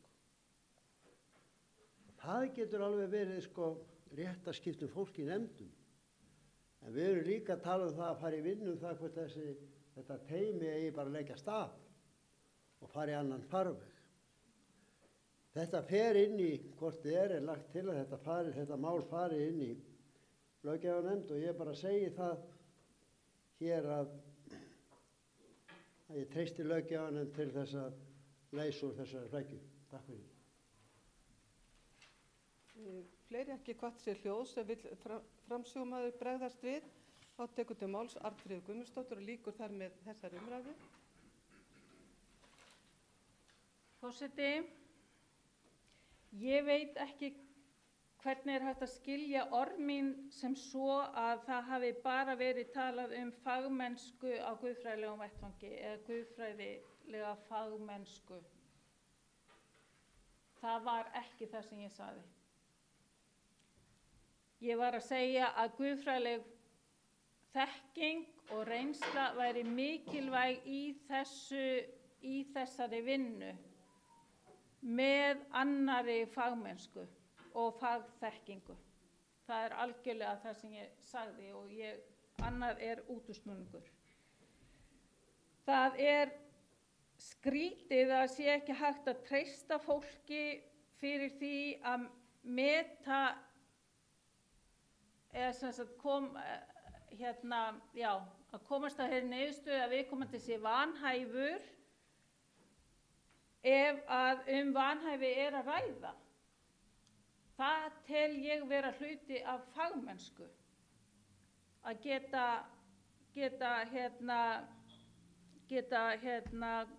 metið eigin hæfi. Og ég skil ekki að guðfræðimennta fólk eigi ekki að búa yfir slíkri fagmennsku. Það finnst mér mjög skrítið og mér finnst það mjög alvarlegt að því sé haldið fram og guðfræðimennta fólk sé vænt það. Það er ekki bara verið að tala að skipta fólk. Nei, Steindór, það er ekki máli. Það er verið að tala að sú sérfræðiþekking sem er til staðar hjá guðfræðimenntuðu fólki komi inn en ekki, það er ekki verið að tala um einstaklinga hér og það er bara skrítið að því sé haldið fram. Það má alveg, ég meina hluti af þessari vinnu verður klárlega að meta það hvort að það sé ástæða fyrir því að hafa þetta. Ég er algjörlega sannfærð að kirkjan á að bjóða upp á þessa þjónustu. Þetta er ekki dómstóll, þetta er stuðningur og þetta er leiðbeining og mér finnst mjög mikilvægt að það sé til staðar fyrir þá sem telja á sig brotið. Þannig að þegar við vorum í þessari vinnu hérna 98 þá vorum við spurð af hverju þarf að koma með, þannig að þetta er ekkert nýtt að þessi spurning sé borin fram og þá var það algjörlega skýrt og Íslenska kirkjan er ekki einum það. Ég nefndi á að norsku reglurnar, við vorum líka með reglur frá lúthersku kirkjunni í Bandaríkjunum til hliðsjónar að það væri hérna ef að fólk telur á sig brotið innan kirkjulegs samhengis þá er það að sjálfsögðu ekstra alvarlegt mál. Því að kirkjan á að vera öruggur fyrir alla. Og ef að slíkt kemur upp, þá finnst mér að kirkjan þurfi að vera með slíkan stuðning sem er fyrir hendi og mannauðssvið er örugglega bara mjög fært og ég ætla ekki að draga það neitt í efa, en þetta er og vil leggja áherslu á þetta. Það er sérþekking hér sem verið er að tala um. Það er ekki verið að tala um almenna þekkingu, heldur sérþekkingu. Takk. Þá er fyrri umræðu lokið þetta 16. mál. Lagt er til að máli fari til síðar umræðu. Þeir sem geta samþykkt takk gjörðu svo vel að gefa merki. Takk fyrir, það er samþykkt. Lagt er til að máli fari til löggjafarnefndar. Þeir sem geta samþykkt takk gjörðu svo vel að gefa merki. Takk fyrir, það er samþykkt. Þá ætla forseti að taka fyrir mál frá kirkjuþingi unga fólksins. Það er mál nr. 25, tillaga til þingsályktunar að breyting á starfsreglur kirkjuþing unga fólksins, nr. 42 frá 21-22. Flutningsmaður Ásmundur Máni Þorsteinsson og tekur hann út til máls.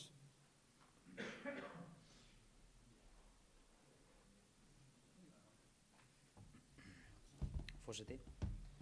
Já, tillaga breytingu á starfsreglum kirkjuþing unga fólksins. Ný 3. málsgrein 4. greinar starfsregluna orðast svo: fulltrúar á kirkjuþingi unga fólksins fá greitt fyrir þingfararkaup hvern dag sem þingið situr sem samsvarar 40% af þingfararkaupi á hinu reglulega kirkjuþingi. Það sem ég fengi nokkrar spurningar, þá er verið að tala á kirkjuþingi unga fólksins, sem sagt. Starfsregla þessar sem settar eru með heimild í 8. grein laga þjóðkirkjuna nr. 77/2021 öðlast gildi við birtingu.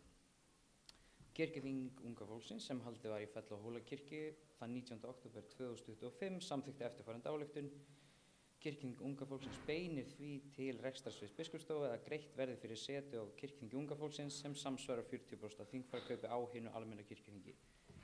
Til að beina máli þessu í réttan farveg telur flutningsmaður rétt að leggja fram ofangreinda breytingartillögu við starfsreglum kirkjuþing unga fólksins.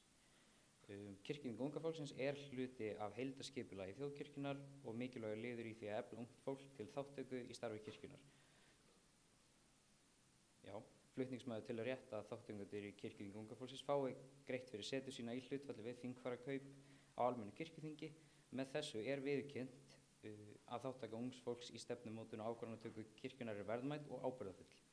Greiðsla fyrir setu styrkir stöðu unga fólksins, eykur jafnræði og tryggir að þáttaka sé raunhæf fyrir alla, óháð efnahag eða aðstæðum. Í nefndaráliti kemur fram að nefndin vill leggja áherslu á að kirkjuþing unga fólksins, KUF, sé þarft og mikilvægt fyrir framtíð þjóðkirkjunnar. Það fylgir ekki fjárhagsáætlun, en miðað við fullskipað þing og núverandi þingfararkaup þá er þetta rúm 500.000, 504.000 fyrir hvern þingdag. Og ég legg til þessu sé vísaði aðra umræðu og Löggjanefnd. Fjárhagsnefnd. Orðið er laust. Til máls tekur Þuríður Björg Víum Árnadóttir, síðan Stefán og Sigurður.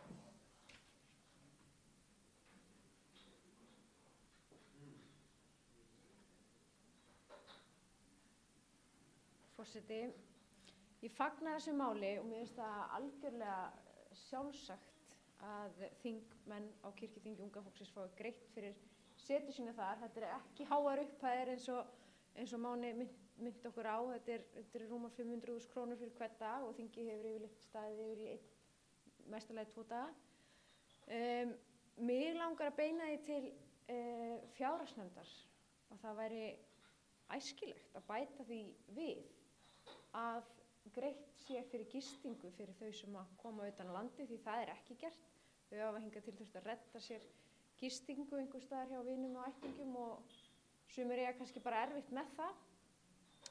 Þannig að þau hafa nú komið út í góðu mínus hingað til. Þannig að mig langar að beina þetta fjárhagsnefndar að bæta því við að greiða fyrir gistingu. Fjárhagsnefnd tekur þetta til athugunar. Þá tekur til mál Stefán Már Gunnlaugsson og síðan Sigurður Greta Sigurðsson og síðan biskup Íslands.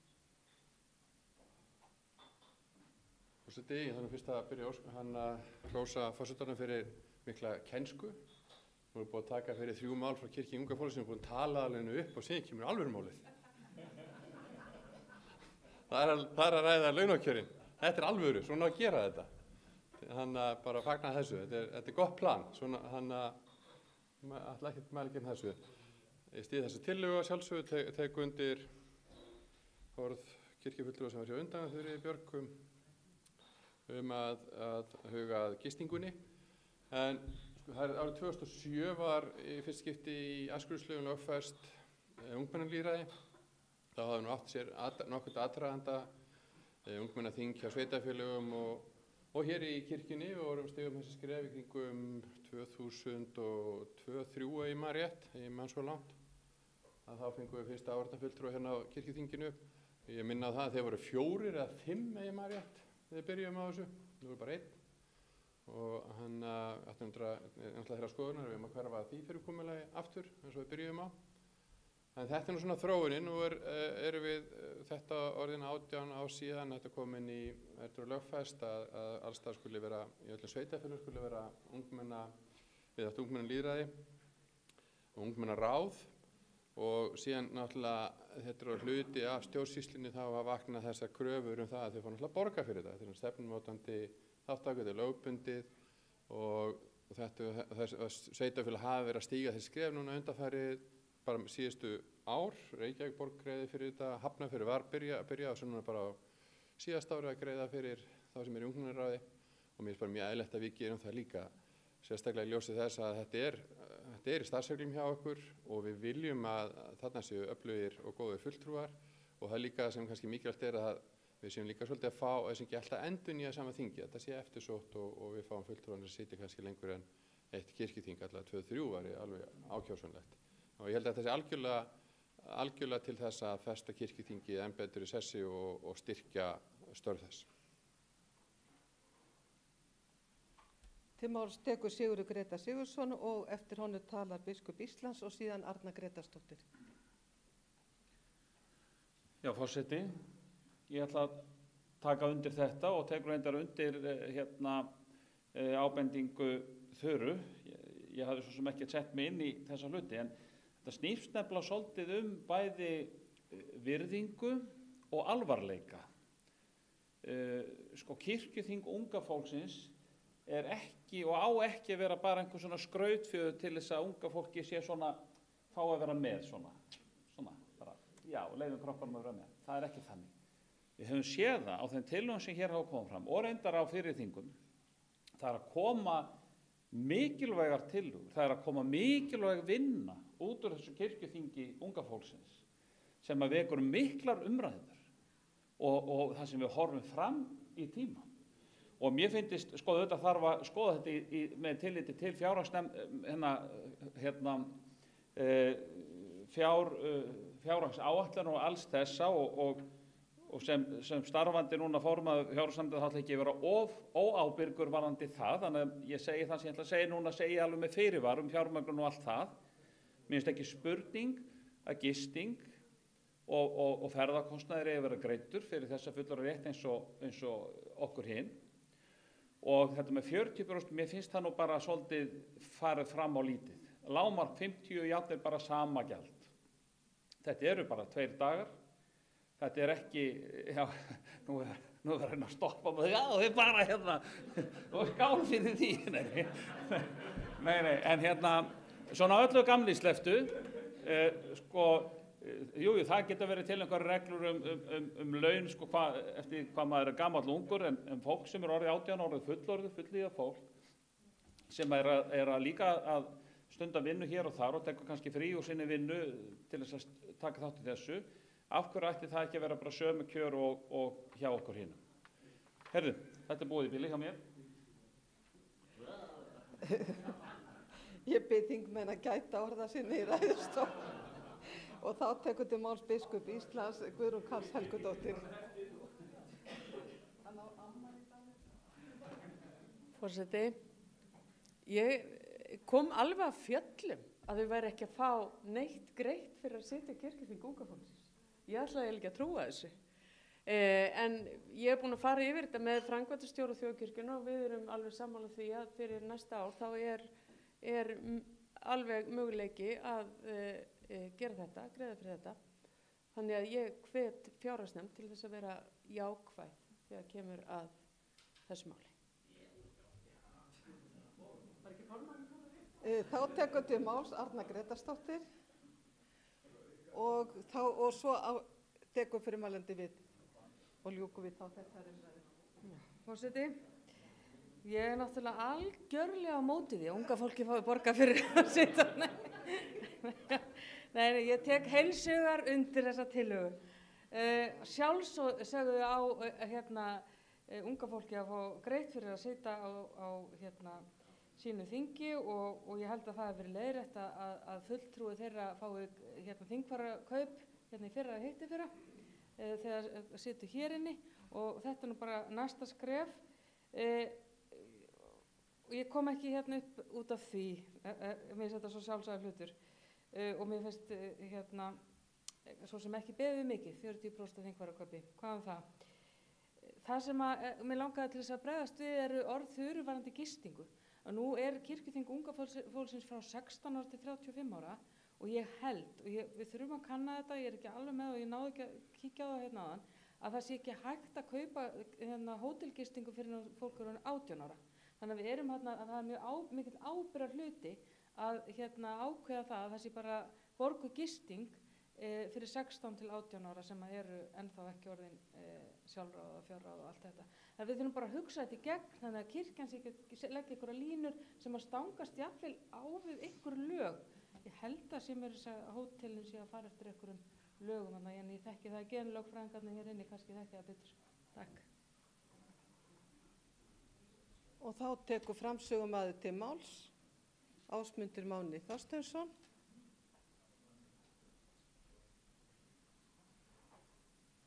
Forseti. Ég er rosalega feginn, tóku vel í þetta, ég var smá stressaður. En já, bara takk fyrir að sjá hvað þetta er mikilvægt. Þetta var mjög mikið rætt síðustu helgi og það var mjög gott þing og tekið alvarlega og þetta bara ýtir svo undir það að fólk taki því alvarlega að sitja á kirkjum unga fólksins, að það sé greitt fyrir setuna, að maður sé ekki í einhverju sjálfboðaliða starfi að flippast með einhverju fólki, þetta sé, þú veist, já, þetta skiptir máli. Ég þurfti að taka mig frí í vinnunni til að koma til Reykjavíkur til að sitja því, þannig að það er líka bara, það er annar hlutur í því og þurfti svo rætta með gistingu. Ég þekki ekki hvernig þetta er fyrir 16 til 18 ára eins og þú vart að segja Arna, en ég minna að það koma líka, voru svæðistjórar frá hverju svæði, þannig að kannski breytir það einhverju, að það sé einhverju svona nær foreldrum eitthvað sem eru með, þekki það ekki, en já. Þá er fyrri umræðu lokið 25. mál. Lagt er til að málið fari í síðar umræðu. Þeir sem geta samþykkt það gjörðu svo vel að gefa merki. Takk fyrir og lagt er til að málið fari til starfsreglur. Þetta verður eiginlega að fara í löggjafarnefnd. En ég bið fjárhagsnefnd að huga málinu líka. Eða bara í fjárhagsnefnd. Já, leggjum til að málið fari í fjárhagsnefnd til sem geta samþykkt að gjöra svo vel ekki að merki. Takk fyrir, það er samþykkt. Þá ætlaði forseti að taka fyrir 27. mál frá Kirkjuþingi unga fólksins og það er tillaga til þingsályktun um eflingu ungs fólks innan þjóðkirkjunnar. Þar með talið fulltrúi sóknarnefndar, flutningsmaður er Ásmundur Máni Þorsteinsson og tekur hann nú til máls. Forseti. Já. Tillaga til þingsályktunar um eflingu ungs fólks innan þjóðkirkjunnar, þar með talið fulltrúa í sóknarnefndum. Kirkjuþing samþykkir að beina því til biskups Íslands að sóknarnefndir þjóðkirkjunnar verði hvattar til þess að efla aðgengi ungs fólks í nefndastörf á þeirra vegum, svo sem í sóknarnefndir. Kirkjuþing unga fólksins sem var haldið í Fell- og Hólakirkju þann 19. október 2025 samþykkti eftirfarandi ályktun. Kirkjuþing unga fólksins hvetur sóknarnefndir þjóðkirkjunnar að efla aðgengi ungs fólks í nefndastörf kirkjunnar og ályktar að með fjölgun þeirra munu fulltrúum unga fólksins á kirkjuþingi mögulega fjölga og bætir mikilvægi málefna sem meðal annars KUF, Kirkjuþing unga fólksins, leggur til. KUF, Kirkjuþing unga fólksins, ég ætla bara að kalla það KUF hér eftir, á sinn fulltrúa á kirkjuþingi sem hefur áheyrnarrétt en ekki atkvæðisrétt. Til að stuðla að þátttöku ungs fólks innan kirkjunnar og gera þeim kleift að hafa raunverulega áhrif leggur KUF til að sóknarnefndir reyna að móta aðgengi ungs fólks inn í sóknarnefndirnar, til dæmis með því að kjósa ungt fólk inn sem gerir þá ungu fólki kleift að vera kjörið á kirkjuþing. Af þeim fulltrúum væri þá hægt að skipa til dæmis einn fulltrúa sem situr auk sinna sóknarnefndar fyrir hönd KUF. Já, ætli það sé ekki, ég skil þetta ekki. Í starfsreglum söfnuð og sóknarnefndir, nr. 16, 2021-2022, er kveðið á í 3. grein að sóknarnefnd njóta kosningaréttar og kjörgengis á safnaðarfundum þegar þau eru fullra 16 ára. Þrátt fyrir þessa breytingu höfum við allavega ekki séð, ræddu við, að hlutfall ungs fólks í sóknarnefndum hafi aukist. Þessu þarf að breyta, mögulega með ungmennaráði innan sóknarnefnda, þar sem formaður situr í sóknarnefnd og uppfyllir þar með skilyrði til kjörs á kirkjuþingi. Ætla má vel tækist til að fjölga unga fólki í sóknarnefndum leiði það til lengri tíma til þess að fulltrúum unga fólksins fjölga kirkjuþingi og vægi þeirra aukist og gerir málefni komandi kynslóða stöðuleika innan kirkjuþings hins almenna. Já, ég legg til þetta fyrir aðra umræðu og allsherjarnefnd. Orðið laust til máls tekur Stefán Magnússon.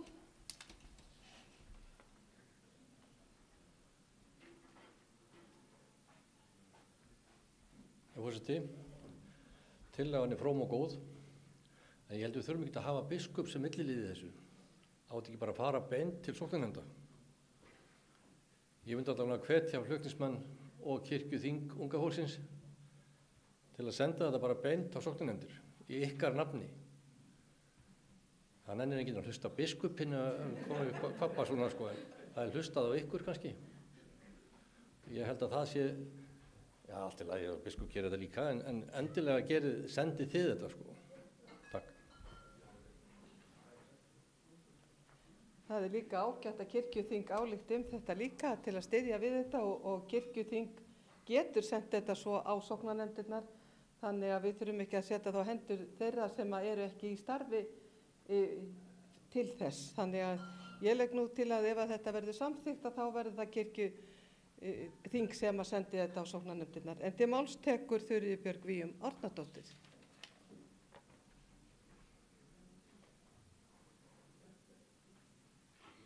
Forseti, ég tek undir með Stefáni, ég held að sé langbest að sóknarnefndirnar fá þetta beint frá kirkjuþingi unga fólksins. Það er best að taka mark á því þannig. En ég átti alveg svonaði að það yrði einhver svona umræða hvað þetta væri erfitt í framkvæmd, vegna þess að það hefur svolítið verið umræðan á kirkjuþingi í mörg ár, að það sé svo erfitt að fá ungt fólk inn í sóknarnefndir og það bara gangi ekki og sama hvað er reynt og það.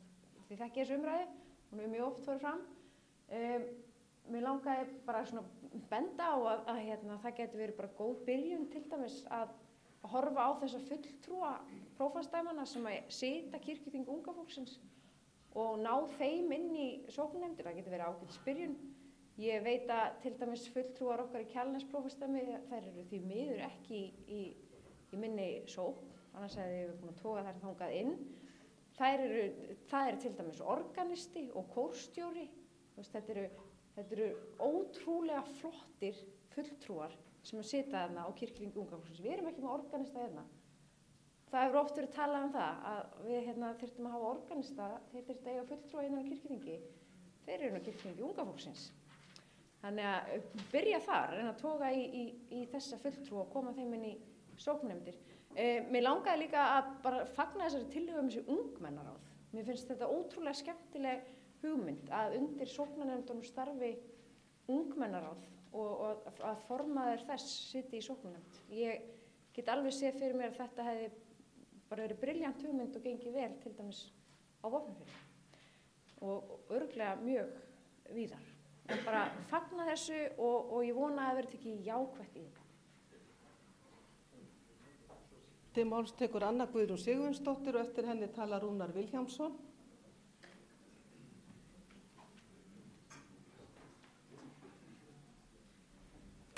Forseti, já, ég fagna. Mér finnst hugmyndin ungmennaráði mjög áhugavert. Það sem ég langar til að ræða í þessu samhengi er það að það finnast ekki öll ungmenni í æskulýðsstarfi og eiga það svona mjög erfiða leið inn í kirkjustarf. Það að starfi sóknarnefnd gæti nefnilega einmitt verið ein leið fyrir fólk inn. Við þurfum hins vegar að reyna að passa okkur að einhvern veginn að finna þetta fólk og bjóða það betur velkomið. Mér langar að segja frá því aðeins bara hérna því ég sé að Konráð hefur ekki beðið orðið en ef ég man rétt eru 3 25 ára í sóknarnefndinni í honum og það er 1 25 ára í minni sóknarnefnd, þannig að við erum að reyna okkar besta.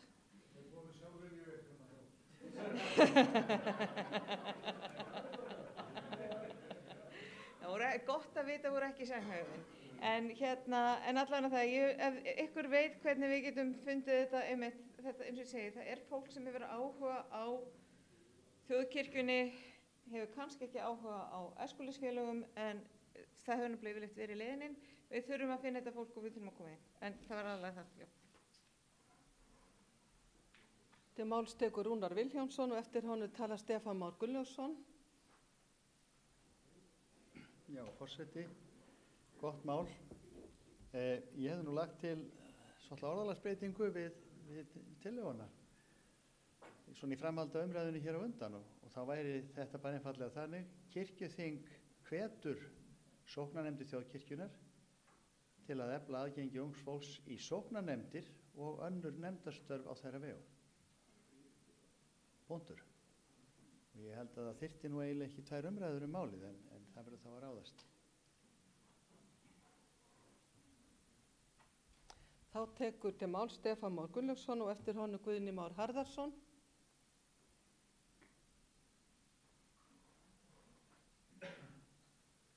Forseti, ég fagna því enn og aftur að ungt fólk vil sitja fundi. Það kemur alltaf mikið óvart. Samkomið sjálfum ykkur það varðar. Og ég vil nú endilega þessi umræða, tökum alveg 2 umræðum þetta mál. Það er mér nú bara mikilvægt að fái framgang í nefndum og fái svona tilhýðandi farveg og svona fá að gerjast aðeins. En ég tek svo sannlega undir það líka að þetta er svolítið erfitt að fá kannski ungt fólk og finna það. Ég nefndi það hér áður, ætla að nefna það aftur að hann sem kemur kannski mörgum óvart er að við hefum gert, ekki það við hefum gert skoðanakönnun eða spurningakönnun með foreldra fermingarbarna, það kemur svo sem ekki óvart en niðurstöðurnar. Þegar spyrjum hefur fólk áhuga að taka þátt í sóknarnefndum. Og það er 6% okkur einasta ári sem er til að taka þátt í sóknarnefndastarfi. Þannig að þessi 100 manna hópið það eru 6 manns, pælið í því. Og þetta er gjörbreytt umræðin hefur maður bent á þetta í kærleikssprófastsdæmi með sóknarnefndarmanna. Þetta fólk er til, það er bara að finna það. Það er eins með unga fólkið, það er greinlegt að það er til. Það er til fólk sem vilja sitja langa og leiðilega fundi, jafnvel. Og við þurfum að finna það. Þess vegna langar maður að snúa þessu við. Ég held að það er rosalega flott og cool að unga fólki myndi skrifa sér á blað og segja við undirrituð erum til í að taka þátt í sóknarnefndastarfi. Bara safna saman 40-50 nöfnum með öllum þeim sem eru á kirkjuþingi, sem við erum til, við erum klár, hafið samband. Rosalega erfitt fyrir okkur sem er alltaf að tala um hvað það er erfitt að fá ungt fólk til að segja nei, þetta er ekki hægt. Þannig eru þau. Og það er einu sem þau að gera bara, heyrðu, gjörðu svo vel. Vertu velkomin. Til máls tekur Guðni Már Harðarson og eftir honum talar Óskar Magnússon.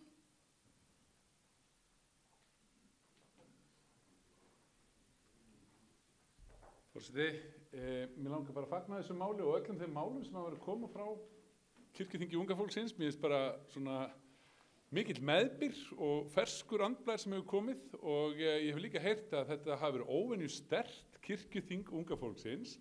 Ég held að það sé að hluta til vegna þess að stefnumótunar vinna sem hófst hér fyrir 4 árum hefur að hluta til verið og stórum hluta verið komið í framkvæmd undanfari. Við erum komið svæðisstjóra æskulýðsmála víða landið og það voru þeir sem að sóttu unga fólkið eða höfðu frumkvæði og svona glæsilega. Það var flottur fulltrúar, gaman að heyra þetta og organisti og fleira sem að er að gefa vinnu sína og mér fannst þetta bara svo skemmtilegt á héraðsfundinu hjá okkur daginn. Það var hún Ingunn sem er ráðið núna svæðisstjóri yfir höfuðborgarsvæðið.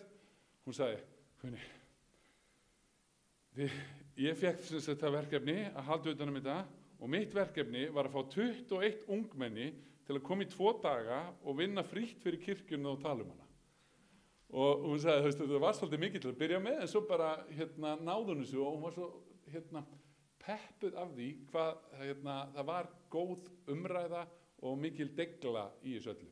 Og einu önnur hugmynd sem tengist ekki alveg beint þessu, en það var að tala um gistikostnað og annað sem þarf að skoða.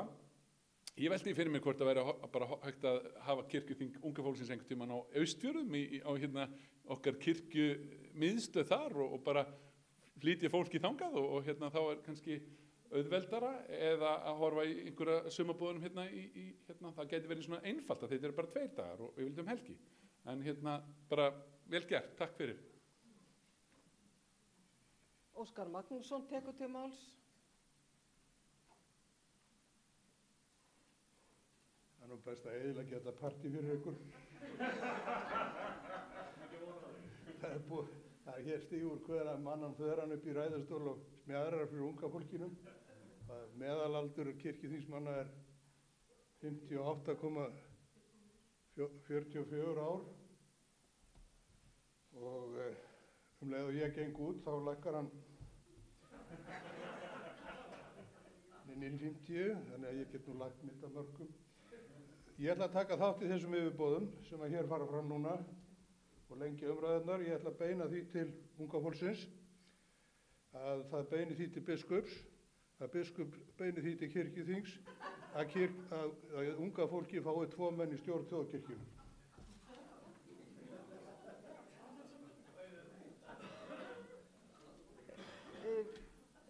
Orðið enn laust ef eitthvað vil taka til máls. Svo er ekki, þannig að þá bið ég bara frummælanda að koma og ljúka umræðinni.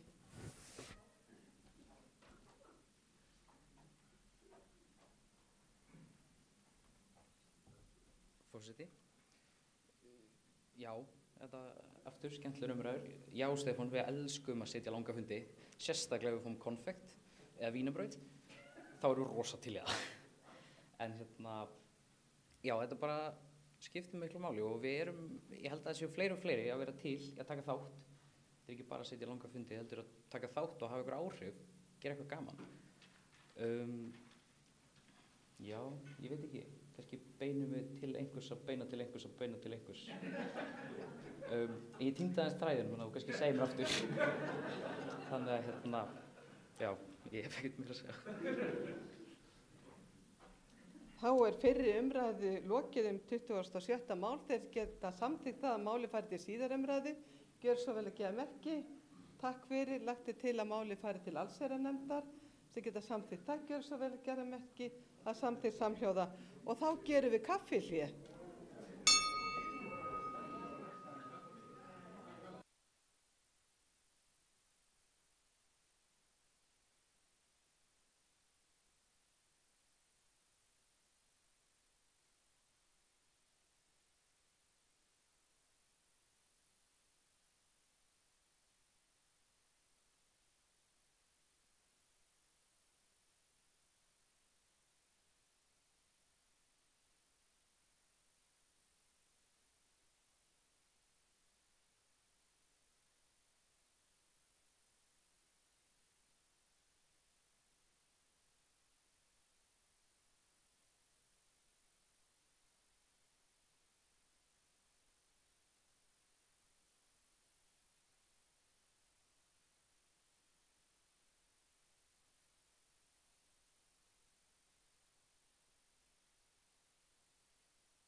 Fundi er framhaldið og fyrir er tekið þá 20. mál.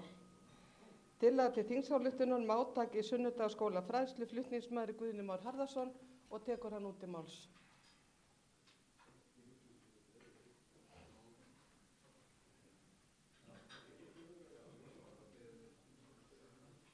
Já, þetta mál snýr nú bara að því að ég held að væri gott svona þegar sóknargjöldin hafa í langan tíma, eins og við þekkjum öll, staðið í stað eða aldrei staðið með verðbólguhækkun, þá er orðið erfiðara og erfiðara fyrir þjóðkirkjusöfnuði að halda út í sínu starfi.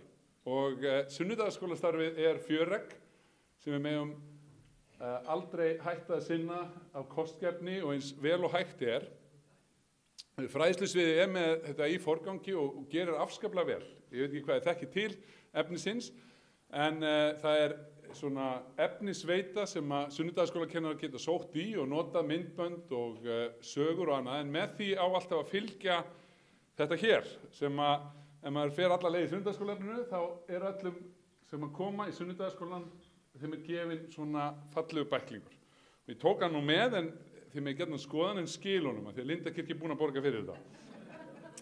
Þetta kostar eitthvað 1500 krónur eða svo, og síðan safna börnin límmiðum, og þetta finnst þeim afskaplega skemmtilegt að vera í þessu, og það er alveg líka oft sem að sunnudagsskólabörn koma ekki alltaf, hvern einasta sunnudag, að þá eru oft spurt, eigið þið kannski miðan frá því síðustu 2 skipti, við komumst ekki þá, og við í Lindakirkju eins og aðrir höfum þurft að spara, og erum alveg orðin núna mjög ströng. Það er bara ein bók á, ekki láta börnin ekki að taka annað, því að þetta er fyrir að kosta það mikið, og við erum ekki alltaf með nógu mikið að límmiðum þegar vel gengur, samt erum við með einna mestu sóknargjöldin úr að spila. Ég veit það fyrir víst að það eru mikið að söfnum, nokkrar á höfuðborgarsvæðinu, sem að leyfa sér ekki að kaupa þetta efni hérna. Og það finnst mér miður, og ég held að þetta sé eitthvað sem við bara saminast að allir söfnuðir sem vilja nota þetta og dreifa því, fái þetta sem hluta af fræðsluefninu. Ekki bara stoðefnið, heldur þetta sem er afhent hverju einu barni. Að þetta er svo vel unnið, það er bænir inni í, það er tekin hver saga sagan um Jesú, hver var Jesús og svo framvegis, og svo setur maður límiðan og síðan getur maður skanna kóða og þá fær maður dýpra efni, myndband sem að börnin geta þá hort á og rætt við foreldruna áður en að fara að sofa. Það er svo óbúslega vel unnið og mér finnst svo vont að vita til þess að nú sé komin svo upp staða í fjár hjá söfnuðunum að það sé ekki öruggt að öll börn sem vilji geti fengið þetta. Þannig að tillagan mín gengur bara út á það að fela biskupi að geta með stolti látið kirkjuhúsið og Skálholtsútgáfuna prenta þetta og væntanlega þá systemið þannig að það er bara sagt, nú erum við að fara að gera þetta fyrir næsta vetur, við byggjum söfnuði landsins að segja okkur hvað þið teljið þurfi mörg eintök, þá prentum við það. Að því í augnablikinu, þá værum við ekki að prenta eitthvað of mikið, heldur bara í samræði við þarfirnar. Í augnablikinu er staðan svo að kirkjuhúsið þarf að kaupa framleiða efni en veit ekki alveg hvað er selt. Það getur verið einhver söfnuður og það hefur við bara séð, ég er búin að vera presturinn á höfuðborgarsvæðinu í 17 ár, það er að fækka þó nokkuð hratt þeim sunnudagaskólum sem eru þó í kirkjum. Ég tek bara frá Kópavogi, við vorum með 5 sunnudagaskóla þegar ég byrjaði, nú eru þeir 3 og þá er ég að tala í öllum 4 söfnuðunum. Þannig að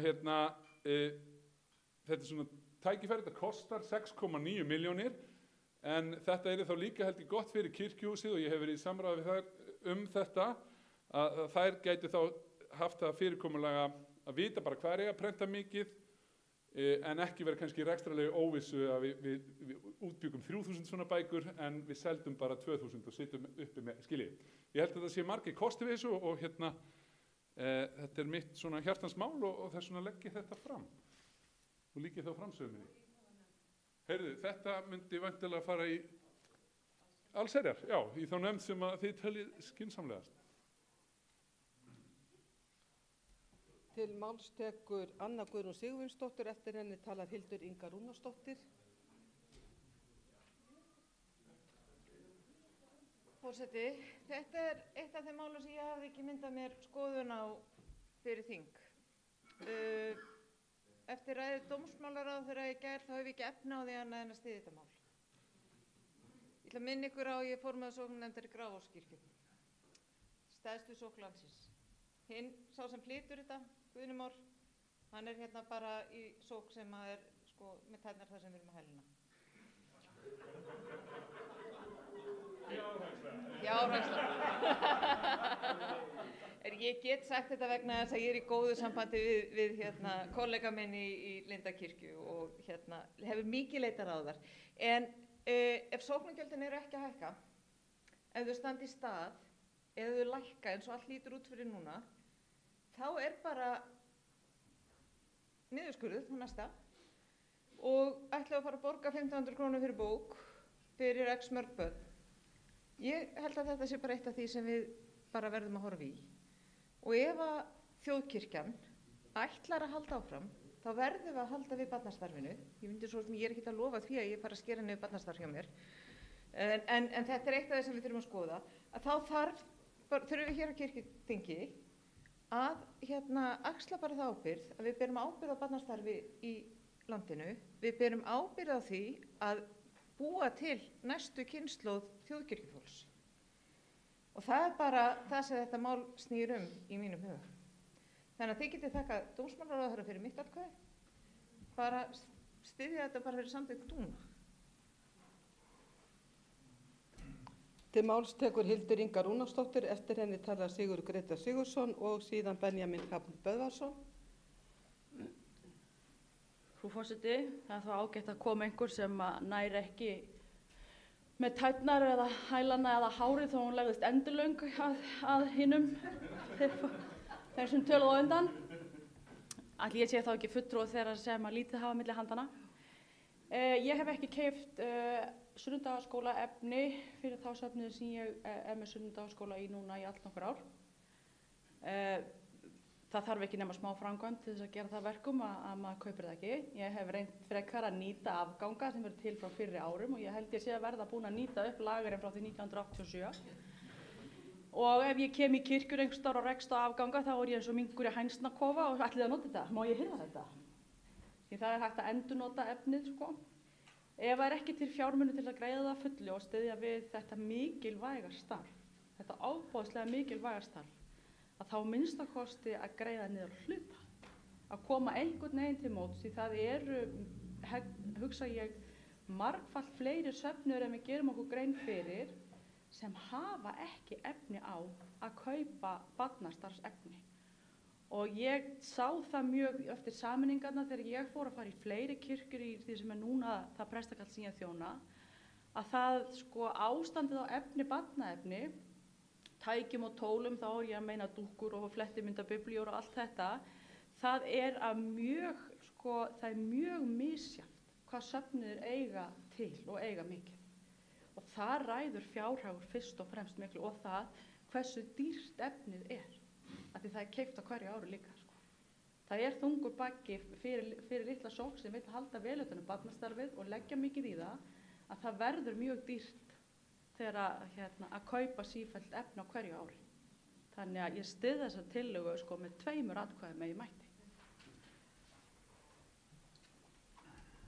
Til máls tekur Sigurður Grétar Sigurðsson og eftir honum talar Benjamín Hrafn Böðvarsson. Forseti, sko þetta er náttúrulega bara svakalega gott mál en jafnframt er þetta alveg ofboðslega sorglegt. Þetta er sorglegt að staðan sé þannig að söfnuður og jafnvel stóri söfnuður þurfa að halda svo þétt utan budduna að það sé einhver umræða hvort að hægt sé að kaupa barnastarfsefni eða ekki. Ég ætla nú ekki að fara eitthvað loður og fyllir hérna á þeim sem ég lét á þann hérna sko, en mér finnst þetta bara fullra athyglisvert og það sem er líka kannski vert að huga og kannski bara í þessu samtali svo ykkar við fræðsludeildina. Hildur kom inn á það að hún væri svona safna gömlu afgangum og búið með lagarna frá 87 og svona. Sko, ef mann rétt 91-3 eða 2-4 eitthvað svona, þá var gefið út barnastarfsefni sem var hugsað sko A, B og C og hugsað til notkunar áfram. Og ég held að það sé líka eitthvað sem er alveg ástæð til að skoða, þar að segja að barnaefni sé gefið út þannig að það sé lítið mál að endurnýta og það þarf ekki eins og bara það að taka út ártölin á efninu. Það strax auðveldar notkun oftar en einu sinni, þannig að ef það er prentaður eitthvað ómikill lager þá er það þarf ekki að afskrifa hann. Það þarf að vera vel með þetta er fullt af góðu efni, en þetta er bara svolítið vekjandi, þetta er svolítið wake up call að sjá þessu tillögu. Þetta er bara mjög dapurleg staðreynd. Hvernig best er að útfæra hana, hvort að það er í gegnum umsóknir í sjóðina eða það sé bara samþykkt einhver fjárveiting í svona eða eitthvað svoleiðis. Það er bara umræða sem þarf að eiga sér stað, sko. Já. Til máls tekur Benjamin Hrafn Böðvarsson.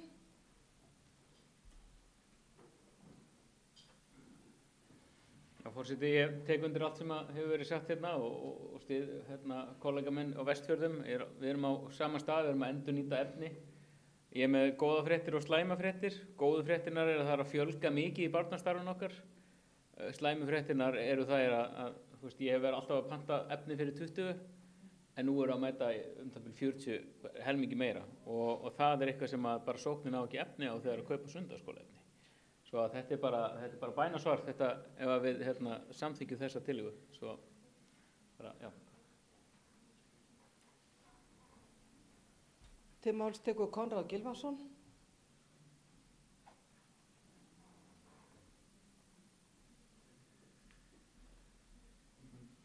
Forseti, ég styð þetta málefni bara algjörlega og hvet okkur til þess að samþykkja þetta og fara alla leið. Við þurfum að skoða með meira efni og meira markaðsefni eða meiri svona kennsluefni fyrir börnin okkar. Árbæðisókn keypti 50 bækur bara núna fyrir mánuð og þær eru búnar hjá okkur og við erum að fara íhuga að kaupa meira því það er svo mikil ásókn í starfið hjá okkur. Ég skil vel að minnisóknin sem á að minna fjármagn eiga erfitt með þetta en við verðum að tryggja það að sóknirnar hafi svona bækur og meira kynningarefni fyrir börnin okkar. Þetta er alveg stórsneiðu bók og hér er bara allt í þessu en við þurfum meira efni og líka meira rafrænt efni og það er eitthvað sem Þjóðkirkjan getur bara staðið fyrir ókeypis fyrir alla sóknir. Ég styð þetta alla leið. Takk. Fleiri hafa ekki kvætt sér hljóðs og býð ég þá framsögumanni að koma í pontu og ljúka fyrir umræðu. Guðni Már Harðarson tekur til máls. Ég þakka bara góðar umræður þetta. Það var svona laumað að mér sem gæti líka verið skemmtilegt að vera skapandi í því hvort að vera hægt að reyna að virkja jafnvel einhverja Lions-klúba eða einhver svona fyrirtæki. Vilt þú gefa, vera með? Við erum með áætlun að reyna að sækja fé annar staðar þannig að það sé tryggt að öll börn hafi þetta. Það er bara svona skemmtilegt að hugsa það þannig. En það er líka mjög mikilvægt að við förum vel með þannig að þegar eitthvað verður frí það fara ekki að vera eins og það sé minna virði í því og það sé einhvers konar kerfi að þú pantir það og þá held ég þessi líkill sem hér hefur komið í umræðinu sem ég vissi ekki því að það eru það langt síðan að það var gert svona eitthvað 3 ára efni það væri kannski dálítið gott að horfa í við erum að búa til núna efni sem þannig að það er hægt að nota það aftur ef við prentum einhvern tímann og mikið þá eigum við einhvern lager sem virkar eftir 4 ára eða þannig þannig að ég held að það sé eitthvað sem maður treystir bara fræðsludeild og Skálholtsútgáfunni. Þau reka óbúslega gott starf fyrir lítinn pening og kunna að fara vel með peninga þar á fræðslusviði og kirkjuhúsinu. En ég held að það voru einhver spurningar sem ég ekki brást við. Takk fyrir. Þá er fyrri umræðu lokið 20. mál. Þeir sem geta samþykkt að máli fari til annarar umræðu. Gjör svo verið að gefa merki. Takk fyrir allar hendur á lofti. Og lagt til að máli fari til fjárhagsnefndar, þeir sem geta samþykkt það, gjör svo vel að gefa merki. Takk fyrir, það er samþykkt samhljóða. Þá tökum við fyrir 19. mál og það tillaga til þingsályktunar sniðmát fyrir hollvinafélög sókna, flutningsmaður Sigurður Grétar Sigurðsson og tekur hann út til máls.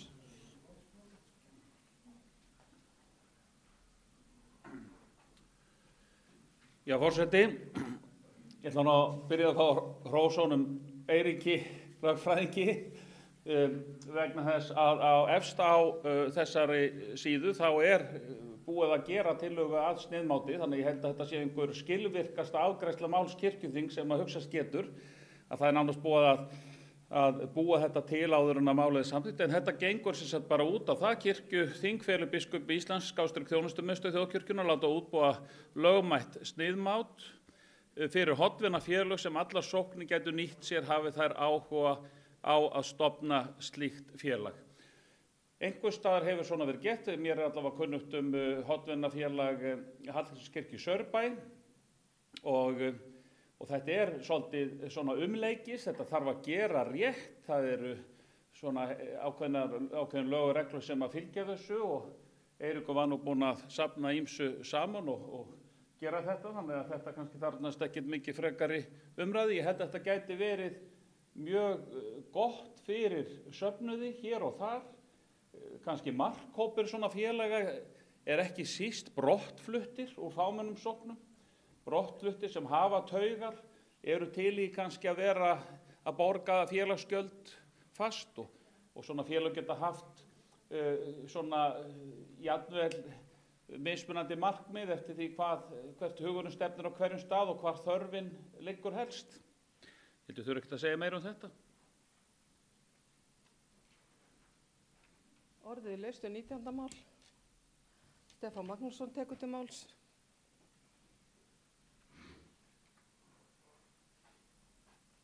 Spurningin bara þessi til Sigurðar, hvort það sé það ekki bara mál að draga mál tilbaka fyrst að niðurstaðan komið í málin. Við förum varla að setja þetta í nefnd og til seinni umræðu, það bara flokkastundi það að vera galinn. Og ég hvet Sigurð til þess að draga tilbaka svo við þurfum ekki að fella málið per se núna í atkvæðagreiðslu.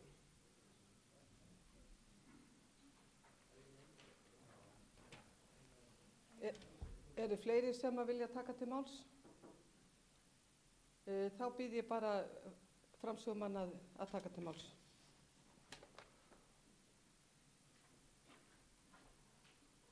Forseti, ég held að það sé alveg óþarfa að fella máli þó að sé kannski komið lengra heldur gert það ráð fyrir. Ekki bara málið að taka þetta í einu umferð og samþykkja þetta og svo bara búið að afgreiða þetta. Hvað segir þú? Það er lagt til að málið sé tekið fyrir í einni umræðu. Þeir sem geta samþykkt það gjör svo vel að gefa merki. Einhver á móti því? Það er samþykkt, já, einn á móti. Og þá verður málið bara lagt fyrir þeir sem geta samþykkt. Já. Sko, þetta er komið í verk og það var búið að vera að vinna að þessu því að forsætisnefnd var falið að vinna að þessu á síðasta þingi og það hefur verið gert og þetta er komið á vefinn. Þannig þetta er tilbúið, þannig rauninni það er bara ankannalegt að samþykkja mál sem er komið í framkvæmd.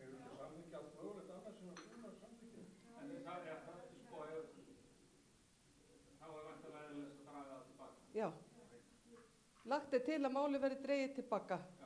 Þeir sem samþykja það gjör svo vel gefa merki. Takk fyrir, þannig að málið er úr sögunni. Fyrir er tekið 21. mál. Fyrir er tekið 21. mál.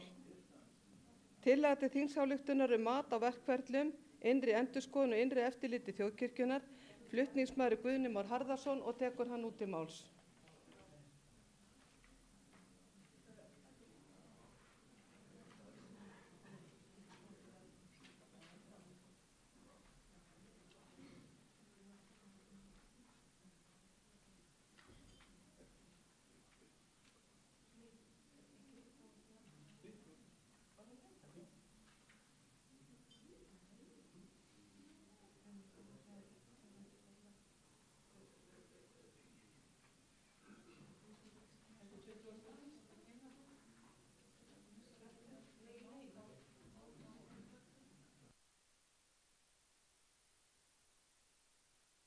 Að þessu máli verði frestað.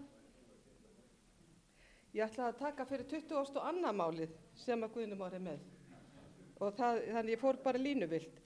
Og það er tillaga til þingsályktunar skipun starfshóps sem skoðar kostnað og umfang kirkjuþings og til máls tekur Framsögumaður Guðni Már Harðarson.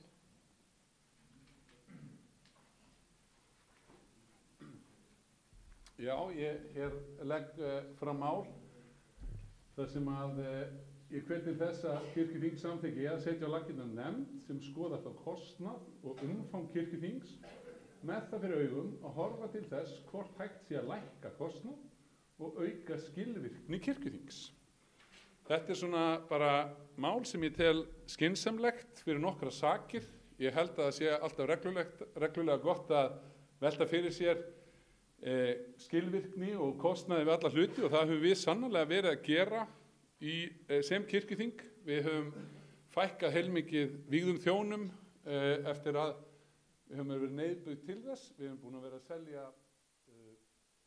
prestbústaði en við höfum ekki ennþá kannski tekið formlega fyrir hvort við getum eitthvað lækka kostnaði við kirkjuþing og eins líka bara skilvirknina og þetta kannski svona sprettur aðeins fram að því að þegar maður hefur verið að spjalla við fólk í kringum kirkjuþingið þá stundum dæsa einhverju að segja að þetta oft svo ofboðslega óskilvirkt eða mér finnst þið svolítið mikið verið að ræða sömu málin aftur og ég held að það væri bara hollt fyrir okkur að fá einhverja góða nefnd með einhverjum utanákomandi og einhverjum sem hafa reynslu eða ég treysti bara það verði lagð til góðir einstaklingar í það og það eru þarna nokkrar, ef við skoðum aðeins í greinargerðinni þá tala ég bara svona hluti sem hafa verið nefndir við mig, þú veist, það fólk hér í salnum sem hefur nefnt bara, þú veist, gætu við gert þetta eins og Rauði krossin.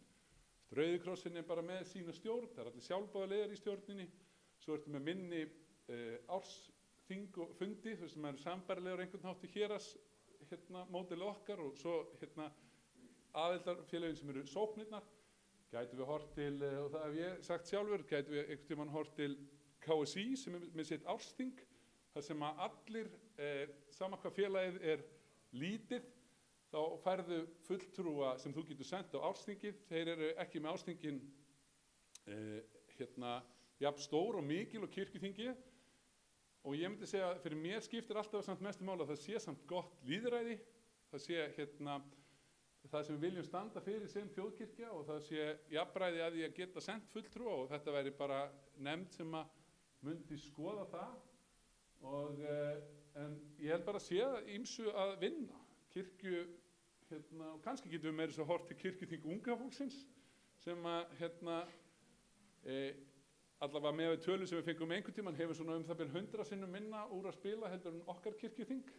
Ég held að þeir séu einhvers staðar í kringum 1 milljón eða voru það allavega þegar fyrsti fulltrúin sem að satt hér á þessu þingi, þannig nú þriðji, þá sagði hann að þetta væri innan við 1 milljón held ég sem að þau hefðu úr að spila og en það skiptir ekki öllu, nákvæmar tölur, ég bara segja að við erum með 107 milljónir í kirkjuþingi áætlaðar á næsta ári og ef við erum með svo háar tölur, þá þetta eiginlega hærri tölur en allar sóknar nefndir hafa úr að spila.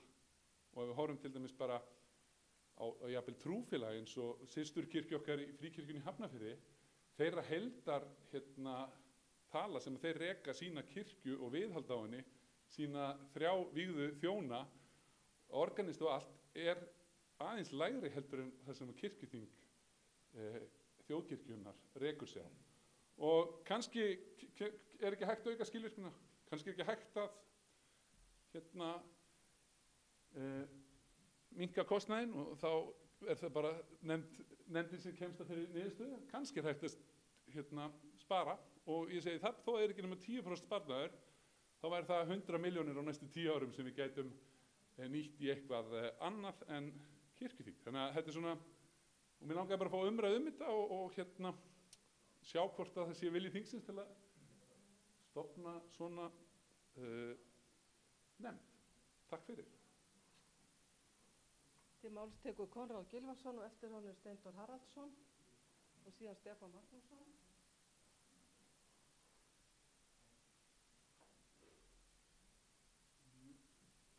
Forseti, ég alveg innilega sammála Guðna og ég sammála þessu máli. Þegar ég vann í byggingageranum við að byggja hús og í viðhaldi fasteigna, þá sagði ég við mína smiði og verkafólk að vinsamlega talið minna og framkvæmið meira. það er það sem ég sko er alltaf svo hugsa hér á kirkjuþingi, hvað við þurfum að tala mikið og framkvæma lítið. Og ég er ekki að tala um einhver þöggun, ég er bara sammála Drífu að við verðum að drífa málinu áfram og vera hérna markviss upp í pontu og ekki vera að segja alltaf sama hlutin. Svo bara setjum við málinu í nefnd og afgreiðum þetta. Þannig að ég er alveg hjartanlega sammála að setja hérna nefnd af stað til að skoða hvað við erum að gera og hvernig við getum gert það betur og skilvirkara. Þannig getum við sparað alveg hellingsfjármuni. Ég er ekki alveg að tala um að við förum út í sama fyrirkomulag og íþróttafélögin, en það er hægt að alveg örugglega, það er hérna tækifæri til úrbóta. Ég er alveg viss. Takk.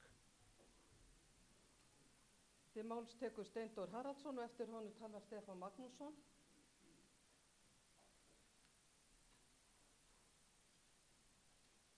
Forseti, ég er búinn að leggja til á kirkjuþingi síðan 2011 eða 12, nánast á hverju ári, það eru nokkur ár síðan ég hætti því, að kirkjuþingið færi sett á stað fyrir þjóðkirkjuna sviðsmyndagerð, stefnumótun eða eitthvað annað. Og það endaði með því að við komum í gegn, ég tel að það hafi leitt í þá stefnumótun sem var gerð og samþykkt þetta 2021. Stefnumótun er ekki eitthvað sem er gert í dag og svo er það búið. Það er konstant ferli og varðandi stjórnun þjóðkirkjunnar þá þarf að stanslaust á hverju einasta ári að huga að þeim breytingum sem við þurfum að gera með tilliti til þess samtíma sem við lifum í og þeim veruleika sem við lifum í. Og það er alveg nauðsynlegt, hvernig sem við gerum það, að skoða þessi mál. Og það er margt hjá okkur sem getur farið betur eða getur farið öðruvísi. Og öll höfum við sína skoðunina hver á því hvernig það á að vera. En þetta er algjörlega nauðsynlegt að stefnumótið sé í gangi og hún stöðvist aldrei. Þess vegna ætla ég að styðja þessi tillögu. Takk. Til máls tekur Stefán Magnússon og síðan Rúnar Vilhjálmsson og Arna Gretarsdóttir. Forseti, ég hafði gaman af að Dorga þegar ég var yngri. Það komst að því að maður væri í mjög grunnu vatni þá skilaði það litlu. Og mér finnst þetta nú ótrúlega skrítin tillaga. Þarna verið að fiska í grunnu vatni, 2% af útgjöldum þjóðkirkjunnar eru undir. Hvað með henn 98%? Skipta þau þá engu máli?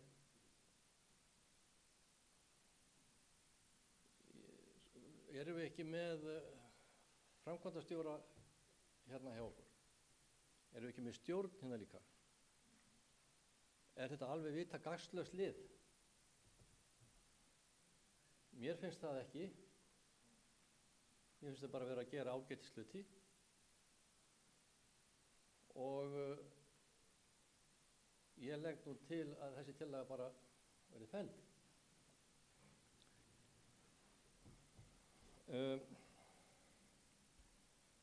Það kann að vera að einhverjum finnist það nú ekki nógu gott. Þá er ég hugsa að koma hér með breytingatillögu til að fiska í svolítið dýpra vatni. Og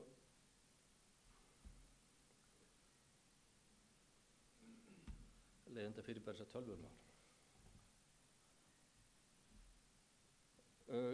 Breytingartillagan hljóðaði þannig: Kirkjuþing samþykkir að setja á laggirnar starfshóp sem skoðar kostnað og umfang kirkjustjórnarinnar, það er kirkjuþings, biskups Íslands, starfsmanna hans, þar með talið vígðaþjóna, svo og skrifstofu þjóðkirkjunnar og sérstofnana, með það fyrir augum og horfa til þess hvað það sé að lækka kostnað og auka skilvirkni þessar yfirstjórnar. Starfshópurinn sé skipaður einstaklingum sem hafa þekkingu og reynslu af rekstri og sem hvorki sitja á kirkjuþinginu eru starfsmenn þjóðkirkjunnar. Starfsmennu þjóðkirkjunnar er skylt að veita starfshópnum allar nauðsynlegar upplýsingar sem beðið er og sem lög heimila. starfshópurinn skili 68. kirkjuþingi greinargerð úttektina með tillögum úrbætur eftir því sem þurfa þykir.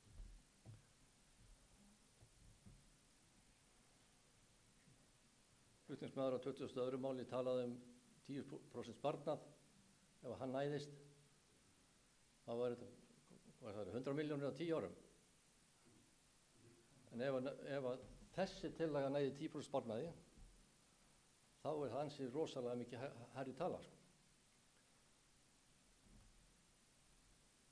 Þannig að og þetta með skilvirknin á okkar ágæta kirkjuþingi,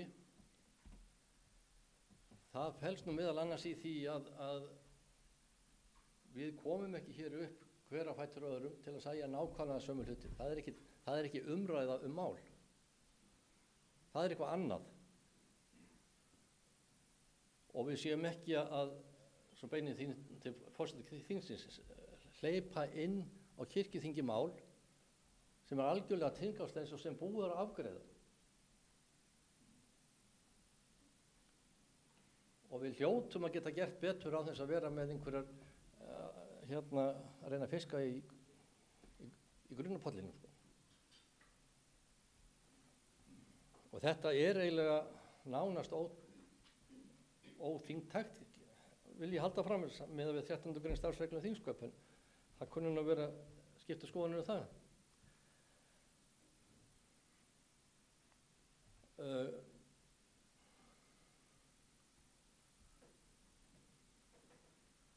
Ég veit ekki hvað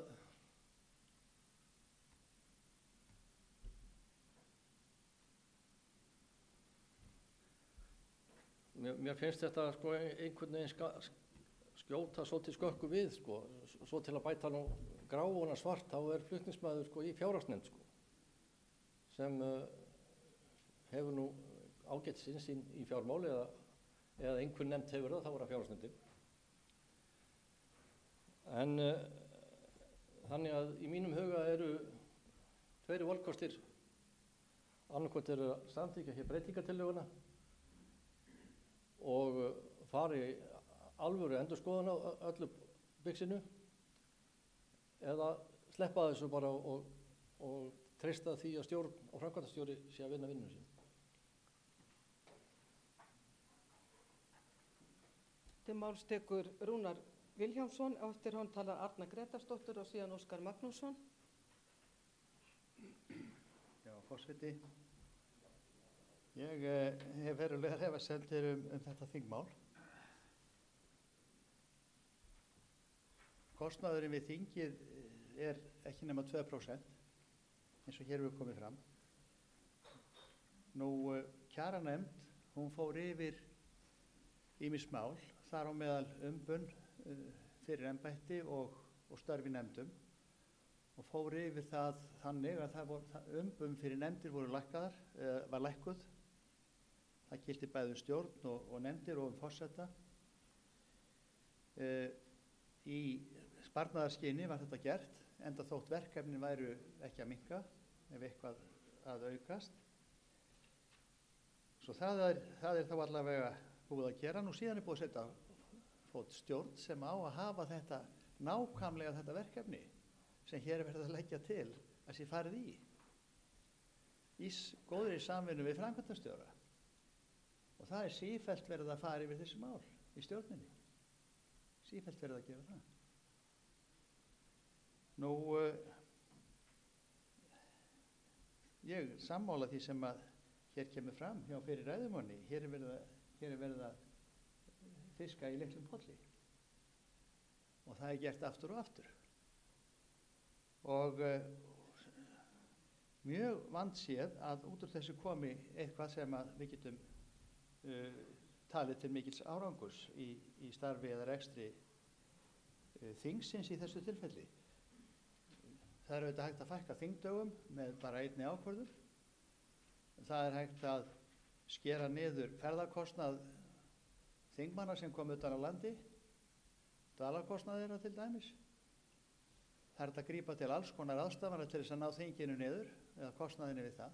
En við skulum hafa það í huga að þetta er lýðræðisleg samkoma á vettvangi kirkjunnar þar sem menn þurfa að tjá sig mál og ólík sjónarmið þurfa að fá að heyrast og það er ekki hægt að leggja á það sama mælikvarða eins og þegar verður að vinna við að slá upp húsi eða viðhalda einhverju mannvirki. Þetta er bara þess eðlis, þetta mál, sum þing þurfa sinn tíma og sum mál þurfa sinn tíma. En aftur og enn, kostnaðurinn við þingið er ekki hár. Og við erum sífellt að skoða þennan kostnað. Í stjórninu það er okkar verkefni, í samvinnu við framkvæmdastjóra. Ég get ekki stutt þetta mál. Af sparnaðarástæðum, því að þetta mál kostar.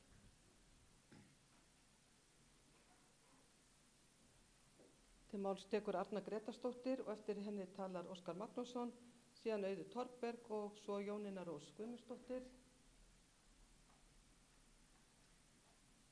Forseti, ég vil byrja á því að þakka flutningsmanni fyrir að brýna okkur kirkjuþingsfólk til þess að vera alltaf á tánum. Því að það skiptir máli að við horfum í þann kostnað, sama hversu lítill hann er, sem að við kemur okkur sjálfum. Að því sögðu þá langar mig til þess að fara inn í tillöguna og segja sko, yfirskriftin varðar starfshóp en samþykktin sjálf fær hún í gegn, fjallar nefnd. Og í anda tillögunar þá langar mig til að segja, sko, breytum þessi starfshóp því ég held að hann kosti aðeins minna. Og ef við ætlum að spara ennþá meira og láta þetta mál ekki kosta nokkru skapaðan hlut aukalega í anda tillögunar, að þá beinir kirkjuþing til stjórnar að skoða kostnað og umfang kirkjuþings og meta það sem sagt í þessu ljósi að við bara erum alltaf með þetta aðhald og bara skili einhverju lítilli skýrslu á næsta fundi. Þú veist, það kostar ekki neitt. Starfshópur kostar minna en nefnd. Er það ekki? Var ekki verið að segja? Er það sama nefnd? Já, þá er kannski þetta að spyrja einhverja sjálfboðlega að fara í þetta.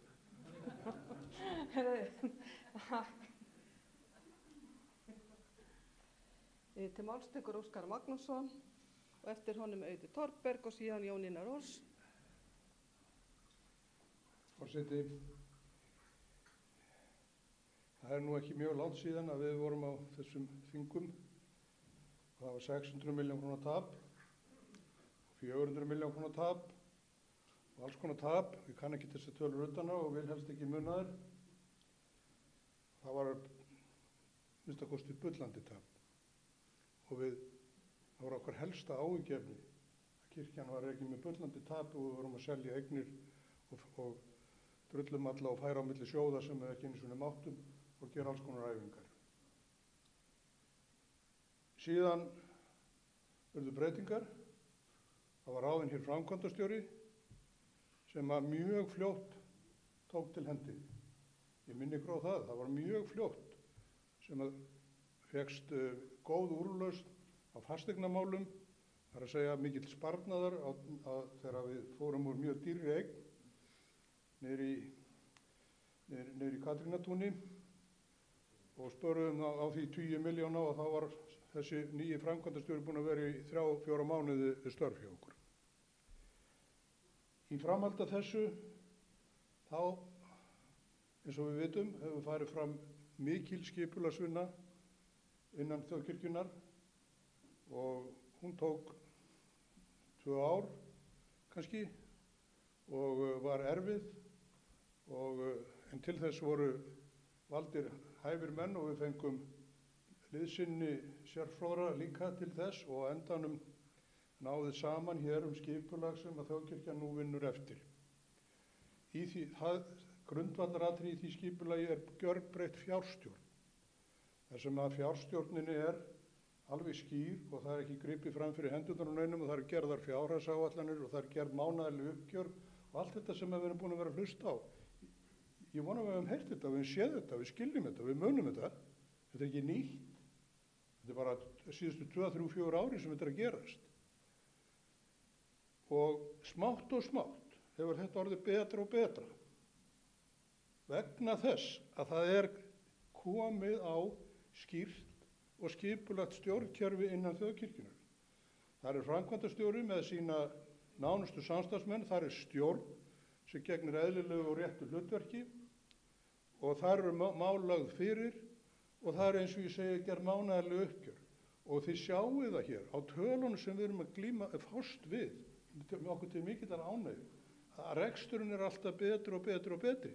Einfallega vegna þess að það sem hér er verið að tala sem í þessu tilfelli nú einhvers konar mani að vera að tala kostnað við kirkjuþing, að það er bara eitt af því fjölmarga sem að sjálfsögðu sætir skoðun þeirra starfsmanna sem er að fara með fjármuni okkar.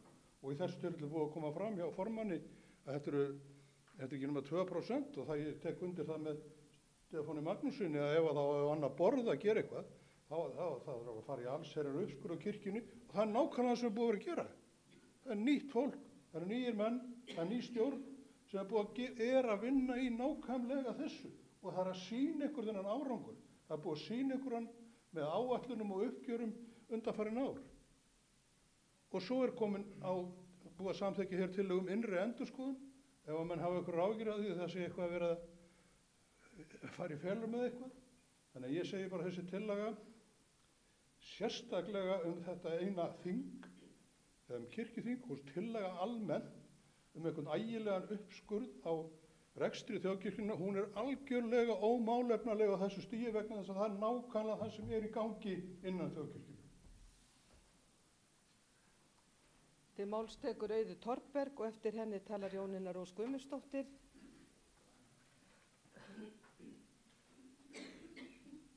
Forseti, ég er alveg innilega ósammála þessu máli og við erum ekki félagasamtök, við erum ekki fríkirkja og samanburðurinn við það er alltaf ósanngjarn og ég bara vil alls ekki að helsta markmið okkar sé að lækka kostnaðinn og 10 milljónir á ári er ekki neitt. Að fresta máli í vor og taka það fyrir núna, það kostaði 3 milljónir. 10 milljónir á ári er ekki neitt í því stóra samhengi ákvarðanir sem við erum að taka hérna og hvaða fjárhagslega áhrif það hefur. Bara frestur á einu máli kostar milljónir. Þannig að, þú veist, setjum þetta í eitthvað samhengi, 2% það er búið að nefna það. Og þetta er náttúrulega nátengt svolítið öðru máli sem við erum að fara að fjalla á eftir, sem er önnur umræða, lýðræðismálið sem að mér finnst mjög mikilvægt. Og þetta er lýðræðisleg samkoma og það sé lýðræðislega kjöri kirkjuþing á bakvið biskup, á bakvið þjóðkirkjuna, á bakvið starfið okkar, lögbundna starfið okkar, er mjög mikils virði. Og það er ekki bara mikils virði fyrir okkur sem erum kosin hérna, það er mikils virði fyrir alla kirkjuna í öllu landinu. Og það að við séum ítrekað að tala kirkjuþing niður af því að þetta er svo óskilvirkt og þetta er svo dýrt, mér finnst það ekki cool, ég er ekki hrifin, ég er ekki aðdáandi. Við eigum að tala af virðingu og það er ástæða fyrir því að við erum hérna lýðræðislega kjörin og öll þjóðkirkjan græðir á því. Allir starfsmennirnir hennar, öll við sem erum í söfnuðunum út á landi og út allt, græða á því að þetta sé lýðræðislega kjörin stofnun sem að við berum virðingu fyrir. Og mér finnst að við eigum að tala hana af þeim virðingu sem hún á áskilið og frekar að tala hana upp, ekkert að það muni auka kostnað, ég hef enga trú á því, en við eigum ekki að vera með markmiðið að lækka kostnað. Virkilega hægt að vera skilvirkari, alveg sammála því að gera, hugsum okkur sjálf, tölum eins stutt og við getum, endurtökum ekki það sem Jón og Gunnar hafa sagt, endilega. Þú veist, það er bara okkar persónulega bara að horfa inn á við og spá í hvað við getum best gert. En kirkjuþingið er mikils virði og markmið að lækka kostnað við það er ekki gott markmið. Til máls tekur Jónína Rós Guðmundsdóttir og orðið laust ef ykkur fleiri vilja taka til máls, Steindór Haraldsson. Forseti, það hefur nú margt komið fram, þannig ég fer örlítið í þetta að vera óskilverk núna og endurtaka það sem sagt hefur verið. En mér finnst bara sjálfsagt að svona mál komið fram og þetta er að mörguleiti gott mál og góð hugsun á bakvið það. Því við þurfum náttúrulega alltaf að vera að skoða og ígrunda skilvirkni, peninga, notkun og allt þetta. En ég verð að viðurkenna, það gerist eitthvað þegar ég heyra að okkur sé líkt sama við ársþing KSÍ, þá bara, þá fer eitthvað alveg bara mig. Þjóðkirkjan er virðuleg stofnun sem er systurstofnun við Alþingi Íslendinga og margar aðrar slíkar stofnunir. Við förum hér á kirkjuþingi með æðsta vald þjóðkirkjunnar og það er bara virðulegt og flott starf og við verðum að tala þannig það ekki eins og við séum íþróttafélag. Við þurfum að hafa sjálfstraust til þess. Og ég bara velti fyrir mér, ég meina ef að þetta er eitthvað, við ætlum að lækka 10%, lækkum við þá ekki bara þóknunum okkar 10%, við myndum að lifa það af, þeir veitum bara ekki eitthvað svona einföld aðgerð, en höldum virðingu okkar. Það finnst mér vera rosalega mikils virði. Við erum kirkjuþing, við förum með æðsta vald í málefnum þjóðkirkjunar, höldum þeirri virðingu. En við getum alltaf skoðað, er eitthvað sem er ekki nógu gott hjá okkur, þurfum við að spara eitthvað staðar, erum við ekki nógu skilvirk í umræðu og allt þetta, en við erum hið virðulega kirkjuþing og höldum því til streitu. Til máls tekur Steindór Haraldsson.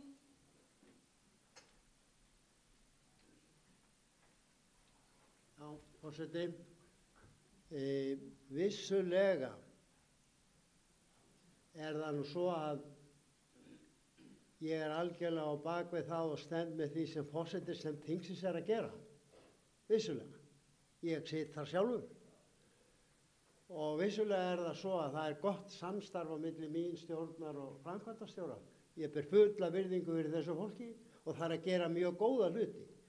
En ég segi við sjálfan mig, eins og alla aðra, ef ég hætti að líta inn á við og skoða sjálfan mig, gaggrínum huga, þá er illa fyrir komið.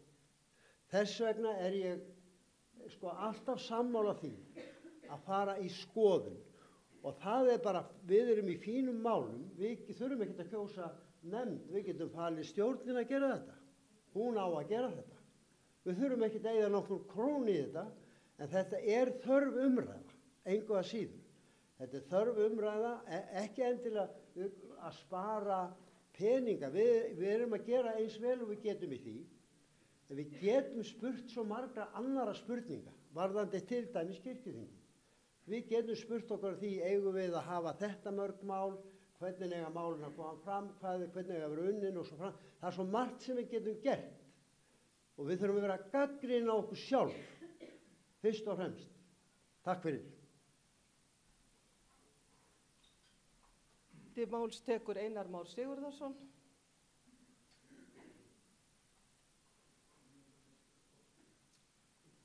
Forseti, það er nú brýnt mál sem allir held ég að taka undir að skilvirkni þingsins þarf alltaf að skoða og þetta kostnað þarf alltaf að skoða og þetta er auðvitað verið að gera við það. Ég legg til við nefndina sem væntanlega er allsherjarnefnd að við leysum þetta mál á afar einfaldan hátt og þar verði fjallað tillöguna og stjórninni verði bara falið þetta. Það er svo það sem hún á að gera og það er alltaf að ítreka það og vegna þess að á að vera þannig. Menn eiga alltaf að vera að skoða hluti og kannski kemur stjórnin á því að það þurfa að skoða eitthvað sérstaklega og setur einhverju þá í það og það kemur þá bara í ljós en ég held að nefndin þurfi ekki verið lengi að þessu að afgreiða þetta og taka þá tillögu báðar og hugsanlega var eitthvað sem fór fram hjá okkur af því að Stefán var með svo langa breytingatillögu að það var eiginlega maður var ekki alveg klára á hvað, var ekki allt undir bara hennilega ef ég maður rétt, svona það byrj, já, allt eiginlega græði og það er kannski einhver hlut af því sem þurft að gera en auðvitað er það alltaf mikilvægt að gera þetta en ég verð nú að segja eins og er svona í anda skilvirkni þingsins að þá hefðu nú geta haft þessa umræðu örlítið styttri. Þá tekur til máls Bryndís Malla Elídóttir og eftir henni talar Hildur Inga Rúnarsdóttir.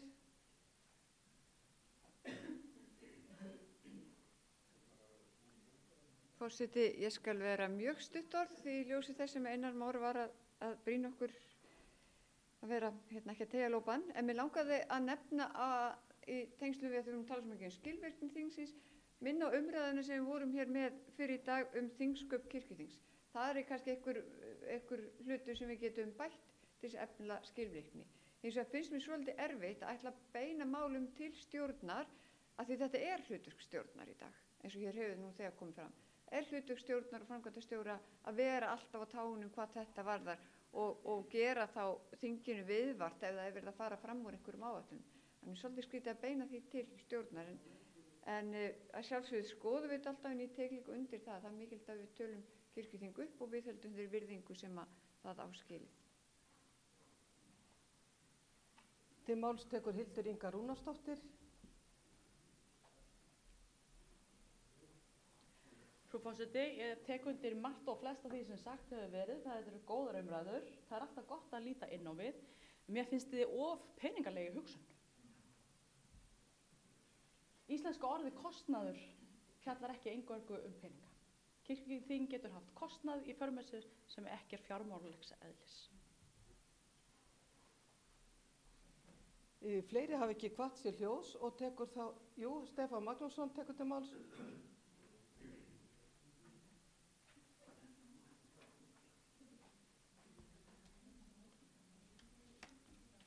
Forseti, þetta verður alltaf sérkennilegra mál. Ég tek undir það, er það ekki mjög sérstakt að fara að vísa til stjórnar einhverju sem stjórnin er að gera og framkvæmdastjóri. Og mér finnst þetta að vera einhvers konar meðvirkni bara tiltölulega háu stigi, sko. Má ekki bara segja hlutina umbúðalaust. Framkomið mál hérna hjá flutningsmanni, það er bara ekkert par gott og hefur engan tilgang. Og við ættum kannski að líta bara í okkar eigin barm með skilvirkni á þinginu heldur en að vera að fjasast með einhverja nefnd ekki neitt. Einhverjar örfáar krónur, hugsanlega kannski.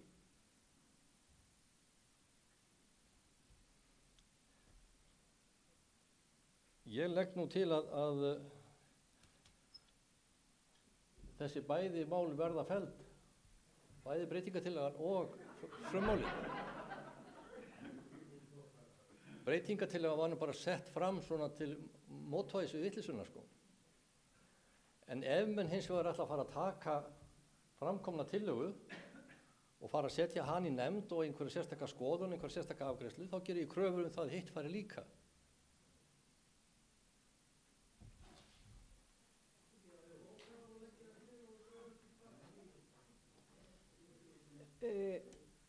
Forseti lítur svo á að báða tillögurnar fari í nefnd eða samþykkt að setja máli í nefnd.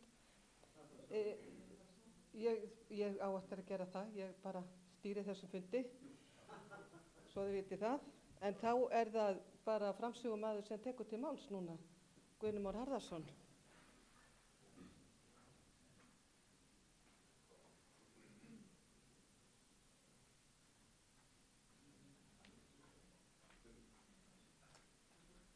Já, takk fyrir umræðunar, ég held að þær séu góðar. En ég undraði svolítið hvað fóru mikið bara almennt. Það sem ég hrósaði í upphafi að við værum búin að gera vel. Við erum búin að taka vel til í vígri þjónustu. Ég held að það séu frá því að þetta kirkjuþing síðan við að vinna með eitthvað, þið vitið töluna betur, einhvers staðar á bilinu 10 til 16 færri vígða þjóna en voru í upphafi. Það hafa komið mörg mál þar sem fókusin er á einhverju einu litlu sem að mætti kannski kalla að dorga í grunnu vatni. Það var samþykkt hér mál til dæmis að vígslubiskupar fengju ekki laun sem slíkir og þeirra að því að það átti að spara að minnir 50 milljónir. Þá var ekki þessi röksemdafærsla við værum í lítilli tjörn eða annað, af því að ég held að það sé bara stundum gott að skoða lítinn hluta og fókusa. Og ég er að fókusa á hluta sem heitir kirkjuþing sem að starfsreglur kveða á að eigi að birta allan kostnað við. Þeim starfsreglum hafði ekki verið breytt fyrir þetta, en það hefur verið mjög erfitt að fá hann kostnað gegn einhverja hluta vegna. Við þekkjum það. Það er alveg rétt að hann er 2%, en hann er engu að síður 107 milljónir. Og fyrir flesta landsmenn þá eru 107 milljónir bara heilmikill peningur. Fyrir flestar sóknir í landinu eru 107 milljónir heilmikill peningur.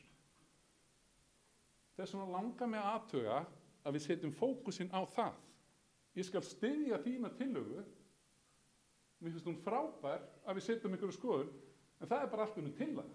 Og þetta er kannski hluti af því sem ég upplifi sem óskilvirkni kirkjuþings. Ég kom með fókus. Erum við sammála að kannski kíkja á þetta? Að þá er allt komið breytingartillaga sem gengur lengra og kýsa að förum að skoðum allt, en ekki það sem ég vildi skoða. Og ég held að við þurfum að skoða. Og tillagan er líka að tala skilvirkni á þessu kirkjuþingi sem ég finnst ekki nógu góð. Hugsum það líka aðeins. Af hverju er svona erfitt að fá fólk til að starfa á kirkjuþingi? Í hvaða héröðum eru nógu margir sem bara vilja koma og bjóða sig á kirkjuþing með þessum tilheyrandi kostnaði og öllum hlunnindum eða hvað við köllum þess að fá? Þeir eru svo fáir að í 5 af 9, frekar en 6 af 9 kjördæmum, þá þarf að ræsa út valnefnd til þess að draga fólkinga. Ég held að hluta til geta verið að það er ekkert alltaf nógu mikil skilvirkni og kannski ekkert allt og góður andi alltaf. Það er mín upplifun. Og ég er ekki að koma með tillögur hver á sitji í þessari nefnd. Ég veit ekkert hvað hún segir. Og að benda á, ég biðst afsökunar á því að benda á KSÍ. Væri HSÍ eitthvað betra? Nei, ég er að segja landsækju. Ég er bara að segja að skoðum þetta. Skoðum það, hvernig getum við gert þetta þannig að þetta sé skilvirkara og þjóni kirkjunni sem allra best. Þess vegna legg ég þessa tillögu fram og ég þekki ekki alveg, er það ekki allsherjarnefnd sem ætti að taka hana fyrir? Fyrri umræðu er þá lokið 20. mál og lagt til að máli farið í síðar umræðu þeir sem geta samþykkt. Það gjör svo vel að gefa merki. Takk fyrir ykkur á móti. Það eru 1, 2, 3, 4, það eru 5 á móti. Ég held að meiri hlutin hafi verið á því að ég ætti bara að láta greiða aftur atkvæði. Þeir sem eru með því samþykkja það máli fari í síðar umræðu. 2, 3, 4, 5, 6, 7, 8, 9, 10, 11. Þannig að það er samþykkt að máli fari í aðra umræðu og lagt til að máli fari til allsherjarnefndar. Þeir sem geta samþykkt. Það gjör svo vel að gefa merki. Takk fyrir ykkur á móti. Það er samþykkt með þorra greiddra atkvæða. Þá förum við í 12. mál. Nei, breytingartillagan bara, hún er ekkert borin upp hér. Hún fer bara inn með þessu máli inn í nefndina og síðan þegar það kemur út úr nefndinu þá verður gengið til atkvæða. Eftir því hvernig allsherjarnefnd gengur frá málinu. Þá tökum við fyrir 12. mál. Það er tillaga starfsreglum með breytingar á starfsreglum með söfnuði og sóknarnefndir með síðari breytingum frá 2021-22. Flutningsmaður Elínborg Sturludóttir og tekur hún út til máls.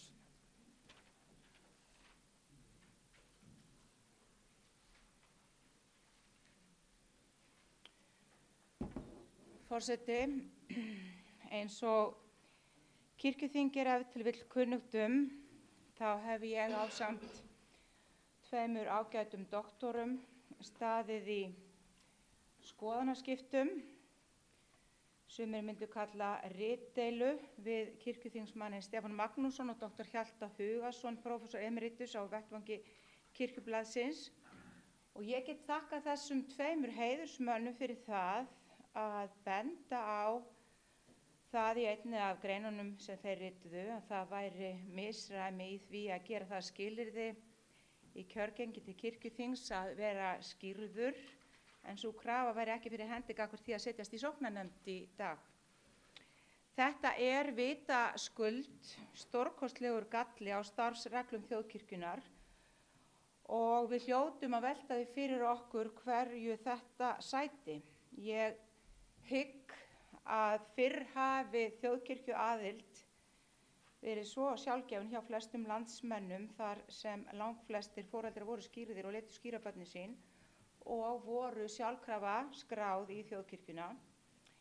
En þetta hefur breyst og það til mikilla muna á síðast liðnum aldarfjórðungi og nú eru lög og reglur skráningu barna í trú- og lífsskoðunarfélögum með þeim hætti að barn skráist þá því aðeins sjálfkrafa í þjóðkirkjunni ef báðir foreldrar þess sem eru í hjónabandi eða staðfestri sambúð eru skráðir í þjóðkirkjuna.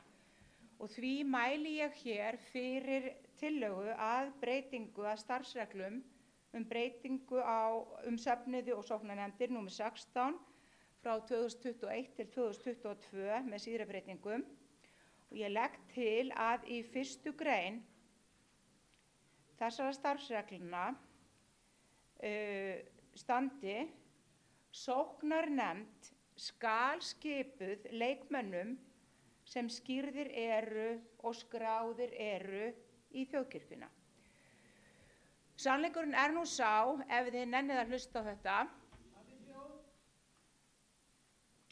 að skírn í nafni heilarar þrenningar hefur frá öndverðu verið innganga í kirkjuna þótt hægt sé að skrá sig nú á dögum rafrænt í þjóðkirkjuna í gegnum þjóðskrá.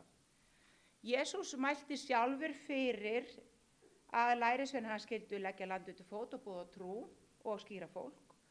Og skírnin er annað af sakramentum hinnar íslensku þjóðkirkju og það hlýtur að vera forsenda fyrir því að gegna trúnaðarstörfum í hinni evangelísku lúthersku þjóðkirkju að vera skírður.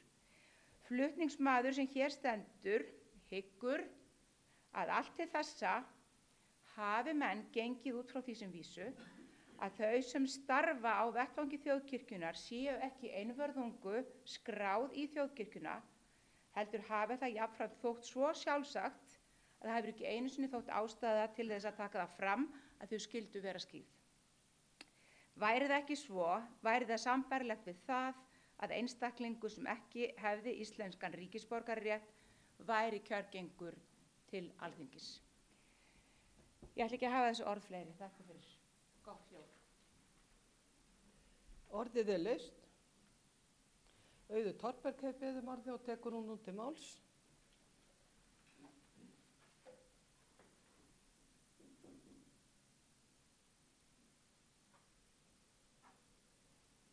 Forseti. Já, áhugavert mál. Ég velti fyrir mér hvað markmiðið sé. Er markmiðið að fá ungt fólk í sóknarnefndir? Er markmiðið að auðvelda sóknarnefndafólki að starfa og fá fólk til að leysa sig af? Við vorum með 2 leiðaþing í héraði þar sem við ræddum þetta og þetta er eitt af því sem við tókum sérstaklega til. Við nefnum ekkert kannski alveg öll málin, við förum ekkert í þetta alveg en þau mál sem að vekja athygli og erum spurð út úr. Og þar var ágætt vinkona mín, formaður sóknarnefndar í Þingars sýslu, sem að sagði, nei þá er ég hætt. Ef að ég þurfa að spyrja fólk hvort að það sé skýrt til að koma að vinna með mér í sóknarnefnd, það er bara, ég get ekki staðið í því. Og ég lofaði henni því að ég skyldi koma upp og fara með þessi orð eftir henni. Vegna þess að ég get ekki séð að markmiði hér sé að gera sóknarnefndafólki auðveldara fyrir. Og ég er af landsbyggðinni eins og er margbúið að koma fram og okkar staða er önnur. Ég til dæmis hafði aldrei komið í dómkirkjuna þangað til í gær og eins og mér var bent á, já, ok, þú ert alvöru landsbyggðarkona. Aldrei komið í dómkirkjuna og ég var svona andögt bara og aðeins, sko. Eða ekkert aðeins, bara heilmikið og allt gullið og allt, sko. Og þetta er bara allt annar veruleiki en ég bý við. Og mitt sóknarnefndarfólk á Eyjafjarðarsvæðinu og Þingeyjarsvæðinu er ekki hrifið. Það sér ekki gróðan í að bæta þessu við. Þetta auðveldar okkur ekki að fá fólk til starfa, þetta er ekki aðgengi að kirkjunni, þetta er frekar þetta er líka bara óþarfi, finnst mér, að spyrja svona persónulega hluti, eða viti hvað ég veit. Ef þú ert í þjóðkirkjunni þá kemurðu. Ef að þú vilt ræða hvort þú ert skírður þá ræður það að þetta er ekki hluti sem hafa verið rættir á sóknarnefndarfundi hjá mér aldrei og ekki þeim sem að ég ræddi við úr mínum sóknum. En við erum kannski líka út á landi þar sem eru margar sóknir með litlar kirkjur sem allir peningarnir fari í viðhald og áðan var sagt hérna, já ég ætla að hlífa prestinum við að ráða ræstingakonu og ég hugsaði bara, wow, þarf að ráða ræstingakonu, ég borga mínum mann ekkert fyrir að ryksuga. En þú veist, þetta er annar veruleiki, allt annar veruleiki. Og margir sitja í sóknarnefnd ekki bara af trúrækni og af því að það sé farið í messu alla sunnudaga, þetta er samfélagslegt verkefni sem þarf að sinna. Þetta er bara hlutur af því að búa í samfélagi, við viljum hafa kirkjuna, við viljum að hún sé falleg, við viljum að hún sé ryksuguð, við viljum að það sé flaggað og þá bara mætum við og gerum þetta. Og ef ég þarf að standast einhverja svona trúarskoðun, þá kannski lendum við í vandræðum, eins og vinkona mín sagði, að þetta væri ekki aðstæður sem hún vildi láta setja sig í. Þannig að, takk fyrir það. Til máls tekur Arna Gretarsdóttir, eftir henni tala Benjamín Hrafn Böðvarsson.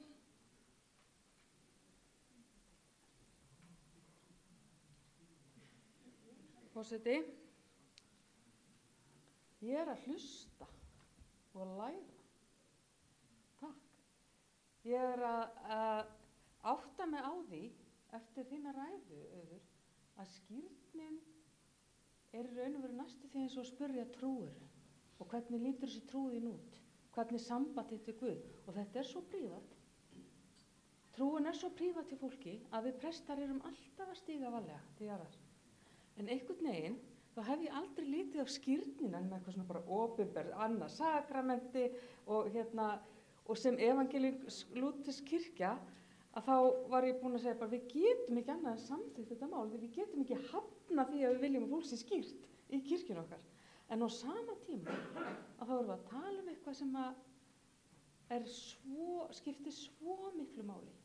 Og þá velti ég fyrir mér hvort þetta gæti verið samstarf prestana og sóknarnefndana í því bara að við erum bara vön því að tala um þetta og bara að spurja fólk, eða þú veist, hefur maður með fólki í skírnaviðtali, eftir skráðið þjóðkirkjuna eða hvort að skírnavottarnir séu skírðir eða séu jafnvel í einhverjum öðrum kristnum trúfélögum og svona. Þetta er bara eitthvað svona eins og þeir sem að vinna við bókhald bara eru með tölur eins og ekkert sé. Þetta er bara eitthvað neðan þannig og þess vegna hvort þetta geti verið samtala, því að það sem mér finnst erfitt er að samþykja ekki þetta mál vegna þess að þetta er að því að við erum evangelísk-lútersk kirkja og þetta er okkar einhvern veginn grunnur altarsakramentið og skírnin og einhvern veginn að hafna því að einhverjir bara í kirkjunni séu skírðir, það er einhvern veginn svo útilokað. En á sama tíma að samþykja þetta mál að þá erum við mögulega að útiloka einhverja. Og ég er í pínulítið klemmu og ég held að það væri mjög gott að þetta bara mál fengi bara svolítið umræðu og hnoðin í nefndinni. Hvernig getum við gert þetta? Til þess að mæta líka þessu fólki sem er bara ekkert vant að tala um trú, ekkert vant að tala um skírnina og altariskökuna á sama hátt og við sem að vinnum bara við þetta. En ég bara hreinlega, ég ætla að segja alltara hluti hérna áður en nú bara, og við verðum að hlusta á hvert annan. Því að þannig held ég að við stýrum þessari kirkju best saman. Takk. Til máls tekur Benjamín Hrafn Böðvarsson og orðið er enn laust ef ykkur vil taka til máls. Já, þetta er áhugavert mál, já, forseti, þetta er áhugavert mál, ég þakka fyrir þessar umræður. Þetta er náttúrulega háguðfræðilegt. Ég ætla að styðja þetta mál. Mér fannst mjög áhugavert, ég er búinn að fá svolítið mikið af tölvupóstum upp á síkastið og það hefur verið yfirleitt tölvupóstar frá fólki sem býr út í Svíþjóð sem að biðja skírnarvottorð. Og þá þarf ég að fara að grafla í þessum góðu kirkjubækum sem að einn daginn verða allar rafrænar, sem mjög gott. En þá sem sagt gerir þjóðkirkjan út í Svíþjóð, þá ein kona sem að bara núna nýverið bað mig skírnarvottorð því að hún vildi endilega ganga í þjóðkirkjuna í Svíþjóð. Og það var bara skilyrði ef þú ætlar að ganga í þjóðkirkjunu í Svíþjóð að þú sért skírður. Þannig að ég bara, þú veist, það er bara hluti af minni vinnu að grafla í þessum kirkjubókum og gefa út þetta skírnarvottorð og gera það með glöðu geði. Og ég held að við þurfum kannski sem kirkja í sókn að fara að lyfta eins upp skírninni. Við megum hafa þennan þröskuld, sko. Við eigum ekki að vera bara gefa einhvern afslátt af trúnni okkar. Þetta er algjört grunnskilyrði. Martin Luther hann tók þetta niður í 2 sakramenti úr, fyrir ekki Arnfríður, það er 14 eða eitthvað, já, 12, úr 12, 7, úr 7. Já, bara að prófa Arnfríður, hvort það sé nokkuð búin að gleyma hérna. Úr 7 sakramentum í 2. Já. En ég held að við ættum bara að taka þetta mál og skoða rosalega vel og ekki gefa henni afslátt af þessu. Því að við hefum bara verið stolt að vera skírð og þetta er líka eitthvað sem þetta er endurfæðing, þetta er gjöf heilags anda, þetta er meira heldur en bara að ganga í einhvern stjórnmálaflokk sem við getum svo gengið út úr. Og ég held að við ættum að taka þetta mál alvarlega. Takk. Til máls tekur Sigurður Grétar Sigurðsson og eftir honum talar Anna Guðrún Sigurvinsdóttir. Já, forseti, mér finnst þetta í rauninni bara ekki spurning að samþykkja þetta mál. Við höfum oft á tíðum gengið út frá ýmsum hlutum sem sjálfsögðu. Ég held að höfum nefnilega kannski hingað til gengið út frá því að það væri sjálfsagt að allir væru skírðir og allir væru skráðir í þjóðkirkjuna. En veruleikinn er sá að svo er ekki og það er alveg svona lágmarkskrafa náttúrulega sóknarnefnda fólk sé nú skráð í þjóðkirkjuna og mér finnst ekki óeðlilegt að það þykir bara eðlilegt og sjálfsagt að viðkomandi sé skírður. Auðvitað með því fólki fjölga sem verður fullorðið og er ekki skýrt og það er bara fínt að taka þá samtal rétt eins og við prestar þekkjum í gegnum fermingarfræðsluna. Það fjölgar alltaf svolítið þeim börnum sem ekki eru skýrð áður en að fermingu kemur og taka þá skýrð fyrir fermingu. Og það er ekkert að því að hafa einhver svona skilyrði, menn að þeir sem ætla að gerast frímúrarar, þeir þurfa að játa kristna trú, þeir þurfa að skrifa upp á það, þeir játi kristna trú. Já.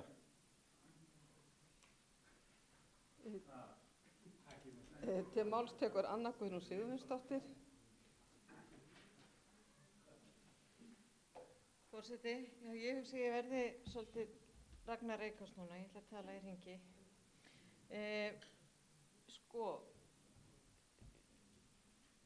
Ég sé í raun og veru ekkert stórkostlegt að þessu, en hins vegar ef við erum að setja reglur, hvað eru viðurlög við brotareglum? Við svo sem ekki með nein viðurlög við brotastarfsreglum, en það er kannski ekki hægt. Ég sé ekki fyrir mér að ég biðji fólk að rétta upp hönd á næsta sóknarnefndarfundi eftir þetta verður samþykkt hvort það sé skýrt eða ekki. Það hefur starfað af heilindum fyrir þjóðkirkjuna, mun gera það áfram. Ég held að þetta getur orðið framtíðarvandamál. Ég veit ekki hvort það sé til tölur hvað stórt hlutfall barna er skýrt. Ég hef á tilfinningunni að það sé farið niður á við. Þannig að ég held að þetta kalli á átak í skýrn. Ég held að þetta geti líka kallað á átak í fullorðinsskýrn.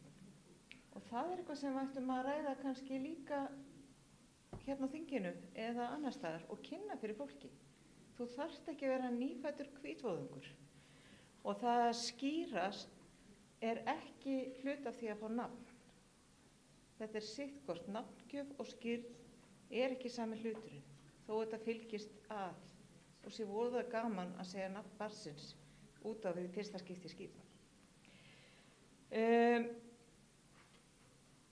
Ég tek undir allt sem Auður sagði. Þetta er auka vandamál hjá okkur. Það er bara nóg að við séum að tryggja það að fólki sem þeir fáu sem bjóða sig fram í sóknarnefnd að þeir séu yfir höfuð í þjóðkirkjunni. Ég hef fengið konu til að skrá sig í þjóðkirkjuna 3 mínútum áður en aðalfundurinn byrjaði. Hún kom og bauð sig fram, svo sagði hún að ég myndi að vera morgun, ég í óháðasöfnu. Gjör svo vel, hér tölva. Þetta verður komið inn á en ég næja skráði inn í kerfið.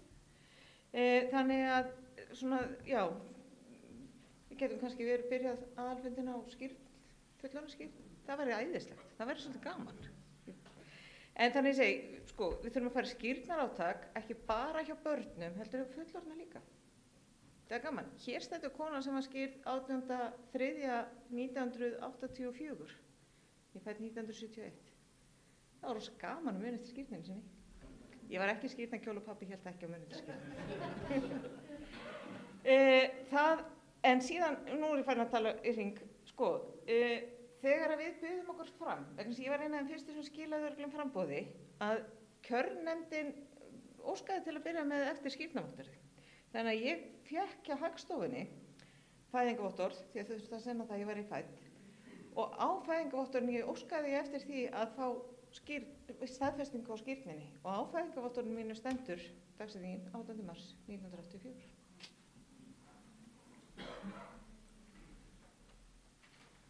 Fleiri, já, Auður Torberg tekur til máls í annað sinn.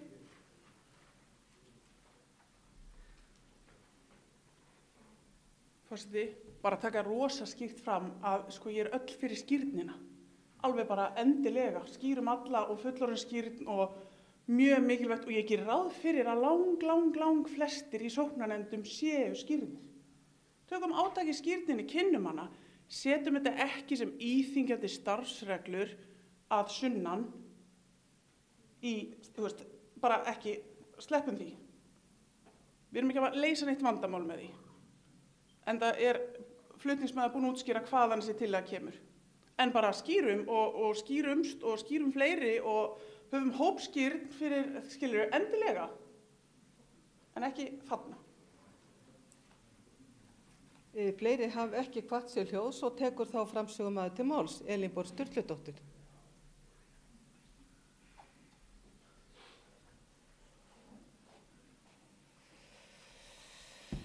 Forseti,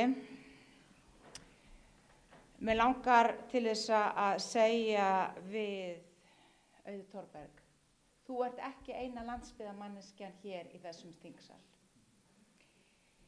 Sko, ég er líka landsbyggðarmanneskja, fædd og uppalin á landsbyggðinni. Og ég þekki mjög vel til á landsbyggðinni og ég var prestur á landsbyggðinni í 15 ár. Og af því að þú hefðir ekki komið fyrir dómkirkjuna sem er fyrir en í gær, dómkirkjan í Reykjavík er reist árið 1796. Hún er næstu 230 ára gömul. Dómkirkjan er þjóðarhelgidómur og ég vil segja kirkjuþingi það að dómkirkjusöfnuðurinn hann þarf bara eins og sveitasöfnuður upp í Borgarfirði eða norður í Eyjafirði að horfa í hverja einustu krónu sem þar fer út úr heftinu. Þannig að haldir þú eftir að hafa séð fegurðina í Dómkirkjunni í Reykjavík í gær og marmara skírnarfontin eftir Bertel Thorvaldsen sem er mesti dýrgripur sem við Íslendingar eigum, þá veður söfnuðurinn ekki í peningum öðru nær. Og hérna, þú spurði líka hvert er markmiðið. Markmiðið er það að við erum trúfélag og við getum þess vegna af því að skírnin er annað af 2 sakramentum okkar kirkju, þá finnst mér sjálfsagt og eðlilegt að við gerum þessa kröfu.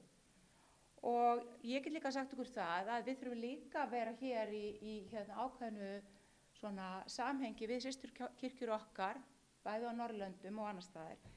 Hins vegar höfum við staðið frammi fyrir því að fólk getur verið skráð í þjóðkirkjuna án þess að vera skýrt.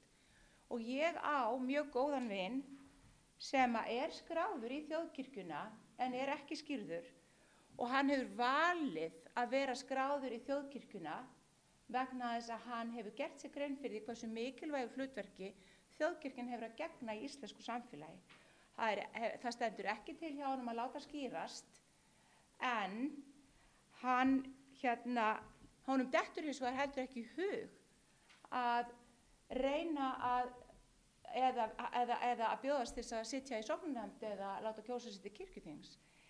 En ég legg til að þetta fari til nefndar, myndi þetta ekki fara til löggjafarnefndar eða allsherjarnefndar og fari til annarrar umræðu og ég skora á kirkjuþingið, þetta færi til löggjafarnefndar, já. Þannig að auðvitað, það var akkurat það sem ég held að það væri, að þetta færi til löggjafarnefndar. Þannig ég legg til að þetta fari til löggjafarnefndar og fari til annarra umræðu og komið aftur til afgreiðslu hér. Takk fyrir. Fyrri umræðu er þá lokið 12. mál. Lagt er til að málið fari til síðar umræðu. Þeir sem geta samþykkt það gjöra svo vel að gefa merki. Takk fyrir ykkur á móti, það er samþykkt samhljóða. Lagt er til að málið fari til löggjafarnefndar. Sem geta samþykkt það gjöra svo vel að gefa merki. Takk fyrir ykkur á móti, það er samþykkt samhljóða. Fyrir tekið þá 17. mál og það er Steindór Haraldsson sem mun flytja það mál.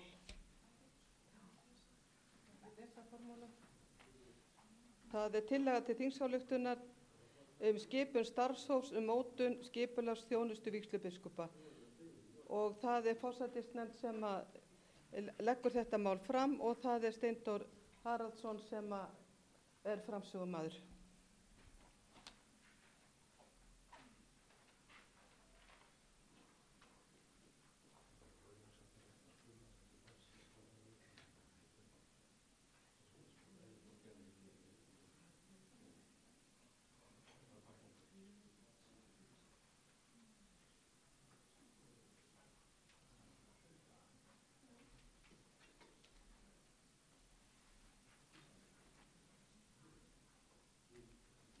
Forseti,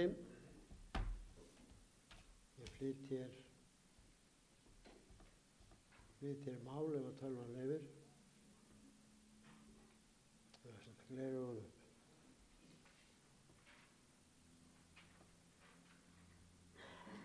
Já, þetta er tillaga sem ég flyt hér fyrir hönd forsætisnefndar til þingsályktunar skipan starfshóp mótun skipulagsþjónustu vígslubiskupa.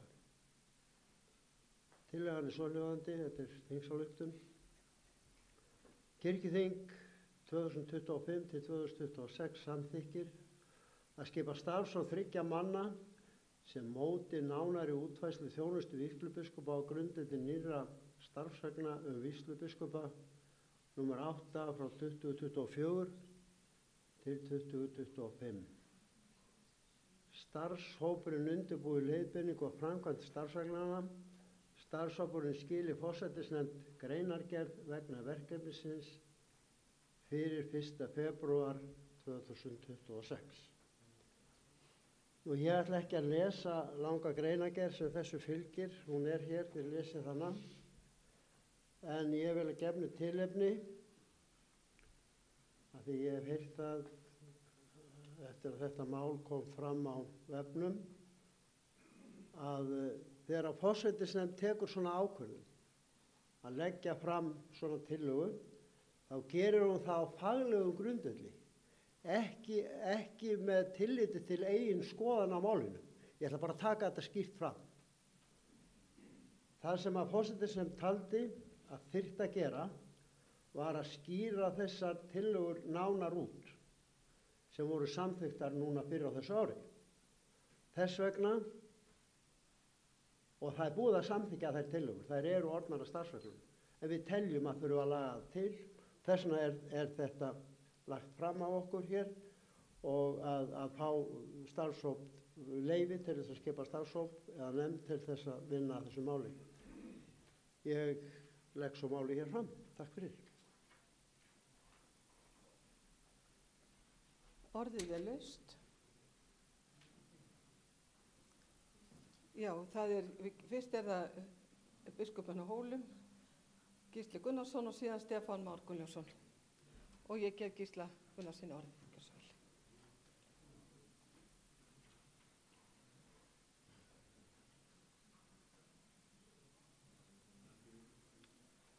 forseti. Ég tók ekki þátt í umræðunni þegar þessar nýju starfsreglur voru samdar á síðasta þingi, en ég tel allt í lagi að ég taki þátt í þessar umræðu það að skipa þennan starfshóp. Og í raun og veru fagna ég því að það eigi að skipa þennan starfshóp, því að reglurnar eins og þær voru samþykktar í vor. Þær eru svo ruglingslegar og skrýtnar að það ekkert hægt að fá botn í þær, bara ekki hægt. Ég vil minna ykkur á það að þetta kirkjuþing sem hér situr, það samþykkti starfsreglur vígslubiskupa haustið 2022. Og ég man ekki betur en það að þær hafi verið samþykktar samhljóða. Ég man ekki eftir því að eitt einasta mótatkvæði hafi komið fram þegar þessar tillögur sem ég segi nú að séu nýjar frá því 22 voru samþykktar. Síðan gerist sá undarlegi atburður að 2 árum seinna þá kollvarpar sama kirkjuþing þessum starfsreglum. Stefán Magnússon, sem var einn þeirra 3 sem flutti þessa tillögu, hann sagði hér frá þessu púlti áðan: það á ekki að hleypa inn á kirkjuþingmáli sem búið að afgreiða. Þetta voru hans orð hér rétt áðan. En honum finnst sjálfsagt sjálfum að vinna svona og hans kollegum. Ég get alveg sagt mig við það að það verði skipaður 3 manna starfshópur, en ég vil að það sé bætt inn í og kemur þá breytingatillögu að það standi á grundvelli núgildandi og nýrra starfsreglna. Því að það ekki rétt sem Steindór sagði hér áðan að þessar reglur væru orðnar að starfsreglum. Þær verða það ekki fyrir en núverandi vígslubiskupar ljúka störfum. Þannig að ef þið farið inn á vef kirkjunnar, regluverk kirkjunnar, flettuð upp á starfsreglum vígslubiskupa, þá koma þessar reglur frá því síðastliðið vor fram, en hinar fylgja á eftir, því að það eru þær reglur sem gilda í dag. Ég vil aðeins svona smá saga að ég man það á 9. áratugnum þegar var verið að berjast fyrir því fyrir norðan að fá Hóla viðurkennda sem biskupssetur. Og þar félagsskapur sem heitir Hólafélagið. Og samkvæmt lögum Hólafélagsins var 2 sem var í lögum félagsins, annars vegar að halda á Hólahátíð og hverju sumri, hins vegar að berjast fyrir því að biskupssetur verði endurreist á Hólum. Og þetta kostaði mikla baráttu og margir hugsjónamenn, en þegar við fengum alþingismenn í lið með okkur, þá fór þetta að ganga. Og þetta var sett inn í lögin 97 og í þjóðkirkjulöguna frá 1997 ekki bara 1 grein vígslubiskupa. Þær eru 4. En það var baráttumál sumra þegar við vorum að semja nýju þjóðkirkjulögin að hafa þau sem allra minnst. Það var eitthvað markmið að koma þeim fyrir á A5-blaði. Og það tók svona snildalega að þjóðkirkjulögin 9, þau ekki neitt eða neitt, eitt neð neitt. Smá rammi og svo áttum við hér á kirkjuþingi að semja starfsreglur. Og hvernig gengur það? Þessum starfsreglum breytt ár eftir ár. Endalaust verið að tala starfsreglur og alltaf verið að breyta þeim. Í framhald af þessu, árið 1997-8, þá var gert svokallað kirkjujarðasamkomulag við ríkið, sem eitt besta samkomulag sem við höfum gert hinn síðari ár. Og þar kom fram í þessu samkomulagi að ríkið í endurgjald myndi greiða sem samsvaraði 138 preststörfum og 18 störfum á biskupsstofu. Ég nefni þetta af því að það vildi svo skemmtilega til að þessar tölur komu akkurat fram í skýrslu biskups Íslands þegar hún fór yfir það hvað veru margir prestar starfandi og hvað margir á biskupsstofu. Ég hugsa sér nú tilvílun einhverju leyti, en það var samt. Að auki í kirkjusamkomulaginu segir, auk þess borguð laun biskups Íslands og 2 vígslubiskupa. Þannig að við ætlum að taka vígslubiskupinn út og setja það bara inn, einhver prestu fá þetta sem nafnbót og hann haldi bara sínu launum.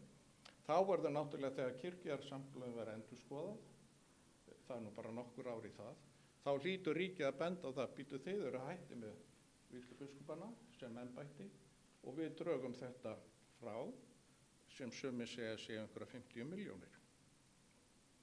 Og það eðlilegt að kirkjan samþykki það.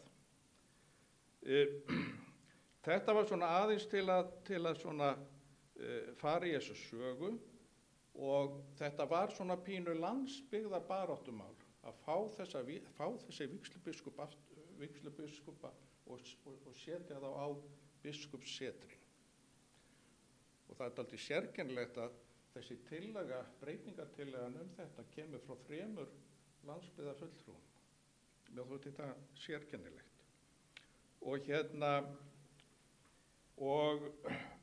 þetta gerðist þarna reyndar á Hólum búin að sitja vígslubiskup síðan 86, hann kom töluvert áður en lögunum var breytt. Nú, Hólar og Skálholt eru 2 merkustu sögustaðir þjóðarinnar og það er mikill heiður fyrir þjóðkirkjuna að vera vörslumenn þessara staða. Og munurinn á þessu stöðum sá að þjóðkirkjan á Skálholt með húð og hári en ríkið á Hóla. Og ég get alveg sagt ykkur hér að núna töluverð svona, Hólar eru svona dálítið á undir högg að sækja núna og það umræður það hvort að skólahaldið, Háskólinn á Hólum, hvort eigi að flytja hann þaðan og niður á Sauðárkrók. Og þá mun aukast umhald kirkjunar á Hólum. Þannig að við skulum ekki kasta þessu frá okkur. Og ég, varðandi þessa breytingatillögu mína, þá vil ég líka minna á það að starfsreglurnar sem eru í gildi, þær voru samþykktar af okkur öllum. Nýju reglurnar voru marðar hér í gegn með einu atkvæði og það voru ekkert allir í salnum. En samt var þetta samþykkt, ég veit það. Eftir stendur tæpur helmingur þingheims sem vildi ekki þessa breytingu. Og þess vegna finnst mér það heiðursmannasamkomulag og útrétt hönd sættir að við horfum ekki bara til þessa reglna sem voru samþykktar síðastliðið vor, heldur til þeirra starfsreglna sem í gildi og reyna einhvern veginn að ná sátt í því máli. Og mér þætti dálítið skrítið ef ekki væri tekið í þessa útréttu hönd. Og það annað líka, ég vil að þessi 3 manna nefnd mun einhvern tíman hringja í mig, best að þau kæmu til Hóla og skoðuðu staðinn. Því að í gegnum allt þetta mál hefur aldrei nokkur maður, engin kirkjuþingsmaður, hringt í mig og spurt, heyrðu, hvað ertu að gera? Segðu mér aðeins frá þessu. Engin.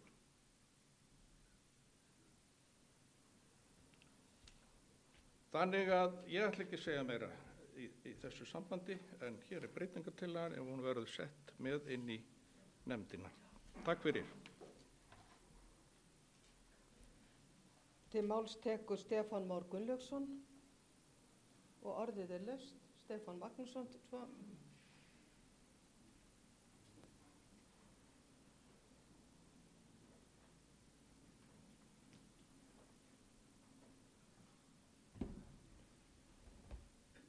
Það er nú bara örstuttar athugasemdir, ég hef ekkert á móti þessum.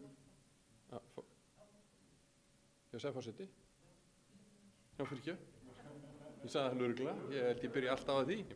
Passa mig rosalega vel á því, meira að segja. En forseti, ég er ekki á móti tillögunni sem slíkri og mikið aðkvæða með henni. Ég er hins vegar stoppa aðeins við greinargerðina sem kannski ekki nægilega lög mikil vinn í hana að truflaði mig aðeins að það var alltaf að tala um sóknarpresta í greinargerðinni. Skiptir máli hvernig hlutirnir eru orðaðir. Staðreglunum segir að prestur geti orðið vígslubiskup og heldur þeim kjörum. Það eru fleiri prestar heldur en sóknarprestar og þeim fyrir enda mjög fækkandi eftir að við erum að sameina prestakvöld. Það er náttúrulega þetta líka bara prestar, héraðsprestar og sérþjónustuprestar. Þetta skiptir máli hvernig hlutin orðaðir, þannig að við erum ekki að valda einhver ruglingi í sérstaklega svona, við erum ekki einlega einhverja nýja breytingar. Þetta þarf að vera skýrt, við erum bara að nefna það hér. Til máls tekur Stefán Magnússon.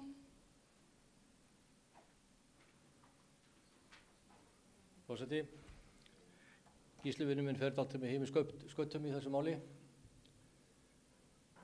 og telur að reglurnar sem að áður giltu frá 23.4 þá hafi farið einhver efnisleg umræða vígslubiskupsembættin. Það var ekki, það var eingöngu breytingar á grundvelli þess að við vorum að samþykkja fengum yfir eitthvað þjóðkirkjulög sem við reynda byggum til sjálf og það þurfti að aðlaga starfsreglur af þeim breytingum.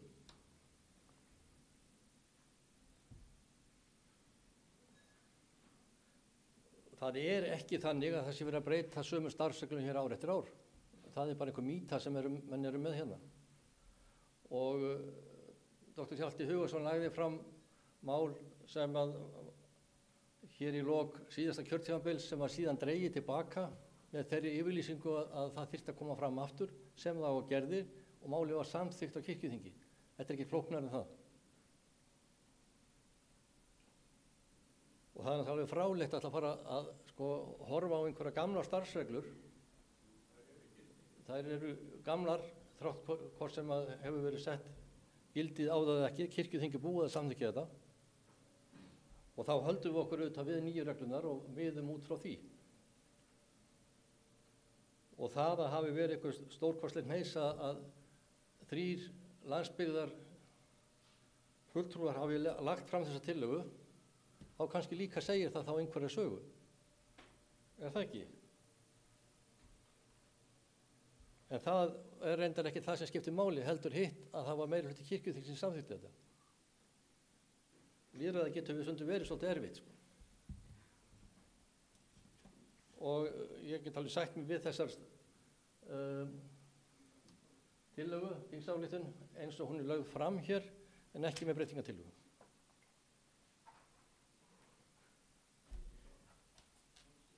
Fleiri hafa ekki kvatt sér hljóð. Jú, Arna Gretarsdóttir. Tekur til máls. Forseti, ég bara leyfi mér að koma hérna upp og leiðrétta það sem að Stefán Magnússon vinur minn var að segja. Það var þannig að það voru þó nokkuð mörg mál fyrir kirkjuþingi varðaði vígslubiskupsembættin, þannig að það var búið að fara fram mjög mikil umræða áður en þessar starfsreglur sem að eru þá nú í gildi, af því að hinnar taka ekki gildi fyrir að þessi 2 hætta núna sem að sita á Hólum og í Skálholti. Þannig að það rétt skal vera rétt. Það voru 2-3 mál sem voru lögð fyrir og það var mikil umræða um þessi og þetta var ekki bara tæknilega breytingar. Þannig að svo að því sé nú haldið til haga og ég styð þessa breytingatillögu vígslubiskupsins á Hólum. Fleiri hafa, jú, Stefán Magnússon tekur til máls í annað sinn.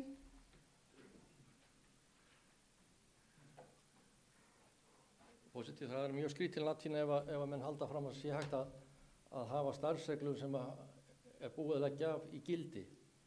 Hvernig ætla menn að láta þetta koma í gildi? Nú hættir annar vígslubiskupinn á undan hinum. Hvenær gilda það reglunar? Eða þegar seinni vígslubiskupinn hættir? Þetta bara segir sjálft að reglunar taka gildi, en þær eru hins vegar með bráðabirgðarákvæði sem er einfaldlega að lesa með reglunum. Þannig að það þarf ekki að vera að gera einfalt mál flókið hérna.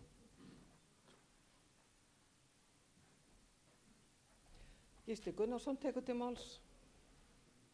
Annarsinn.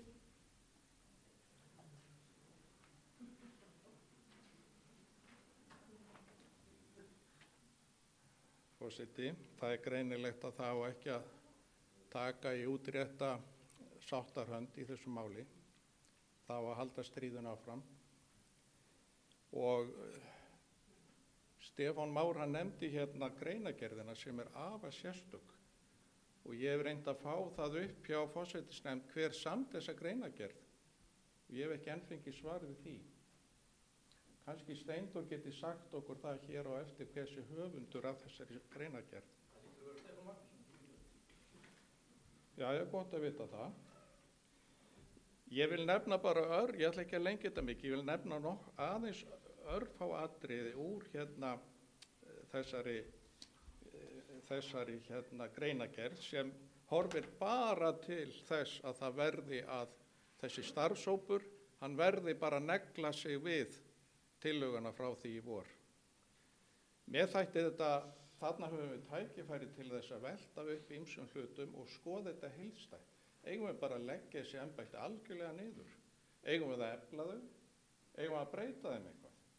Í staðinn fyrir að búa til hóp sem er sagt með greinagerð, þið verðið að vinna eftir þessari og bara þessu sem þarna kemur fram, tillögu sem er svo gölluð að við erum að fara að eyða 5,5 milljón í það að reyna að laga hana.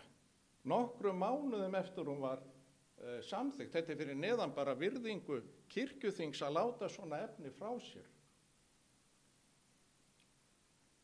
Það segir hérna til dæmis að búsetuskylda hafi verið afnumin innan kirkjunar. Hvenær gerðum við það?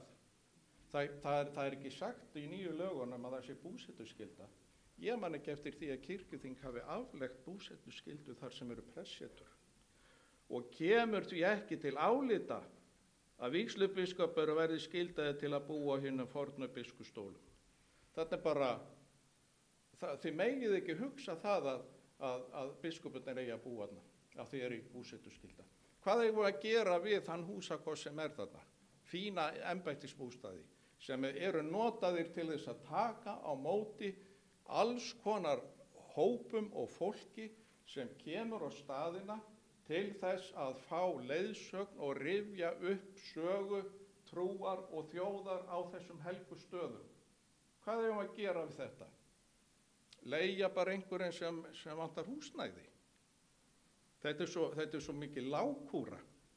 Við bara lítillækkum okkur í þessu. Og svo segir hérna, mikilvægt er að verkefni vígslubiskupa séu ekki umfangsmikil. Þau mega ekki vera íþyngjandi af því að vígslubiskupinn eiga að vera bara að vinna sín pressverk. Þetta á að vera heiðurshlutverk og ég segi, akkur ekki bara veita einhverjum tveim sem hafa staðið sér þokkalega vel heiðursorðu.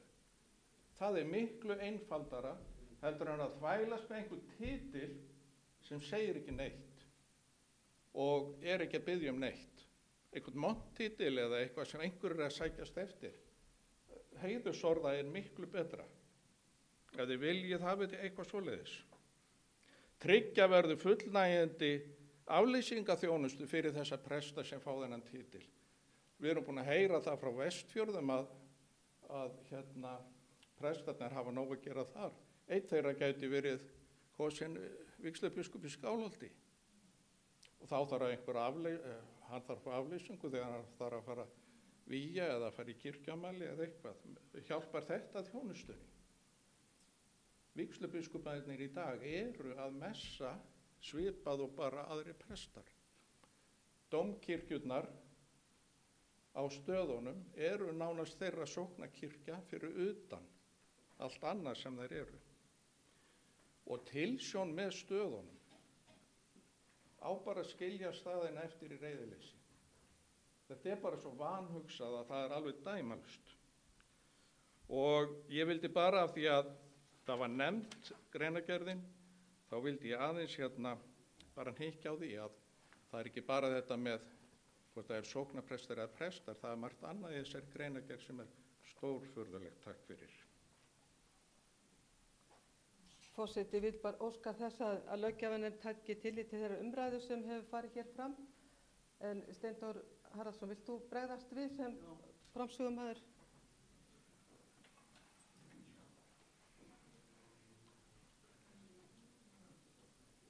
Já, forseti, ég þakka þessar umræður sem hér hafa átt sér stað. Sitt sýnist hverjum og það er bara gott. Þá fær nefndin eitthvað til að hugsa um. En það ber að taka tillit til þess sem hér hefur verið sagt presta og annað í hvernig þetta er orðað, en greinargerðin sem slík og öll tillagan og greinargerðin líka er á ábyrgð forsætisnefndar. Og það skiptir bara engu máli hver okkar eða einhver starfsmaður eða hver sem hefur skrifað hana. Það bara ég er ekkert að gefa það upp hér og það bara er á okkar ábyrgð. Þessi tillaga er á okkar ábyrgð. Ég skil Gísla vel að hann kemur breytingatillögum, sér Gísla, og þannig er að forsætisnefndin taldi sig ekki geta fjallað annað en það sem en þetta mál. Við gátum ekki fjallað mál sem eða starfsreglur sem þegar eru, við töldum það. Það má vel vera að það hafi ekki verið rétt, þannig var það nú samt hjá okkur og það getur vel verið að sumt í þessari greinargerð megi orða betur og allt það. En svona er þetta og ég legg þetta bara til og legg til að þetta fari í löggjafarnefndina, til annar umræðu. Fyrri umræðu er lokið og lagt til að máli fari til síðara umræðu. Þeir sem geta samþykkt það gjörðu svo vel að gefa merki. Takk fyrir, það er allar hendur á lofti. Lagt til að máli fari til löggjafarnefndar, þeir sem geta samþykkt það. Gjörðu svo vel að gefa merki. Einhver á móti? Nei, það er samþykkt með meiri hluta atkvæða. Þá eru 2 mál sem eru svolítið létt og það er 28. mál.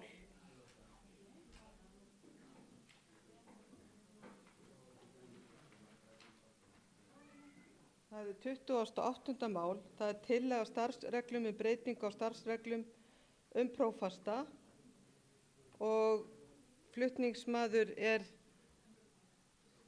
hver er flutningsmaður við?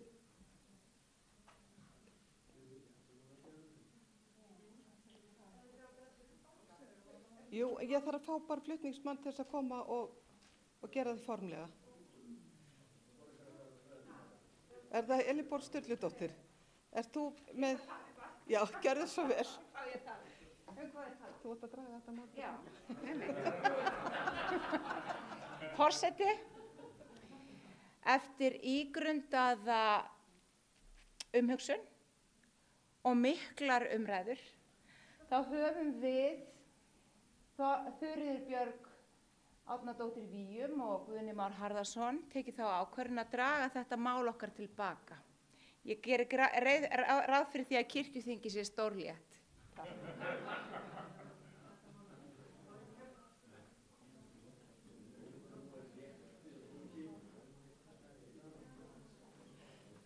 Já, lagt til að 28. mál veri dregið tilbaka. Þeir sem geta samþykkt það gjörðu svo vel að Jú, það þarf að bera það upp ef að jú, það er flutningsmaður sem biður það og forseti ákveður að leggja það fyrir þingið hvort að þingið samþykki það. Samþykki þingið að þetta mál sé dregið tilbaka. Það er samþykkt og þá er málið dregið formlega tilbaka. Og þá er það 37. mál og það er tillaga starfsreglum um breytingu á starfsreglum kosningu biskups Íslands og vígslubiskupa og það er Einar Örn Björgvinsson, Auður Torberg og Magnús Erlingsson sem á málinu og Magnús Erlingsson. Einar Örn tekur til máls, gjörðu svo vel. Forseti, flutningsmenn hafa ákveðið að taka málið tilbaka og við leggjum jafnframt eftirfarandi bókun fram. Við teljum að málið þurfi frekari umræðu og ígrundun og ekki sé réttur tími núna til þess að taka þetta mál fyrir, enda ekki biskupskjör á næstunni.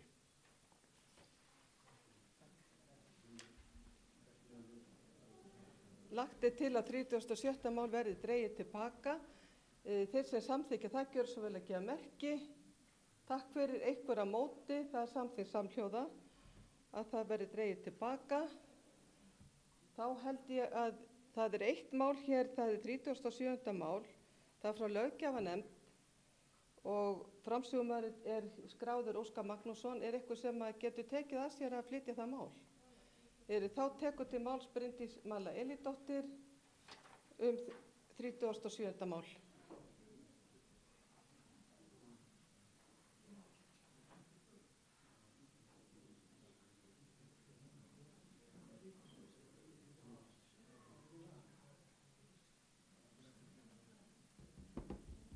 Forseti, ég flyt hér álit löggjafarnefndar 37. mál frá kirkjuþinginu síðasta.